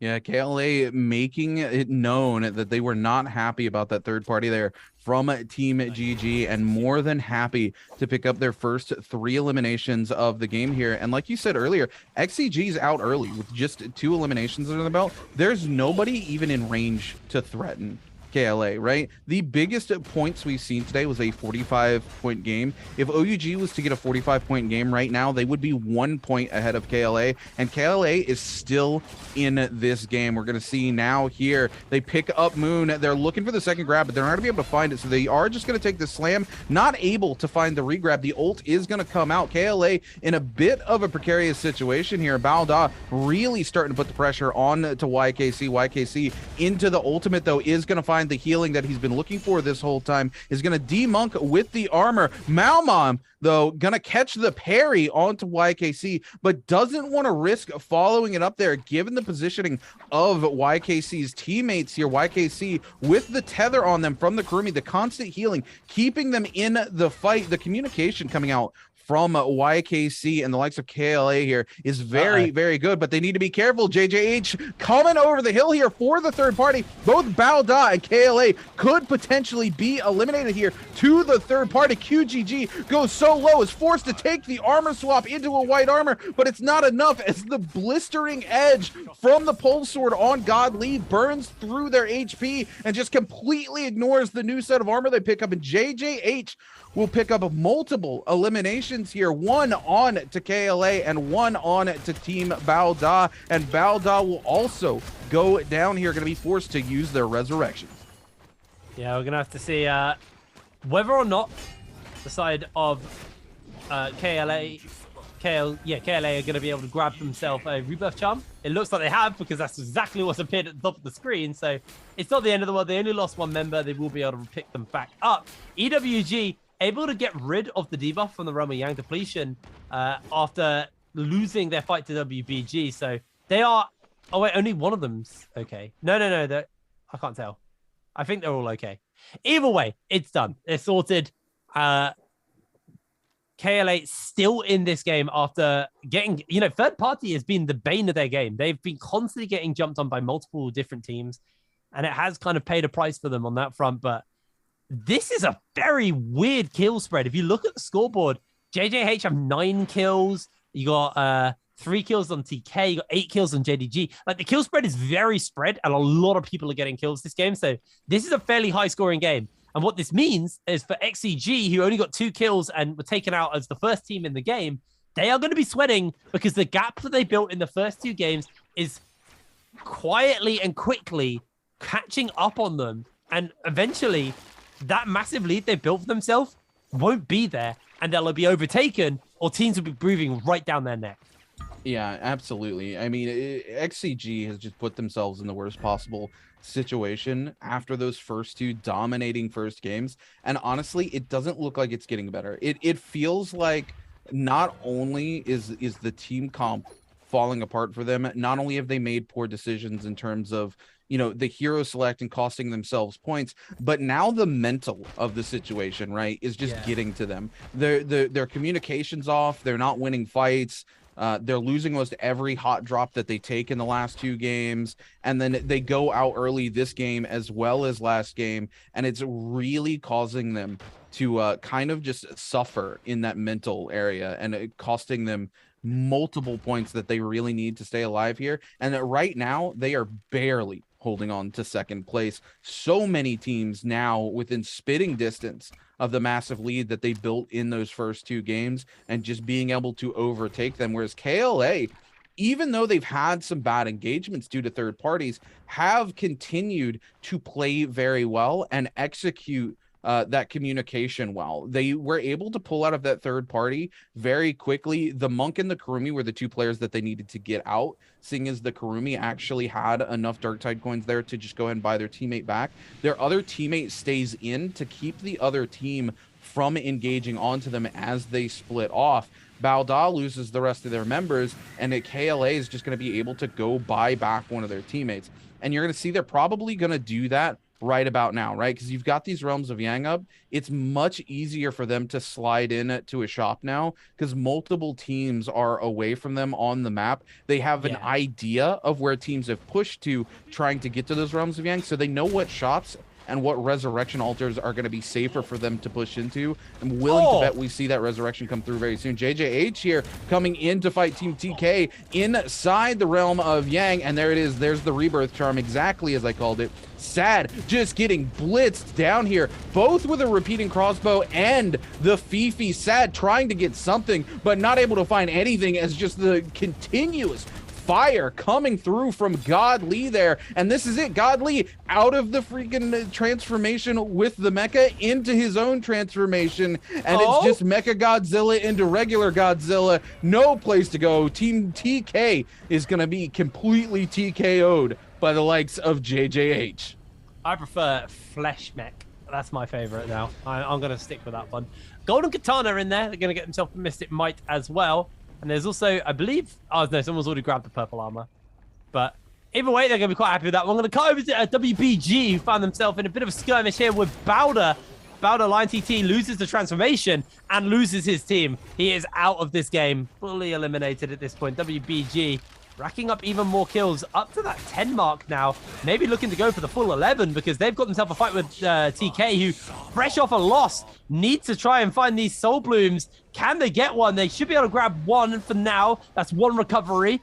Are they going to be able to get the others? It looks like WBG doing their best to try and turn this one around. Sad, keeping the pressure up, but with a man down, this is going to be very hard for WBG to pull off.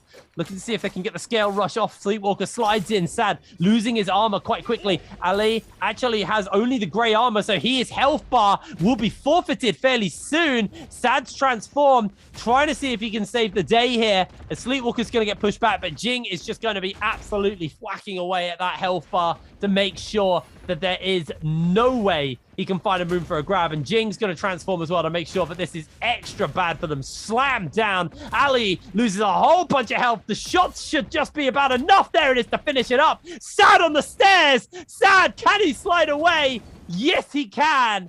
But it comes at an ultimate price. OUG are eliminated off screen as well. And it feels that WBG will be able to pick up their teammate. And they just win yet another fight. More kills in their pocket. And they are up to 12 kills now. Yeah, this is absolutely huge for WBG and JJH as well. You know, we got to talk about the fact that JJH played this comp into game one, right? This Pacific Rim comp, and they were actually doing very well, but it was XCG who managed to kind of eliminate them towards the final circle, and they didn't have a big pop-off game because of it. Now here with XCG completely lacking into our fifth game of the day, JJH goes back onto the Pacific Rim comp that they were doing well on and are starting to have that pop-off they were really hoping to have in game number one, clearly showing just how strong this comp really is for the likes of these different teams. And I'm happy to see it come through, honestly. The ability to give the mech to other players was such a strong design decision on the dev team here for NARAKA. Slayer there, mistiming a parry, but is going to be able to use the transformation to kind of cover the damage that he takes. But OC on the low ground with GS up top here with massive ranged weapons, Slayer trying to cover for the rest of his team, but Sleepwalker is going to monk up, and it leaves Slayer in a very precarious situation. He's got no place he can climb up. He's got Sleepwalker following him, and all these teams that are up top just taking range shots at him. Slayer really just has nowhere to go. Sleepwalker taking a little bit out of attention, but the rest of GS more than happy to follow through and pick up that elimination onto OC Slayer. You will be the one who picks it up with a bow shot. Yeah, lovely little pick up there. Sure, Sleepwalker's a little bit upset that he wasn't able to pick that kill up, but he's going to be all right as Xiaohu is going to head up to the top of the bridge, get himself away, but I think he fumbled a little bit there. Should just be able to slide in and secure himself a kill, though, onto this final OC member. Nice and easy. A couple more ticks, and he is donezo. Xiaohu can heal back up with the Soul Bloom Essence as well. And he's just going to head back towards that zone. Meanwhile, Sleepwalker, now the only remaining member of WBG, will be joining them in game number 6 because they are out of this one. Knocked out, and we are down to 20 players, 10 minutes left. So there was a moment where I felt like this game was actually starting to slow down and move at a more tempered pace. And then in the last like 5 minutes, this game has just kind of exploded in action. I mean, you can see on the left side of the map, left side of the screen, how many teams have already been knocked out. KLA, you said this earlier, but they are doing it very well. They are playing this game not aggressive, not overreaching, because they know they've got the lead. They know they're comfortably in the lead. So there's no point, especially after losing the fights they lost, that they should carry on trying to pick fights unless they can find a good third-party opportunity. They'd rather play for placement points and then try and mop up kills at the end of the game. Now, GS have got themselves in a fight with EWG already. Tutak has been grabbed out, slammed down, as there's going to be another grab from Xiaohu here. They're going to be able to get a whole bunch of damage off the scale rush, off the wall. onto him as well. Looking for that second grab. Should just be able to get him, but the mech comes in the nick of time to save the day. JDG are going to look to try and slide down with a third-party opportunity here. Raining hell, but they actually do find Zhao, who's separated. They do get a shot there from, I believe, a ballista on the high ground. No, that was the mech spear coming in from you, actually. Able to secure that one, and JDG able to pick up Anne as well in response. A couple of kills picked up for both teams all around the place there. 17 players left for 8 teams. KZ over here using that Temi ult to go ahead and lock it down this Morris Blessing. And this is going to be huge for them. Given their current gear situation, yeah, the Monk really needing an upgrade is going to go into that legendary armor. And he looks like, or somebody looks like they picked up the legendary flamer there. Kind of interesting that KZ actually isn't the one who takes the legendary flamer, just because he can hot swap to it before he transforms to get the damage bonus on to the Monk, but maybe opting it to give it to the Yuashan in their transformer comp here so that he has a little bit more damage to cover the Monk. Let the Monk be kind of a big body for the team here to absorb a little bit of damage. KLA up top here, like you said, playing it very well. Slow rolling this lobby to the point where they're like, okay, we know we have a significant lead. We do not have to take unnecessary fights. We don't have to force unnecessary fights. If a situation just is not a given advantage for them, given how hard some of the fights they have encountered due to the third parties that they faced this game, they can just choose to back away from it because they don't have to have an exactly like massively explosive game here in game number 5 to maintain their lead. And that's a nice comfort blanket to have, right? It allows you to play smarter and come back into game number 6 with still having that level of comfort, right? If they had gone out early, similar to XCG, they could have found that gap that they had closing very quickly, but instead they're going to play smart so that going into the final game of the day, they continue to maintain that sort of lead and that security blanket for themselves, if you will. Yeah, absolutely. Well, see, with the repeating crossbow and the cannons just searching for some people. And this is still very much within the realm of possibility, but they can still win this lobby as well. They just need to kind of wait for these final circles. I mean, the problem they're going to have on that front is a lot of the players, especially the ones on the top of the scoreboard right now, are playing very aggressive in this game and hunting down for every little fight they can. As Uran going to eat a whole bunch of those repeating crossbow shots there. Just chunk him out fairly heavily as JJH trying to find some cannon shots across the way over as Uran. Honestly, every time I look at him, he is getting slammed. His health bar is low. QGG may actually take this opportunity to jump forward. Decides to bounce away from it. Thinks it might be best not to risk going down here. Remember, 5 kills is plenty for KLA. They're going to be very happy with this one. You know, once you get the multipliers and everything and placement points, depending on where they place, they could get themselves in a very comfortable position. But for now, on the edge of the zone, you can see the Mora's Blessing will be spawning up a new one, which will be contested by these teams. It feels like JJH are the team who are going to be able to get it. They are fairly well set up, although they have to be careful with these spread shot fire arrows coming down. But there is some golden armor in there. There's some juicy soul jades as well, and that flamethrower. So attention's going to be towards that Mora's Blessing now for these guys. But for now, Godly just shooting up some cannon shots, trying to buy some space for his team. Should be able to do that. They finally got the Mora's Blessing and the golden gear over for them. So JJH already having a good game. It just got better. Yeah, very interesting there. Lixin there waiting super long to pop that Temi ult to cover the box.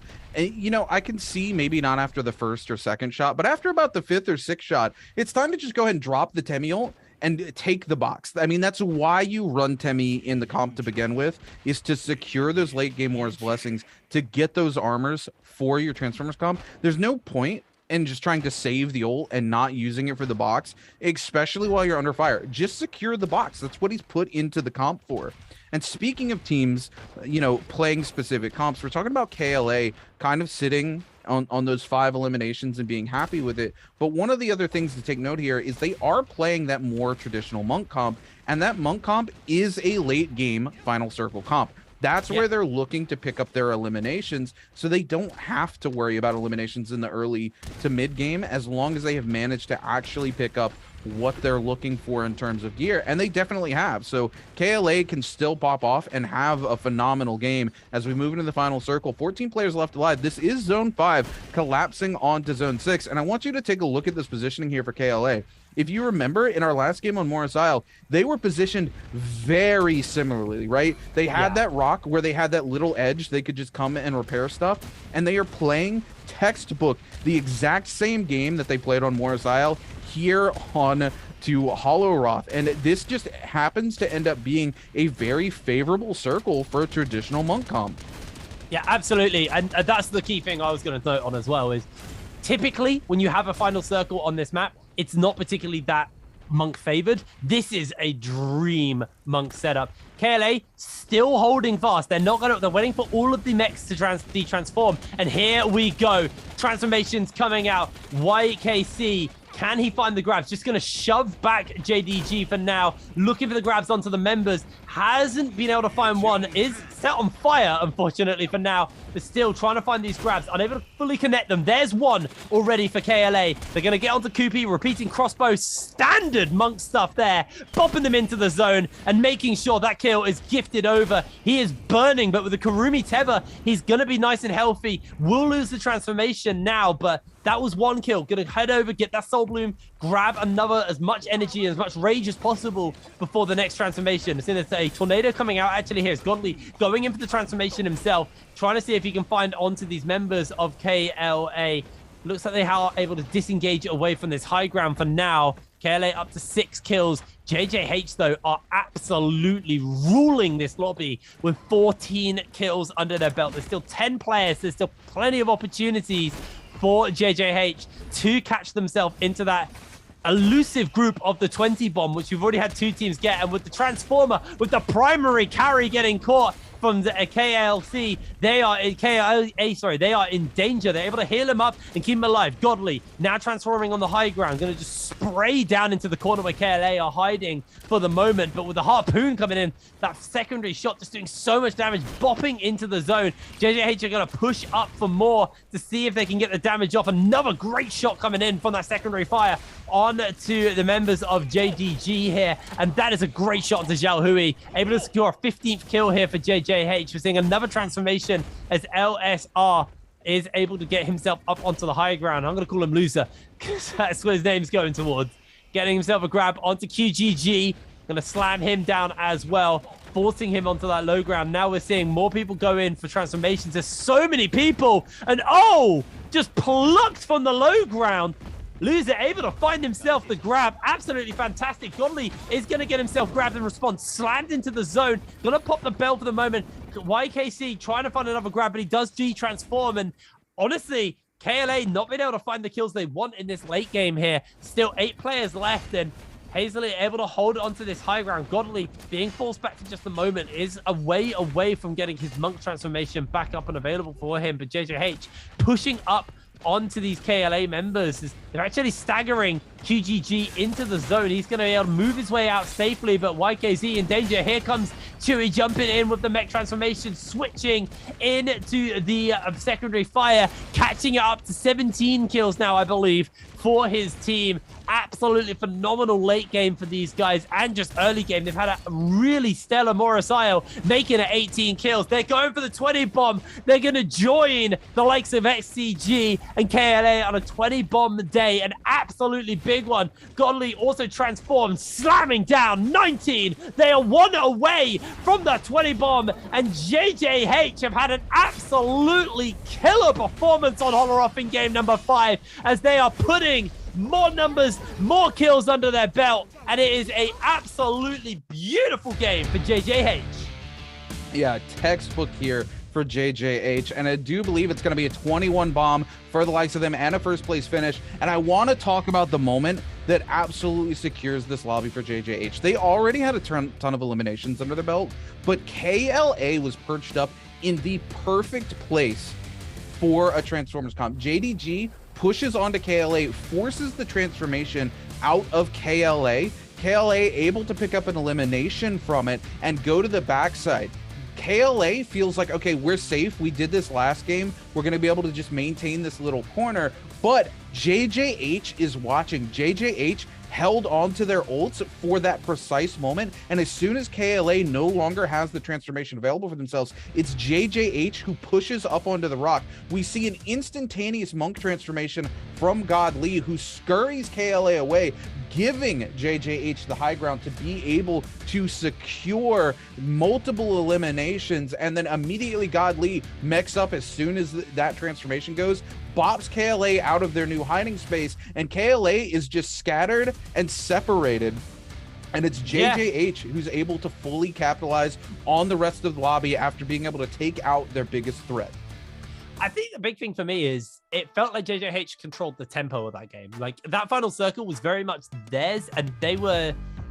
What's the head of the orchestra called? Conductor. They were the conductor of that final circle, and they controlled the pacing, the rotations, the movement. You know, it felt like KLA played that game right in the way they wanted to, but JJH just seemed to have an answer for it. They seemed to be a step ahead of them, and at the end of the day, that just cost KLA that game, unfortunately. But you know, also, I think that game was the first game this trios, at least, where third-partying felt like a thing again. It felt like a lot of the fights in our first 4 games were relatively isolated. We had the odd third party, but like this game was very much defined by like one team starting a fight and then another team coming in. And I thought what was really interesting versus what we've seen in previous seasons when it comes to third parties was teams recognizing when and how to third party, and it was way more thought out. It was way more kind of strategized as a third party. I mean, I hark my mind back to the KLA one where they tried to third party GG, and I can't remember who the other team was. Maybe it was KC, I can't remember. But they were trying to third party onto this team, and they played it really well, but they just got caught off by the Bane's Breath. It felt like the team they went into knew that there was a third party coming, so they held their Bane's Breath. They didn't use it initially in the 1v1. They knew a third party would show up, and they knew they could turn the tides with the Bane's Breath. It was honestly, strategically speaking, one of the best third parties I've seen. It was a very slow, tempered fight and very drawn out, but it was so well thought out, and every team was kind of like trying to put each other in check in that fight. And KLA were the first team to suffer for it because GG, they turned it back around with another amazing third party. But here we go. Here is the scoreboard for our game number 5. Obviously, we know JJH are going to be number 1 there with a 20 bomb and a 37-point game. It is rare to see a 20 bomb game come out. We've had 3 today, and we've had 25 as well, I believe, as well. We've had so many high-scoring games today.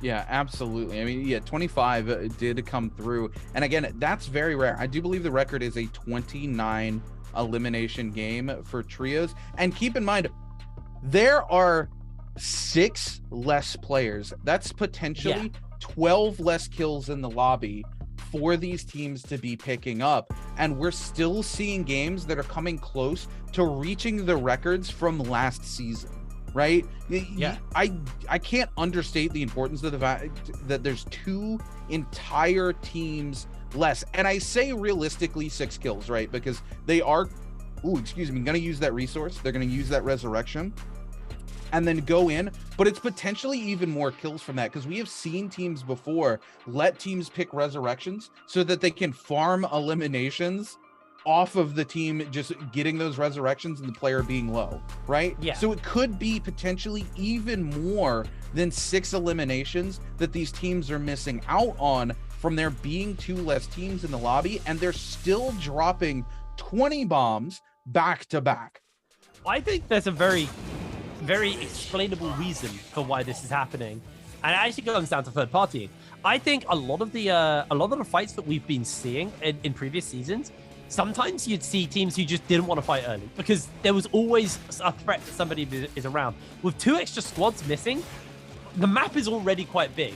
Then you take away 2 other teams, it feels like people start a lot more spread out, or you have like 2 teams dropping in one place and then another 2 teams dropping in a different place. So teams are more willing to take these fights early than they used to be. I think sometimes you had at least 3 teams per lobby who would just grab loot and not want to fight until mid game. And I think now, because of this, we are starting to see more early action, which means the revives are being used, so the kills are staying high. And I think that's why this is happening this way. I might be wrong, but that's my theory on it. I think it definitely plays a big part into it.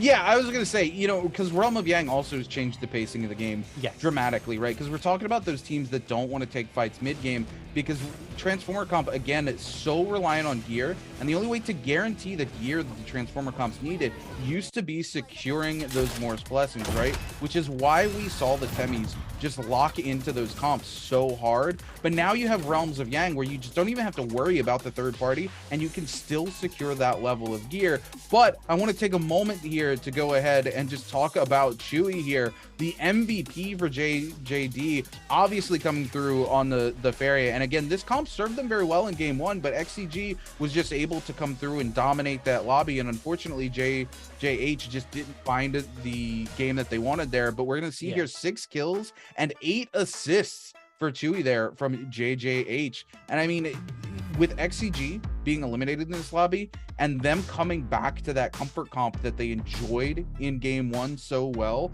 the new comp that, you know, we theorized about 3 different potential comps, this being one of them, and this comp clearly the favored comp by all of these teams, and it has worked well for JJH. And now that XCG has completely lost their momentum, they have been able to come back onto the comp. I think it was a clear decision, right? Because for the 2 games after the first game, they were like, we need to see if XCG is just going to keep dominating the lobby. If so, maybe we need to think about changing our tempo or comp. And then as soon as they fell off and started doing poorly, they decided, okay, game 5, we're going to bring this comp back and see how it does. And it pays off for them with dividends. It's not that they had a bad game 1. It's just that XCG had a better game 1. Yes, absolutely. I think that's the key thing to note is XCG, you know, they had a really, really good game 1, but I don't know. Also at the same time, I don't know what's happened. It's as if they just run out of energy after the second game. You know, that loss, going 0 points on game 3, seemingly seems to have shattered their mental. They've earned in the last 2 games 0.5 points. That's it. It's not been a good go for XCG. Anyway, I believe we're going to a break and then we'll be back with game number 6, our final game of the day. So we'll see you in a moment.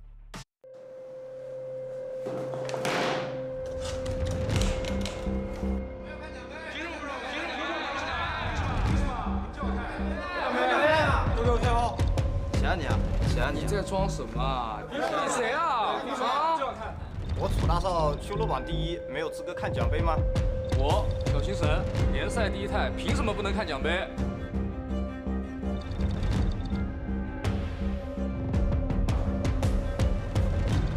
小德柱，你终于来了！我太刀之魂为人方正，凭什么不能看奖杯？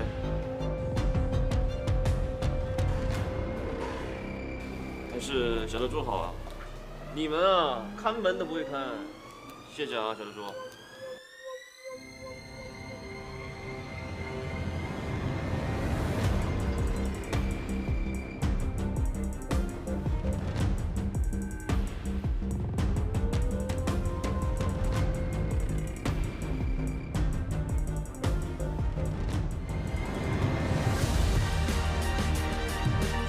新赛季，我们必将跑过这条线。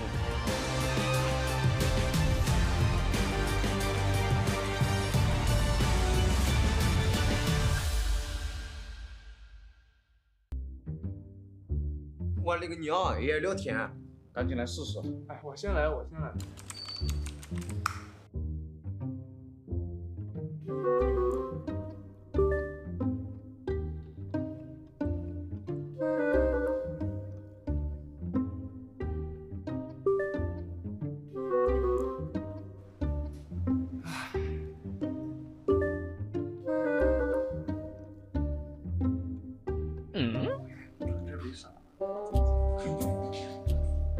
让我试试，让我试试。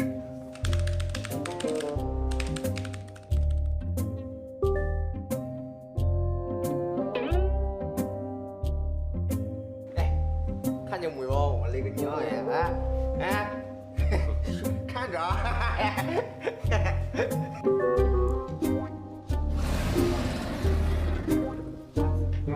没事没事没事。哎，让我来让我来。哎，这种事情就不要问了。了，让我来问正事要紧。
Ladies and gentlemen, welcome back to the NARAKA BLADEPOINT Pro League. I'm your host and your caster, the Runekeeper.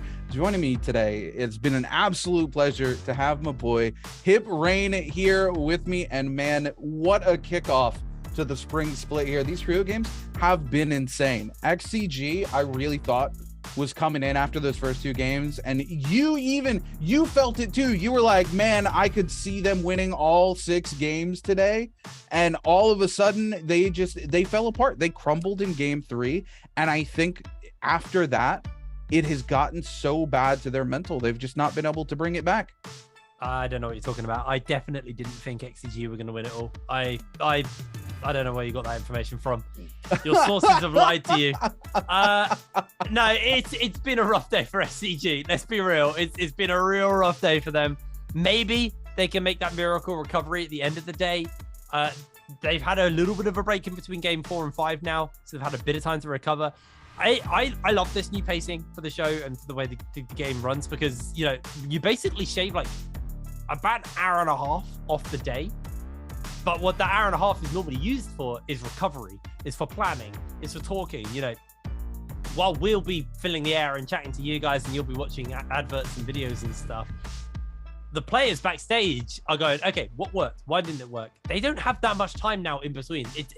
They have that time now in between the days to prep, but while they're live, while they're on stage, they've basically got to figure out what the hell's going wrong for them and then fix it in a very short period of time. That was like a 3-minute break. A little bit longer for them. They probably got like 8 minutes worth of break time realistically to get prepped. So it's harder for them to kind of get their stuff together, speak to their coaches, and figure out what they're going to be planning and playing going into this 6th game. But they've had some time. You know what, so Jake? We'll see if they've got an answer. I figured it out. It's XCG strategy. Get eliminated early, and you've got 25 minutes of prep time that the other teams don't have, Jake. Oh, my word. Genius play. Although I'm pretty sure they just have to sit there and watch the game. I don't think they can walk off stage and talk to their No, but coach. they can still talk with one another. True. That'd be frustrating for the coach to sit there and be like, I can't theory craft them while they theory craft some stupid idea. How about we play Monk again?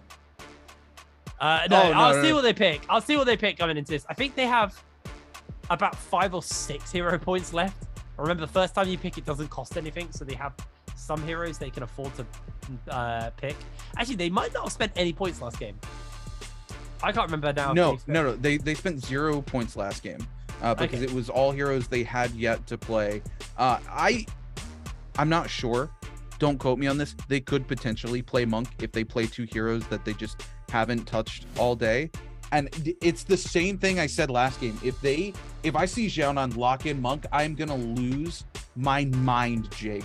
There's absolutely no world where it is acceptable for them to go back and try to play Monk with 2 random heroes. No, I agree with you. As much as I kind of want to see Valda Monk, I agree with you. I think that would be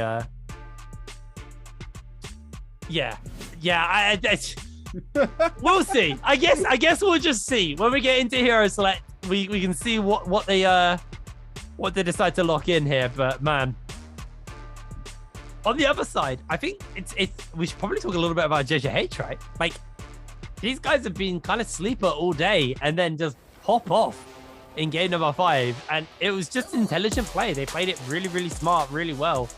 So I'm excited to see their performance coming into this game 6. Obviously, I still on KLA as well, because I think, if anything, they've been the most consistent team of the day, at least on the top end of the table. I think there's teams who've been consistent at the bottom end of the table as well. But I think KLA have been the most consistently, you know, decently performing team all day. So as we get into the hero select, let's see what they're going to be picking up here. Eyes on XCG to see what they've got in their pocket. I'm also trying to find KLA in the bottom.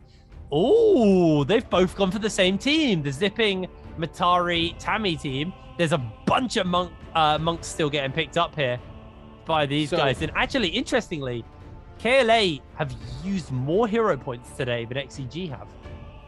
You know, I'm looking at these comps, and I'm actually happy to see XCG picking up this comp.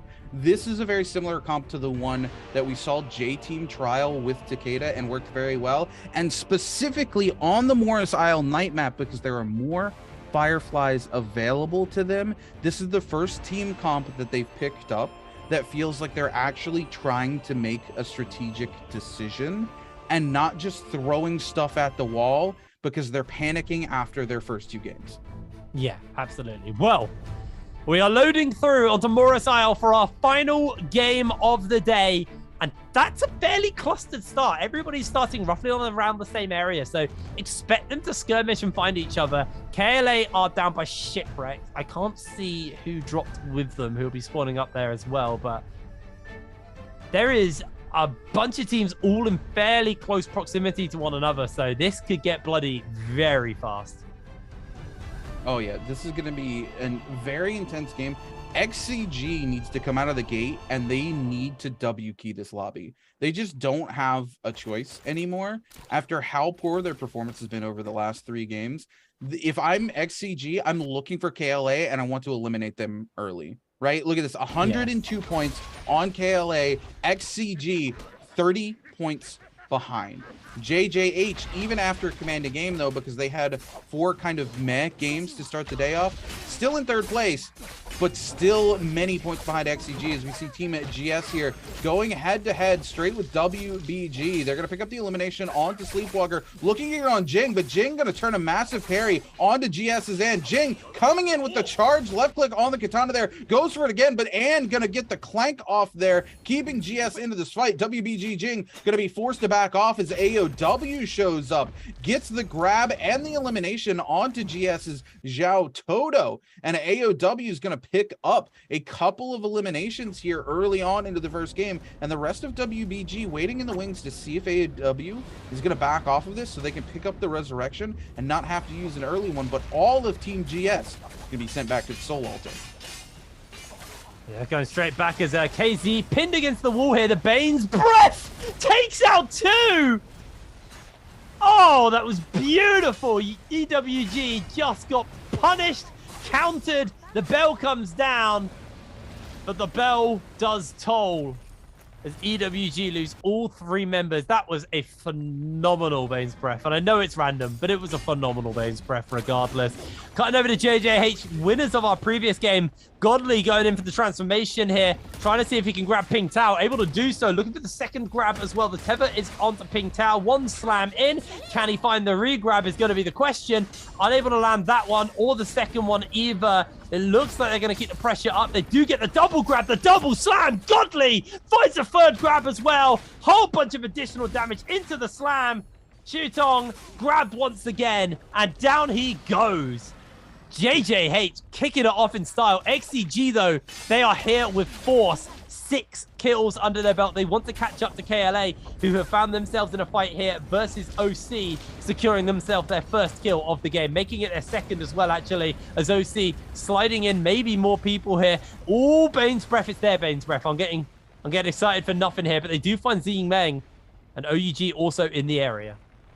Yeah, KL needs to play this very carefully. They picked up the elimination there onto OC. They want to make sure that OC can't come get this resurrection, but this is OC's Bane's Breath. So So we're seeing QGG here doing a lot of Bane surfing, just trying to stay on this body and keep OC from being able to pick up the resurrection in the safety of the Bane's Breath. And QGG, man, he knows what he's doing here. He knows how to avoid the Bane's Breath there. There's a little bit of luck if that Bane's Breath comes down right square in the middle of QGG. Obviously, there's nothing he can do. They do get the time out there onto the player from OC, and another player from OC actually getting picked up by OUG, and now OC down to a single member. There's no hope really for this Bane's Breath to be able to save OC here with both of these teams watching them. Now that said, Z-Meng there going to pick up a massive parry into a riposte, but it's just not enough. The damage comes through, it's big damage, but OUG has the numbers advantage here. The Bane's Breath wears off, and OC is going to get sent back to the Soul Altar. Yeah, absolutely. Lovely stuff going in from that side. So OUG now looking to hunt down JDG. Seeing if they can find the opportunity to get them. It doesn't look like they're going to be able to do so, though, unfortunately. Stepping away. KLA actually are fairly close in the area and could come in as a third party. They're actually pincering in right now on JDG. If they play this smart, they might be able to get themselves a whole bunch of kills and actually catch up to XCG, who right now are leading the charge in the kill front, at least anyway, with 6 kills. Is looks like KLA are not feeling it. They just want to back off. You know, they've got themselves 104 points. XCG haven't even got fully to the 80 yet, so they're feeling comfortable. As long as they have a good game here, they can at least end today in first. Yeah, absolutely. BLADEPOINT here actually finding themselves engaged with GS now as well. A really clean Viper ult coming out onto GS's and GS has already been back to the Soul Altar once here. This is a fight they don't want to see themselves losing, but BLADEPOINT continues to separate, but Zhao Toto from downtown with a long-range grab actually turns this fight back in the favor. He does find another grab, but thankfully the Wu Chen with the ult is going to save the team there. GS looked to be completely separated there, but Zhao Toto finds a grab from quite literally the other side of the football field and is able to bring them back into the fight. GS lives to fight another day. Well, XCG now being hunted down here by GG, trying to finish them up. Xiaonan in a bit of danger, gets over the wall, but it looks like NiHQ will lose his life as GG able to pick that up. Living Hang, trying to also get away. He's being bopped down onto that low ground where he has nowhere to run. They're just grapple stunning him. TK also in the area. Xiaonan kind of using that the rubble there kind of as a maze to hide in, as XCG are able to chase off and actually split apart GG here. Miss Kia is in danger and may just give his life over as TK coming with a beautiful third party, and they're able to take this kill for themselves. Yeah, TK find a really good third party here, picks up multiple members of Team GG. XCG looks like they were able to get one of those resurrections off, but now they're going to have to face the ire there of Team TK. BLADEPOINT able to pick up all 3 eliminations on GS, and unfortunately, that's Team GS completely eliminated from the final game of the day here. And TK also going to be picking up XCG Xiaonan as well. XCG with 7 eliminations under their belt, going to be sent back to the Soul Altar, but this is a much better performance from XCG. This is what I expect to see. Hyper aggression early. Use that resurrection as a resource, right? You've got it. You might as well fight as long as you've got it. They do end up, you know, losing all 3 members here, but all 3 have resurrections and they have 7 eliminations to show for it. Yeah, no, they've had a very, very good game 6, a massive recovery and a needed recovery as well, because they have, I mean, frankly, they've just been underperforming. There's no other way to word it. Roma Yangs are now going to be spawning up any second now, so expect to see a little bit more action coming out. I say a little bit more. We've had, honestly, been blessed today with some very high impact, high action games. And KLA, they know they need to put some points on the board, so they're going to jump in. They do get hit by the poison mushrooms, unfortunately, so that dot is going to hurt. Sleepwalker has gone for the transformation. WPG trying to see if they can turn the tides of this fight, as QGG is losing so much HP, throwing down the ultimate, but he's slammed. Sleepwalker will finish him up. No, the healing comes in. The poison shrooms popped again into the grab. QGG is donezo as PP secures the kill, and KLA will lose another player. So they are just going to have to look for those rebirth charms, because there is no way they're going to recover from this. Yeah, no, they do lose kind of the integral part of that team, right? Again, we talked about coming into the game how important the nighttime on this map is for that particular comp, because you're able to feed into the ult of Takeda and make sure you have it for every fight. The rest of that team comp really supporting the aggression from Takeda the way that it's built here, and unfortunately without Takeda, they're not really going to be able to take any fights to their advantage. They kind of lose the person that comp's built around. They now need to find that resurrection charm and get him back in. JJH here going to find their way into a realm of Yang, and this is the only downside for XCG, right? XCG can't really take these realms of Yang after, you know, coming back with only whites. They're going to be forced to go look for gear elsewhere, but we are watching a fight break out here between EWG and GG in the realm of Yang. 330 going to stand on top of this crew meal. He was able to find one grab, but not able to capitalize on a kill here. Miskia going to be forced to go ahead and pop the ult as well. Yiran going to go ahead and stagger 330 before he can get the slam, but doesn't cover the second slam, and because of that 2-tick here, going to go very low, and Miskia going to be able to find the elimination. LXM caught out a little bit here, but it's not going to be enough as Yiran finds himself in a situation where he has to potentially win a 1v3 for the second game in a row, and he's not able to clutch it out as Team GG comes out on top. Really, really nice stuff there from Team GG. Gonna grab themselves the Vermilion Birds, might head back onto the map and see what damage they can do. Got 4 kills now for GG. They're a team who, you know, interestingly, when we watched them last year, they were always this kind of like third place team. They were never the top team. They were always, you know, always the bridesmaid, never the bride, I think was what I once said about them. And there's this team with serious potential, but I don't really understand what seems to fall short for them. But maybe this year we'll see some growth. But for now, like they're kind of actually not having the greatest day. They got 40 points. It's been a pretty rough one. But then again, it's been a high scoring day.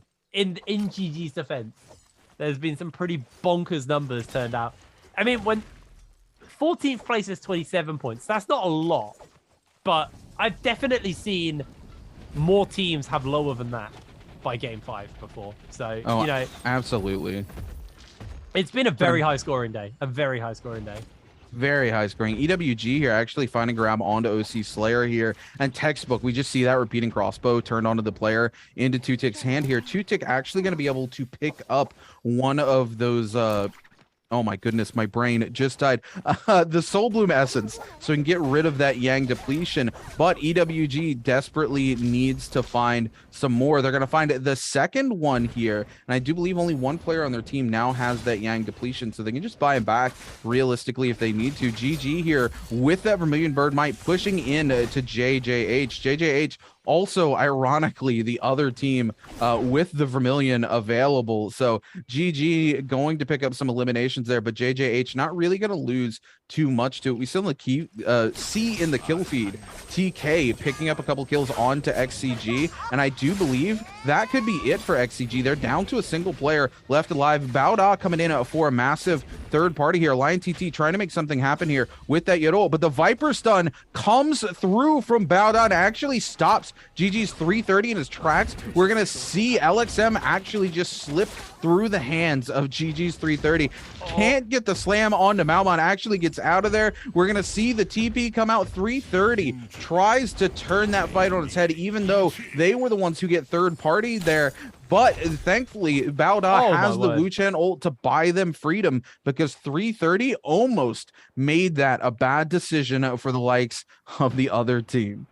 Yeah, absolutely. Well, meanwhile, KLA have been able to revive their Takeda. GG right now. About to get that ultimate back up and available to him as well, as he's chasing onto EWG. Going for the grapple lock, switch to the pistol to get a bit of damage off. But those repeating crossbows are a nuisance at the best of times. And you sit there eating that. Oh, just going to recover their weapons. Not going to get the shield back yet. This fight doesn't seem completely done. EWG feeling eager to turn it and try and see if they can punish KLA for overstaying, for overgreeding. It does look like EWG get a little bit of damage off. Tutek chasing on, but it's been a very staggered fight. Voice is going again. Very staggered fight as GGG Gets himself chunked. A lot of health bar. Gotta remember, he's the main damage dealer, and he's dealing the damage. That was beautiful. The mech transformation comes out, and he just breaks away. That was phenomenal from QGG to hold his own versus those two there. Yeah, QGG played that extremely well. Used that Takeda ult exactly how you should. And what happens a lot of times with Takedas, you'll see they'll pop that ultimate and they'll back out. He sees the opportunity. He's got a 3-man ult. He knows he has control of the neutral. He says, I'm going to come in with the charge right click here from the greatsword, guarantee the big damage, and that's going to buy me more space than just trying to run away ever will, right? If they have to stop to try to burn resources, get their armor back up, they're going to think twice about giving chase to me, and that's exactly what happens. And now they're finding themselves winning the fight into EWG off the back of QGG really just playing hyper aggressive with that ultimate, knowing exactly how he can turn that fight, catches 3 people out with a charge uppercut from the greatsword, and then immediately backs away, knows what he can get, and doesn't push for more. No, that was really, really well played by him. Quickly going to go back and stock up on grapples because he was only down to 1 after that fight. So just get himself back up to that nice 18 mark. He also got himself a longsword. I think he feels way more comfortable with something like a longsword on the Takeda than with that greatsword, although he did do some brilliant work with it. But it's just going to switch out.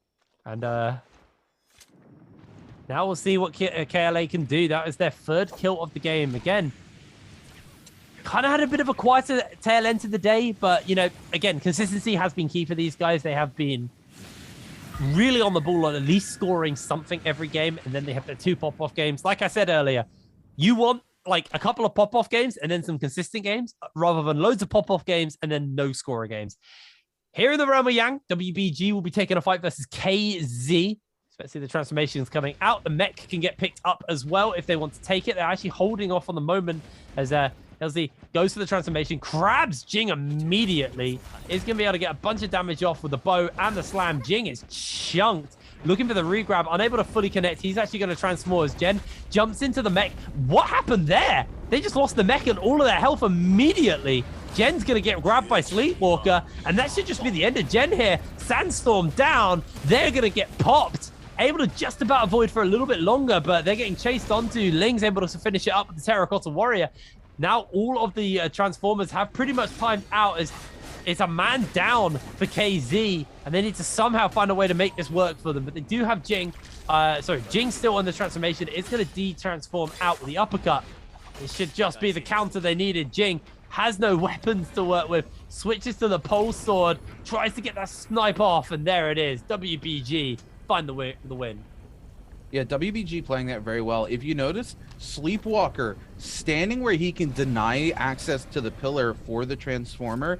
Fifi making a bit of a mistake, drops the pillar and goes, okay, I'm just going to push into that when we push into the fight. But the rest of WBG actually pushes them back off the pillar. Sleepwalker stands behind it, not in range to be knocked back if somebody actually gets to the pillar and drops the mech, but close enough that he can deny access to it with the threat of the grabs. They then go behind the pillar. He's forced to push forward, and they come out and try to nab onto the mech. But as soon as they nab onto the mech, they realize how low their HP goes because of a range shot that comes out. They're forced to demech to try to get away, and then their monk is able. Sleepwalker just throws those hands, picks up the Fifi, and that's all they wrote for Team KZ. Just massive, absolutely massive play coming in from them on that front. As Bowder finding themselves engaged on by KZ. Remember, KZ have got the Realm of Yang debuff on them, the depletion.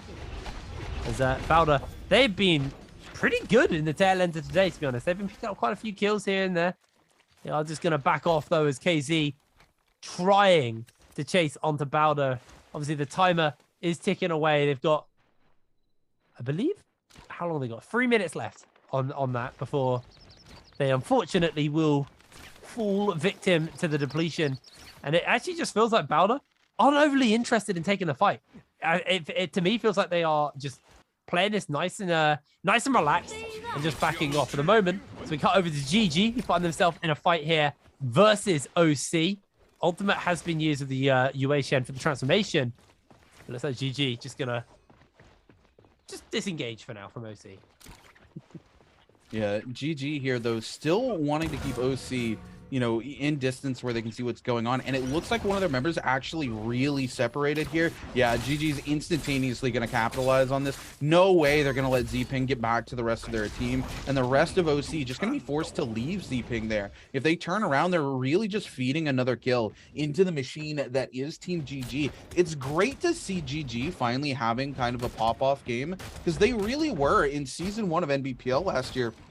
They were a team to be reckoned with. 330, one of the best monks in the league, popped off almost every final circle, regardless of whether GG actually won the game or not.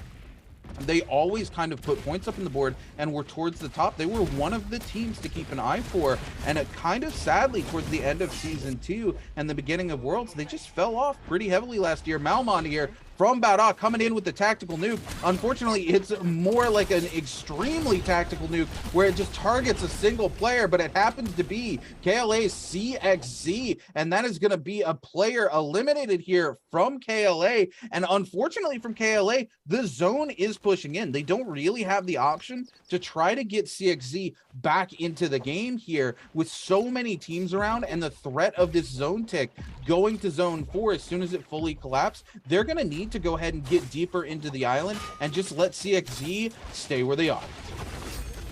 Bada pushing up onto them, able to pick up one kill there for themselves. Is AOW actually on that third party. May try and just gatekeep them on the way in, or at least get a bit of splash and chip damage off Pingtao. Gonna run in, just grab what he can if he needs anything from this Karen, and is just gonna head back into that zone. AOW though, needs to be a little bit careful because there are people in the area. But the old Karumi TP in. I can't believe this. Look at this. KLA, the absolute Mad Lads, run back into the zone with the threat of a third party into fourth party looming over their head, and they actually get CXZ back into the game. Oh my word. What? How did they pull that off? Absolute Mad Lads. We turn the camera away from him for 2 seconds, and it's like the scene in Lord of the Rings where he's looking at Gandalf and he's like, fine, keep your secrets then. Only problem is they are struggling in the resource front right now. They got a couple of weapon repairs. They got no grappling hooks. So KLA definitely struggling a little bit on that front. So they need to find a win versus another team and maybe grab some goodies, or just find a shop. Do a little shopping. Yeah, I guess that's also an option, I guess. Probably could do with some better armor, though. So they probably should take out a team and get some purple armor for themselves, because right now the Blues on just the one member, not particularly the best. Well, if you see here, they're coming in, they're looking to try to secure this Morris Blessing. I don't think that they know Bao Da is waiting in the wings here, but they desperately need to try to contest this. The problem is that they don't really have any sort of ultimate or ability to cover this, and unfortunately a Bane is going to come down onto that as well. It's going to make it twice as hard for them to secure it under the fire of another team when they don't have a Temi ult. Yeah, absolutely. You see the cannon fire coming down across the way. 8 minutes left on the clock. 27 players. KLA actually, oh my god, they don't. Oh, they got away with it. They got the gold armor, but YKC just lost his entire health bar to that cannon shot, and there's a Bane's breath coming down.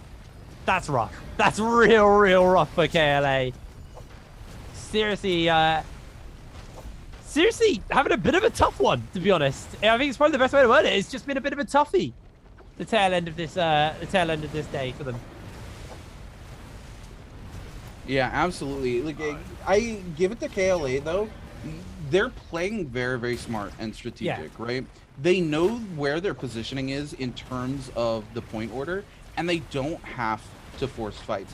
Yes, they could come in and secure an even bigger lead, given that there will be one day where they don't get to play with how the groups shake out, right? But they already have enough of a lead where realistically, it's actually better for them to just eke out as many points as possible by playing safe rather than risking the biscuit. They've already earned the fact that they don't have to risk things. It's better to just go ahead and kind of slow roll it at that point, compared to looking at a team like XCG who had to take risks in this game, and they were able to get some big points on the board, but unfortunately those risks stacked up and were able to come back and bite them eventually, to the point where I think they're down to a single member left alive, unless they've been able to find that rebirth charm for their team, and XCG needed to have a big pop-off game here in the 6th and final game.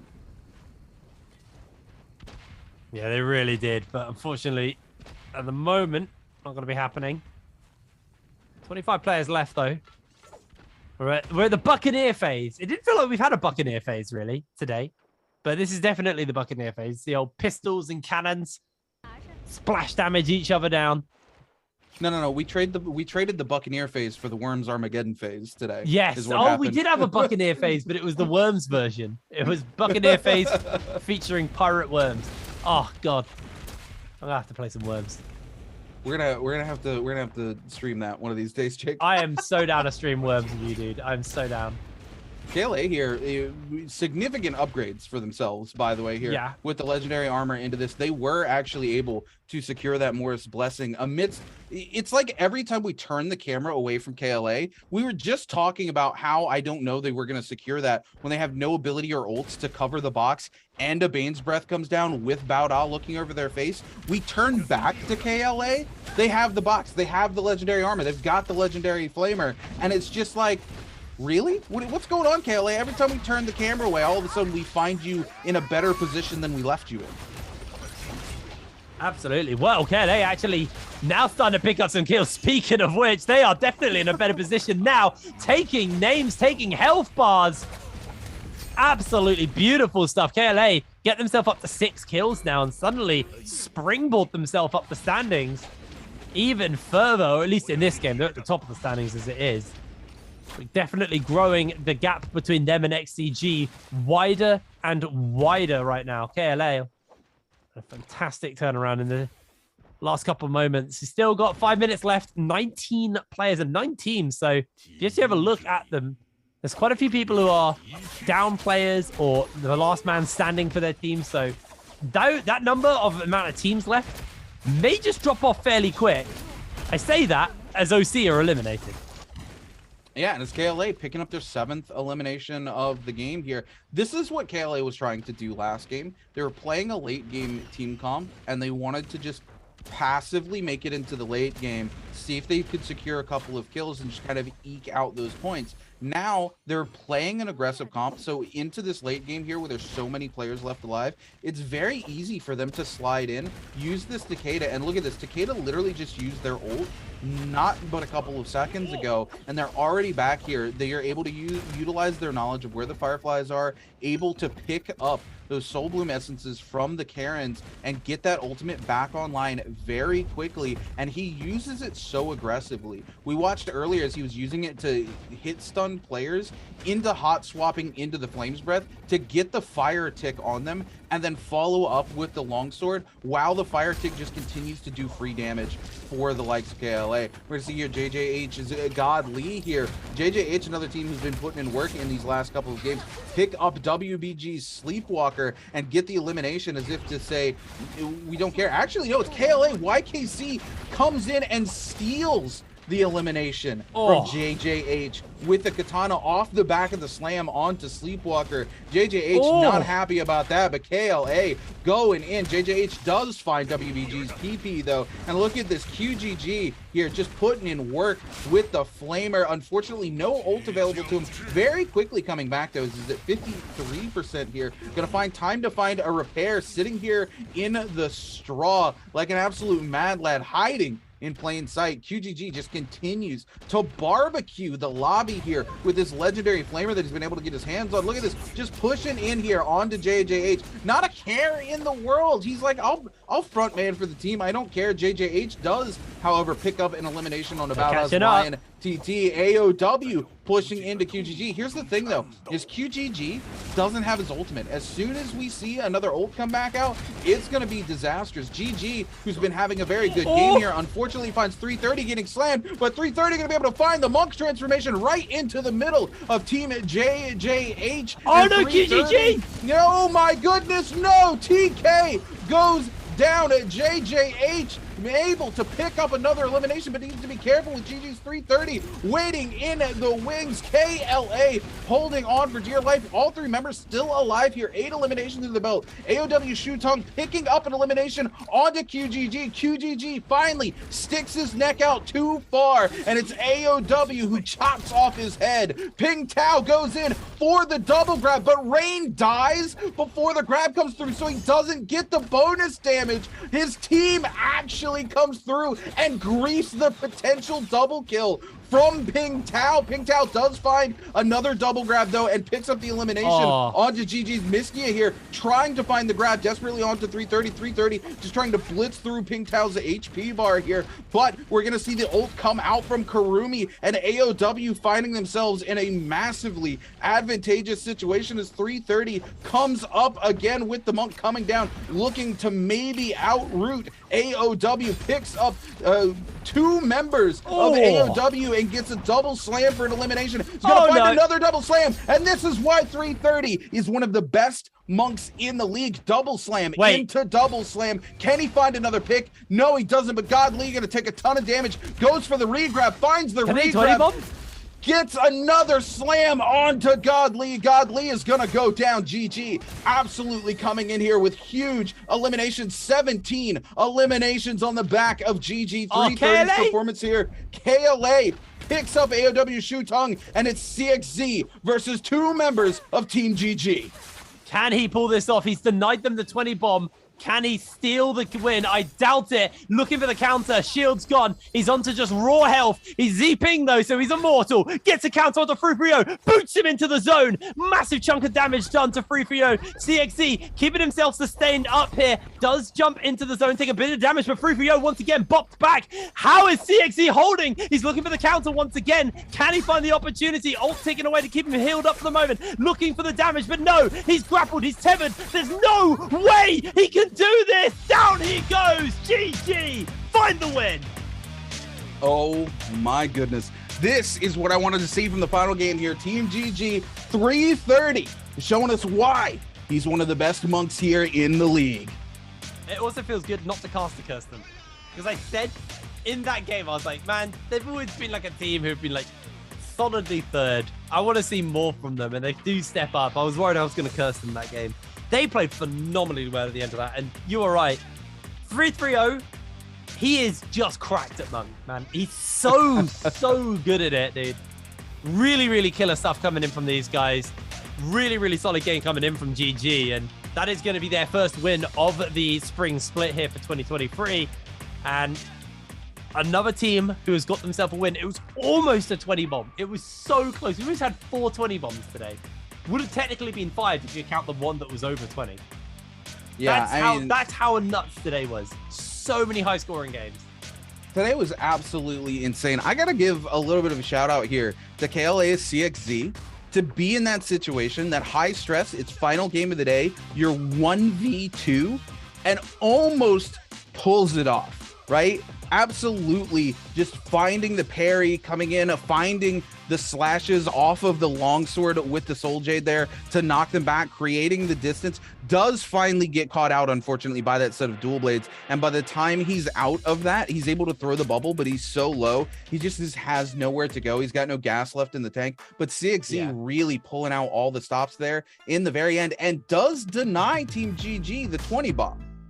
Yeah, I mean, that's the big thing. He did deny that 20 bomb, but like KLA, sorry, a team that I really got my eye on now. I think these guys have caught my attention. You know, they are a new team to the league, and they stepped up today. They were consistently good. Their pop-off games were really pop-off. XCG, definitely a team to keep your eye on as well. I think there was definitely some maybe just like burnout issues where I think they went very hard at the beginning of the day, lost the game, and then it seemed like they struggled to recover from that. But let's be real, these guys are still technically defending their title here at the NBPL, so don't write them off by any means. They are still a solid team. I just think, you know, they've had some time off. They didn't win Worlds. They came in big, then lost after that, and I think maybe it scattered them a little bit. So as we go across the next couple of weeks, I expect to see XCG become more consistent. I hope to see them become more consistent. But I think there's a few people you got to keep your eye on. I think KLA obviously are a big one as a new team. I think JJH, honestly, looking a lot looking a lot better from what we'd seen previously. I think they're definitely a team to keep your eye on. Another team that I think didn't do amazing today, but like they kept showing up with the odd really good moment is Bowder. I think Bowder are a team who were like just like they were just like the team that you would always see at the bottom. Like if you saw Bowder take a fight, you knew that was just 3 points to whoever was fighting them. Like they were just guaranteed kills. But like they feel like as a team that skirmish and fight now, they seem way more consistent. There's still definitely stuff to work on for Bowder, but I think they're a team to watch purely because there's definitely been a remarkable improvement from our last season of NBPL going into this spring season. Yeah, absolutely. You know what's funny is I think Valdas suffers the opposite issue of every other team in the league, whereas every other team in this league has extremely good just precision gameplay, but not great decision making. Bowda typically has very good decision making, but lacks a little in the precision, which is why they take good skirmishes and pick up eliminations and keep points on the board, but don't come out on top in all of those skirmishes. But speaking about coming out on top, Team GG with an 18 elimination game, you're going to be walking away with a 33.8 game score. 2 off. That is so sad for them. KLA though, still 17 points, keeping themselves quite comfortably at the top of that table. JJH, 15 points as well. So another good game from JJH. Definitely a team to keep your eyes on. And where are XCG? Currently in 8th off the back of that one. So not awful. If they had just scored like this all day, including their like 2 big pop-off games, they'd probably be at the top of the tables. But it unfortunately wasn't the case. But oh my word, 29k coming down from 3-3-0. I'm going to hazard a guess. This is probably going to be our MVP coming out from this game. Yeah. Absolutely clean stuff. And this was this Bane's Breath at the beginning of the game. The double kill Bane's Breath onto EWG. That has got to be the saddest Bane's Breath. I need to talk about this moment because that was actually EWG's Bane's Breath. That moment is so much more hype than you think it is. KZ's Foxen is boxed into a corner. All 3 members of EWG are triggering Stone Form on that purple greatsword he has in his hand. They're trying to actually just kill him with kick damage before he can release the Stone Form because there's 3 of them dogging him down. One of them accidentally gives him an opportunity to release. And the thing is every single hit onto Stone Form counts as a fully charged state for the greatsword. So after the first 3, when he lets that Stone Form finally rip, it's a horizontal Stone Form. It's a 3-charge purple greatsword to the face of the entire EWG team, and he's able to pick up 2 eliminations. Would have got the 3rd, but the Bane's Breath actually hits him out of the rest of that spin. That's so cool. And it cool. keeps him from picking it up. It was a massive moment. I didn't want to go back and correct you in the moment because there were so many other things going on, but just huge. EWG, the last remaining member of that team, were praying to the stars when that Bane's Breath came down and hit him. But funnily enough, he armor swaps into a white armor to give him enough armor to then pick up the 3rd elimination onto EWG anyway. And EWG just has to hunker away. And whoever it was gave him the opening to let that Stone Form rip. EWG is just like, this is your fault, right?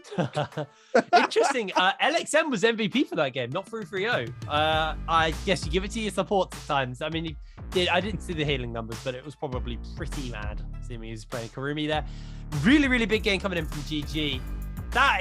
I did not realize that was how that play went down. It was flashing colors on my screen, Bane's Breath shooting down, and my brain just exploded with hype at the idea of like a Bane's Breath killing 2. But even so, really, really well played. Really good game. I think so. Let's talk a little bit before we get into like the rundown of everything. I think actually when we look at how season 2 went, because remember the beginning of season 2, all the teams were struggling. There was some teams who didn't look as good. I think WBG was the big one. Like obviously won the first split and then kind of entered it going into the second split.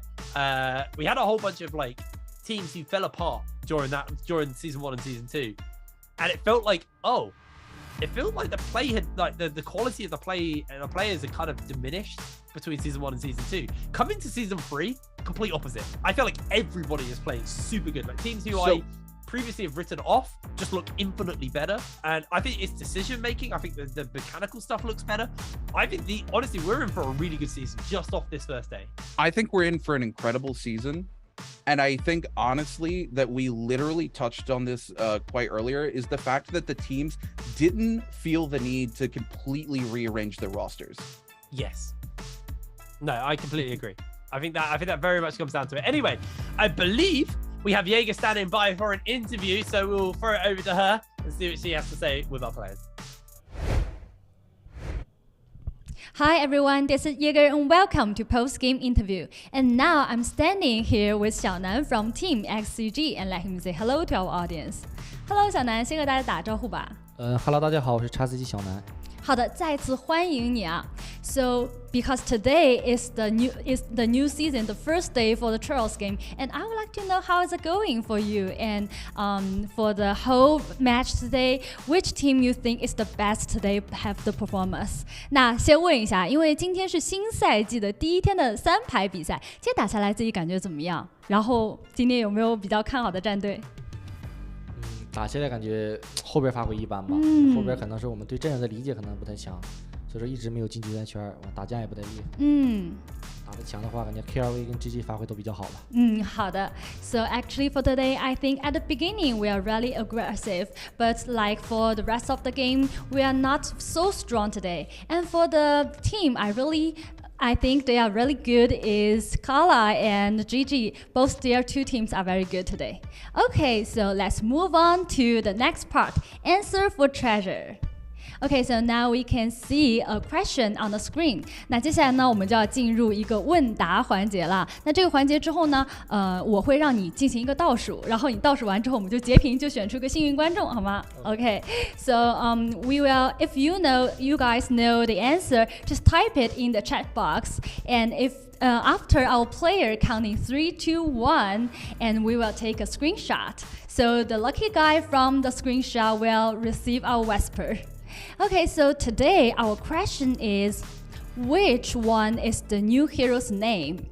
那我们就来聊一下这道题目啊。今天的题目是，新英雄的名字是哪一个呢 ？A 是差不多都是就是姓胡的一些，就我就翻译成中文了啊。然后我们可以再聊一下，小南现在有了解新英雄吗？感觉如何？有了解，感觉挺帅的。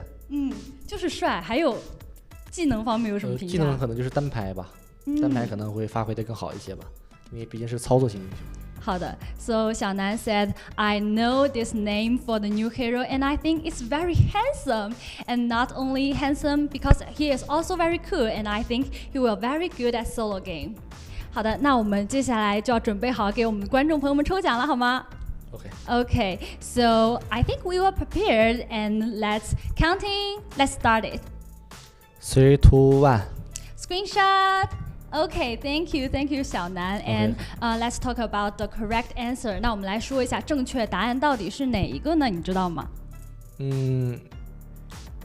这英文的话，中文的话是胡为。英文的话我可能没看懂。好的，其实我来公布一下它的英文名啊。So the correct answer is B, Echoes Hu, and we are going to have the expansion match in Sunday, and you guys can have the live show at that time. 好的，那我们周日其实也会有胡为的一个表演赛，我相信大家都是非常的期待。So at last, I would like to know because today we saw that you said at the beginning of the game today, like game 1, game 2, you guys are really strong. So I would like to know what you think, why you guys can win at game 1, game 2. 那今天也说到了，开始的时候其实你们非常的强。今天头2把你们队有没有觉得自己到底哪里可以让你们拿下2场的胜利，而且那么强呢？可能就是默契吧，因为我们打得比较久了，因为一直也没有什么更换什么的，就默契很关键的一点吧。这个赛季跟老队员们在一起有没有信心？那肯定是有的。好，加油 ！Okay, so I think why we can be very aggressive is because a lot of teams just change their teammate, but we still be together, and I really have confidence in this season. OK， 好的，谢谢小南接受我们今天采访，也再次恭喜你们今天的整个发挥。Thank you, 小南 for today's interview, and we will get back to our casters. Thanks, Ben. Jaeger, thank you so much for yet another incredible interview there with XCG. And I mean, what a story for them today, Jake, in general. You know, they come back in, and like you said, trying to defend their domestic title, right? Because they were the team that walked away the winners of NBPL Season 2. They went on to Worlds. They performed fairly decent at Worlds, but obviously they didn't walk away the champion. That's going to be J-Team, who defended their World Championship title. But coming in today, they came in fairly confident. Like they said, they kept the same team comp. And this was something we were talking about earlier and just a couple minutes ago as well, is the teams actually felt so much more confident coming into the season who hadn't changed their rosters around so much. Going into the beginning of Season 2, we saw a ton of teams completely shift their roster. And I mean, it's to the point right now that the original J team at the beginning of Season 2 was split into different teams. The entire roster was on a different team. And now coming back into this season, it seems like they've figured out, hey, comfort is better than just kind of changing players around, as J-Team, basically the original roster, reformed a whole new team. We didn't get to see them compete today, but it seems to be the answer is comfort for many of these teams. Taking a look at the overall leaderboards here, unfortunately, the King all the way at the bottom with 37.8, but like you said, we've seen some teams not even put 25 points on the board in a single day. Yeah, exactly. Like it's crazy how high scoring today was. Like, I mean, when last place had a 14-point game, and that's like considered in some of the games that was like second or third in points. Like, that's how good this day was for points. It was phenomenal. Really, really high scoring day. KLA are going to be at the top though, pretty confidently as well. Good 40 points, or almost 50 points actually, over XCG in second, and then JJHU honestly found their footing in the end of the day. They really came alive in the tail end of the day. Had a 37-point game as well. Had that 15-point game. Like they had a really, really solid showing. And then GG are criminally always third place team, actually coming in fourth today at the end of it. You know, I think there was some kind of like getting used to everything again. It's been quite a while since they've played in the studio for some of these teams and some of these players, and for some people it'll be their first time.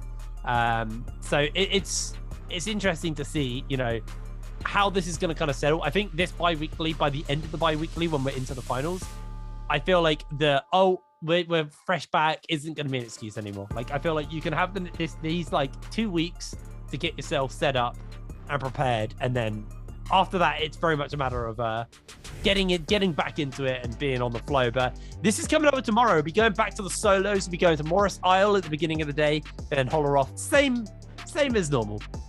Morris, Holleroff, Morris to close it out. But make sure you do join us for that one. That is the solos. From the sounds of things, solos have been kind of bangers as well. I think, honestly, the spring season is off to a absolutely rocking start. We got some really, really good games coming up. Oh yeah, absolutely. And tomorrow, you definitely do not want to miss. It's groups A and C going head to head. And two players to keep in mind in group C are going to be WBG Spider and the return of AOW's Mike. These are two players who got to clash at the very beginning of the season, and everybody thought this was going to be the two players going head to head, toe to toe. And unfortunately, Mike had to take a little hiatus from the season. He's back now, and he's got a full season ahead of him to go head to head with WBG Spider. And Spider might be king of the world right now, but AOW's Mike is very quickly looking to dethrone him. So it's going to be some intense battles coming in tomorrow for our first 6 games with both of these players back. And man, what a group C. Can you imagine being a solo player in group C with both Mike and Spider? You just gotta kind of be lamenting your day just a little bit. And again, guys, ladies and gentlemen, the new hero Ox2 is going to be coming out on March 16th, but on March 12th, you guys are going to be getting a special showcase over here on Twitch, so make sure you don't miss that. It's gonna be awesome. Likewise, for those of you who are interested, post broadcast here, in about 30-45 minutes after broadcast ends, I will be streaming over on my Twitch channel, and I've got an all access pass to the PBE where I'm gonna be checking out Akos live for you guys. So if you guys want to check that out, just make sure you follow me over on twitch.tv/RuneKeeperTV. I will be taking any and all questions about the NBPL, and of course we're going to be checking out Akos, seeing everything his kit does, because I'm super excited to see the new hero coming to the game. Faria changed the meta so much. I want to see what this dude's kit gets. I mean, keep in mind, Zping also changed Solo's meta really big. Like, the last few heroes have all been very impactful in the state of the game. I mean, we just heard, I can't remember who we've heard from XCG there, but they were saying he actually looks like he will shake up solos. That was his prediction going into it. And I know he's a trios player, but like I think he's qualified in a way to talk about solos. But yeah, so it does look like we are gonna have another meta shakeup, which I'm always for. I'm very much for things not growing stale. I like it when things change. I like what Farah's done to the meta. I also don't like that she kind of just buffs up Monk more. I was hoping she was going to be the hard counter to Monk, but this is the world we live in, I guess. But yeah, I'm excited to see what he's going to do, and obviously make sure you join Rune later this evening to see what he plays, how he plays, but also do you join us for that show match on the 12th as well. It's been a banger day, Rune. It's been a real banger day. Absolutely has. And you know what? Speaking of things not changing, you know what doesn't change? Just like we're here every single weekend, it also means we've got to go at some point, and that is it's time now. Thank you for your time, ladies and gentlemen. Thanks for coming to watch the show. We really appreciate you. Hope you guys come check out Akos later with me over on Twitch. It's been great, and enjoy the rest of the matches this weekend. That's going to be it from us here at the NBPL.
Though the odds aren't in my favor, I will soar above the mountain.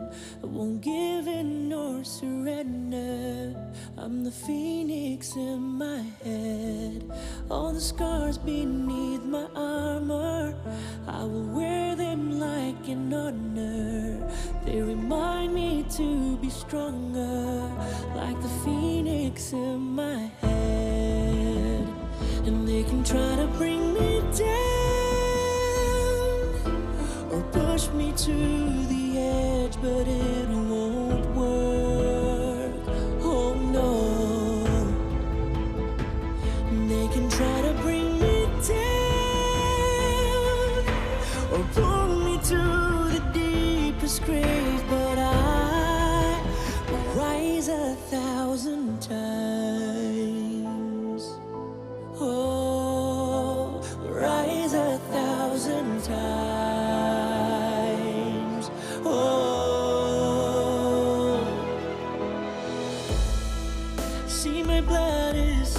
shade of a burning scarlet sunrise. The end is my beginning. I will rise 1,000 times. I've fallen and rise from ashes. This time I'll come back stronger. I know life is getting harder. Not like I will choose another. My tears need healing powers. Just one drop to recover. Can't stop me cause I'm the phoenix. Rise 1,000 times. I've fallen and rise from ashes. This time I'll come back stronger. I know life is getting harder. Not like I will choose another. My tears need healing powers. Just one drop to recover. Can't stop me cause I'm reviving. From the